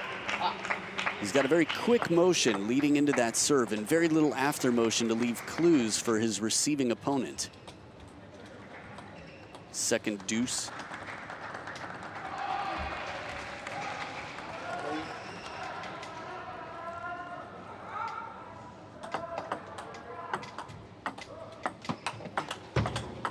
Oh, corner to corner, the heavy spin from under the table on the forehand side, and then he goes right back the other way. Gonzalez now with a game point once again.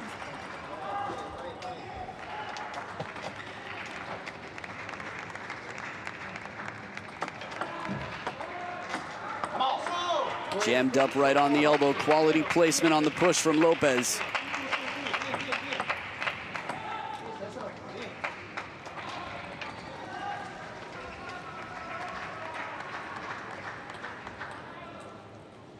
Either player going for the towel at the fourth towel break.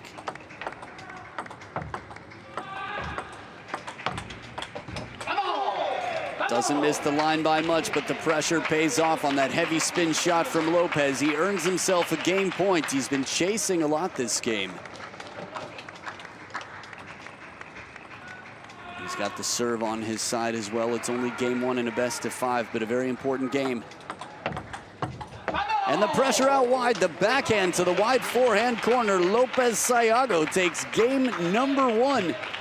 The battle will continue with game number 2 between Francisco Lopez Sayago of Spain and Chile's Cristian Gonzalez. Game 2, men's singles class 4 right after this.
Players back to the table for game number 2.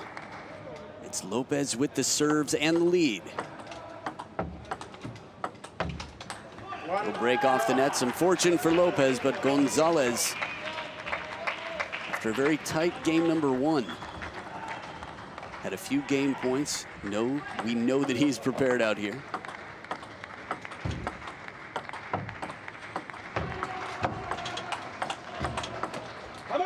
Very casual play, very smooth. Interestingly enough, smooth is his nickname, Liso. He's called Liso Gonzalez because Liso is Spanish for smooth, and he's got very effortless strokes out here. Even in his variation in his push game, you could see.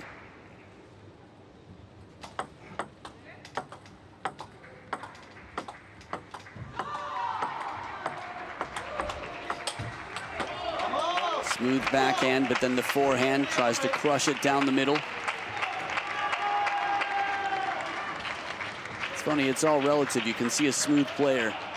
I think Lopez tends to come in with a lot of energy and quick motions at the point of contact.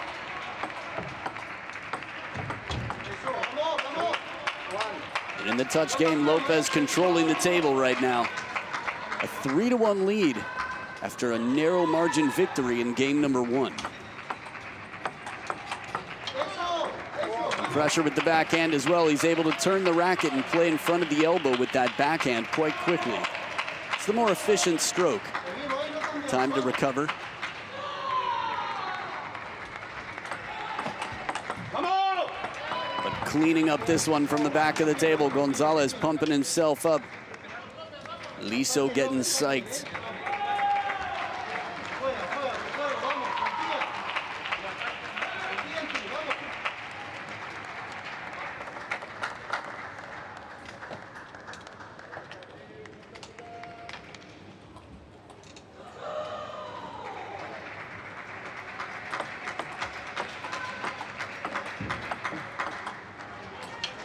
Just long in the push game. Still very much here. Again, we've had deficits recovered from both sides here. It's been back and forth. I think these two are quite evenly matched, despite Lopez having a 2-0 record against Gonzalez.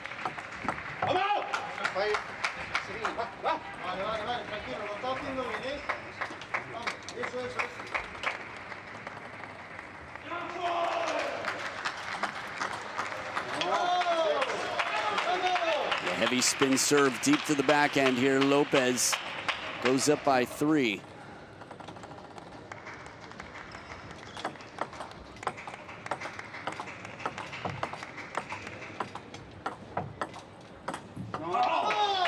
Very tough to play the ball right off the bounce. Ambitious. Gonzalez trying to smoothly spin it up from the baseline. And just a quick correction, in terms of their head-to-head, yes, 2-0 for Lopez Sayago, but he's won 6 out of their 8 games played.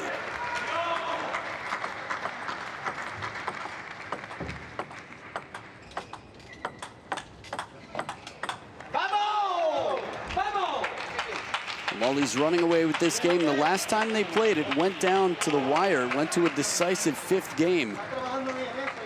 The way things are going right now, Lopez is going to want to, well, Gonzalez rather, is going to have to try and find some answers to turn things around. Now that's tough. When you earn yourself a good third ball like that up high, I guess Lopez had the depth on the table working for him. It's not easy from the chair to play it when it's up high, especially with a backhand. But taking this towel break is a bit of a mini timeout here. Liso Gonzalez down by 6.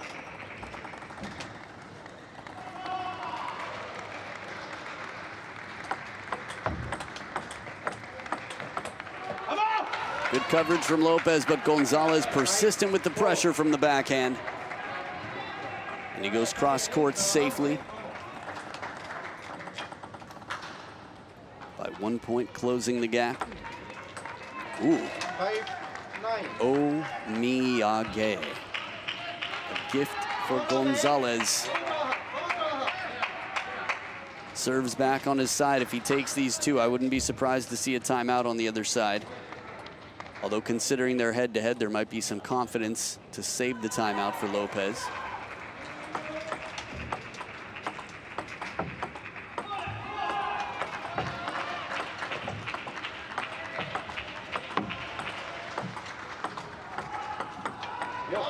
And in the push exchange, very patient play. A bit of frustration. Gonzalez now down 5 game points.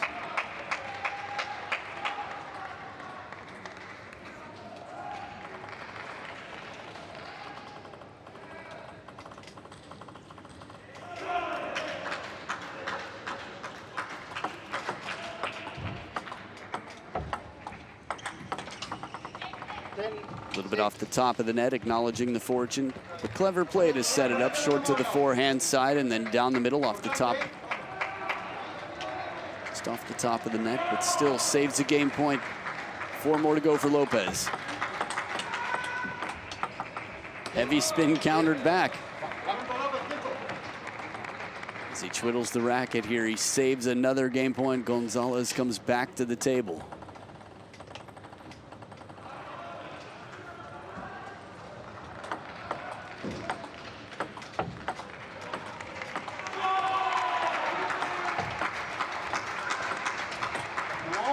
Oh, good pressure, but well placed as Lopez brings it right back to the deep backhand corner.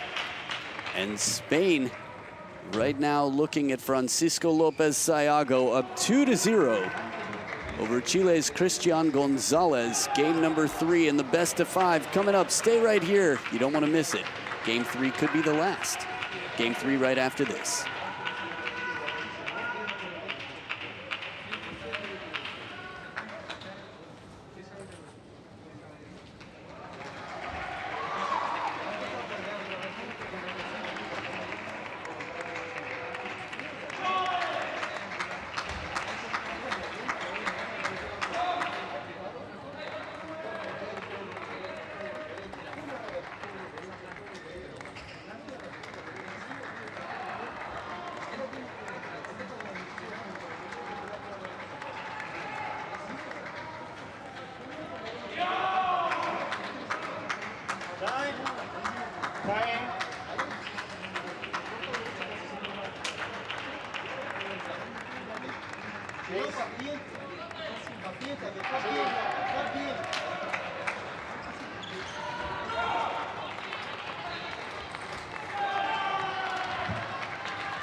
Set the game.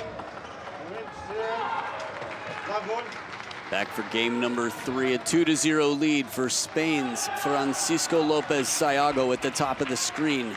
Christian Gonzalez of Chile with the serves.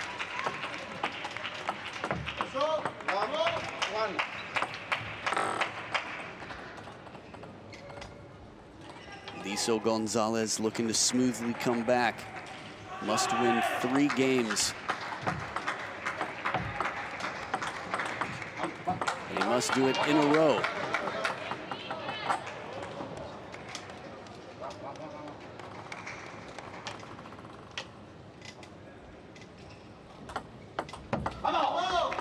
Good placement on the serve.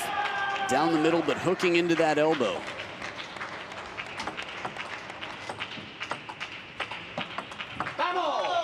After a bit safer receive in the push game right now. More control from Lopez, and we've got a timeout. Little conversation for Liso in the corner.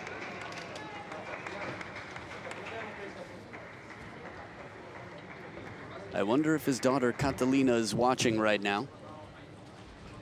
I'm sure family and friends will be and rooting him on.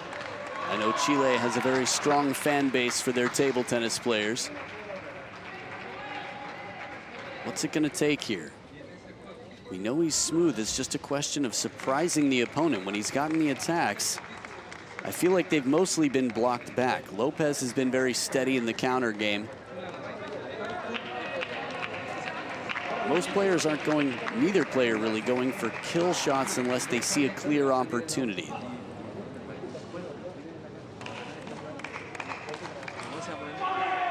Not a lot of flat hitting.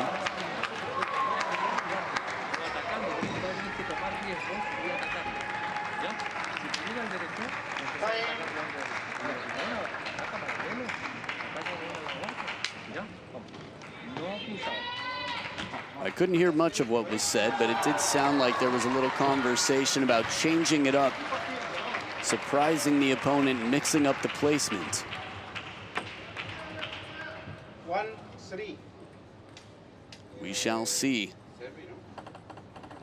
Serve should be with Gonzalez.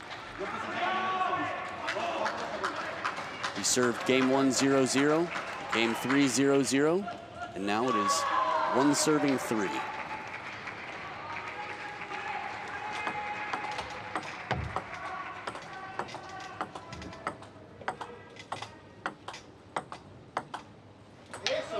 Trying to keep it baseline, the patience. Both players playing patiently, but just more consistent in the push game. Lopez strong.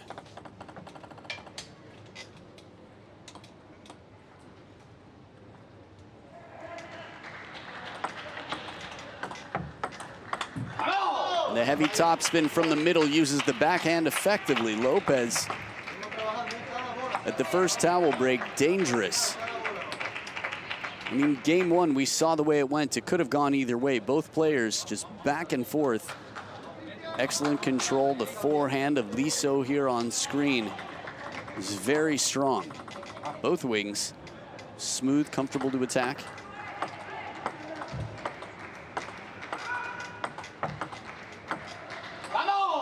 And from under the table, tries to spin it up.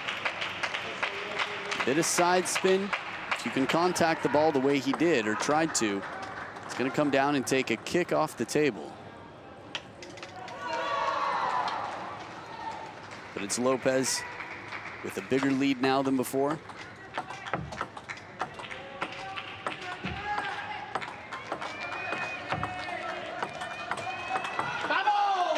Well, he got the first attack in, Gonzalez, but quickly brought back. Lopez brings it back to the backhand corner.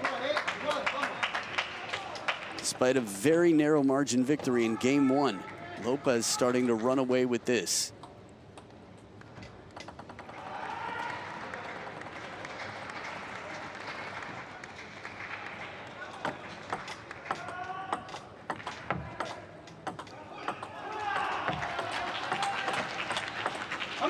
Now we're talking. The smooth attacks come out. They get into the topspin rally. Both of these players have been playing very safe and cautiously. Long pushing rallies. second serve here for Gonzalez.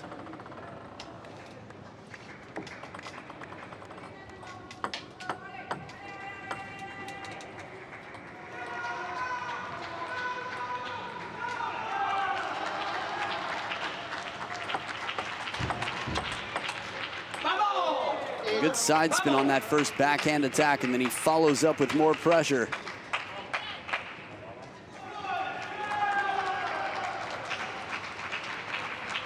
Liso getting listo, getting ready out here.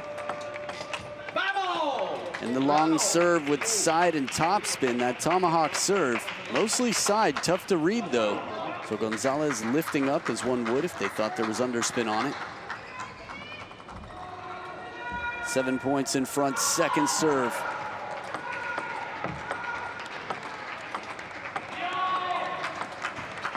Ooh, dribbler over the net. This one's scaling the net and just coming down on the other side. Second towel break, 6 points between them. Liso just cleaning the sweat and coming back to action. In terms of the mask, personal choice, I guess. In the spirit of safety, everyone is free. Wear as they please.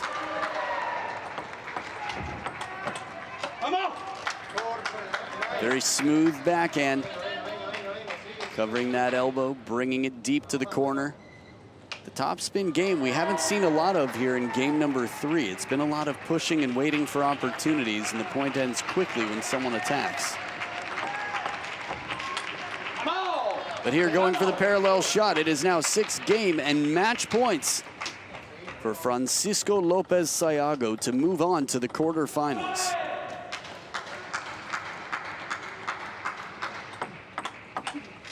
Ooh, quick combination. The timeout. I think Lopez says, you know what? I got a little bit anxious there. Mentally, I wasn't where I wanted to be. It's important to recognize that opportunity. Sometimes it's a coach seeing a player and saying, hey, we need to calm ourselves down. It's only 1 point, but we don't need to rush it. We need to wait for the right opportunity. We need to earn it. The last ball didn't miss by much, but it wasn't the game he had been playing. It was deep on the table, it was a short stroke forehand, and he went really wide.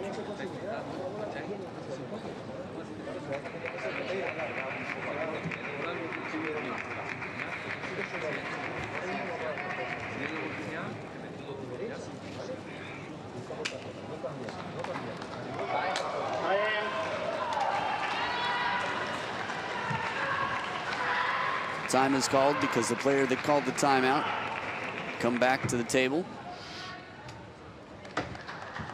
or at least back to center court, back from the corner. It's always nice to have the luxury of taking a timeout with 5 game and match points left.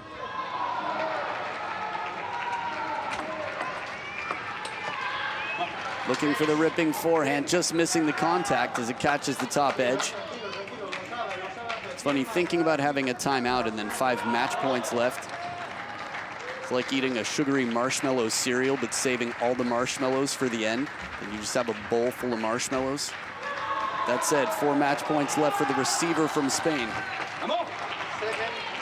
And Liso is fighting back every single point. He has not lied down, he has not given up, not yet. Second serve here.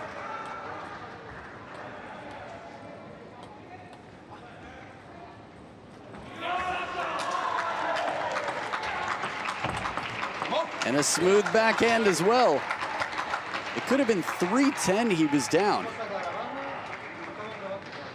At least 4-10, but at the third towel break. So he's saved at least 4 match points already. Staying cool. It's a long way to go if Liso Gonzalez is going to do this, but he's got to do it 1 point at a time. Can always be overwhelming to start any long task. Off the top of the net now to another match point save. Gonzalez is on his way. Dale Nelly in the crowd watching. The Chile delegation supporting from close.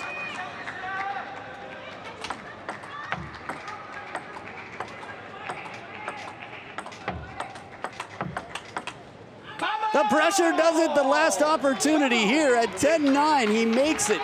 Match point once again, and 11-9 in the third. What a finish, fist bumps all around. Congratulations, Francisco Lopez Sayago. Outstanding play in the end. And Liso Gonzalez had us on the edge of our seats. Wow, what a comeback run. So many match points saved, and in the end, it is Lopez with a fired up 5 and fist bump. Well, Liso was strong, no question about it. And it was exciting to watch. Good receive. When the heat came in, I think he gets the first one back. Take another look here at the highlight of this last point. Yep, blocks it back, and then the forehand right into the middle. Catches him with the forehand up on the backhand side, and Lopez earns it. Very exciting first and third games in this 3-game match. And moving on to the quarterfinals will be Spain's Francisco Lopez Sayago. Man, was that one divertido. That was a fun match to watch. There's still more events for Chile, the team event, but eliminated in the singles, Christian Gonzalez, who played quite well, but met his match out here. Francisco Lopez Sayago, in his first Paralympics at 38 years old, moves on. Here are the match statistics. 36 points to Gonzalez's 28. A 30-minute match for some pretty long games, a 19-stroke rally, average of 7 strokes per rally. Both players playing patiently, being smooth in their attacks. But the more stable of the two in the end was Lopez Sayago, who moves on and will play Öztürk of Turkey in the quarterfinals. Medals not far away. And as the action continues right here in Tokyo, should be exciting. You're watching the Paralympics Tokyo 2020.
Well, that concludes competition for today's first session. We'll commence this afternoon's competition again around 4 p.m. In fact, not around 4 p.m., precisely at 4 p.m. And there'll be more of the singles qualifications and quarterfinal matches. Until then, enjoy your lunch. 以上をもちまして午前のセッション終了となります。この後は夕方4時からのセッションになります。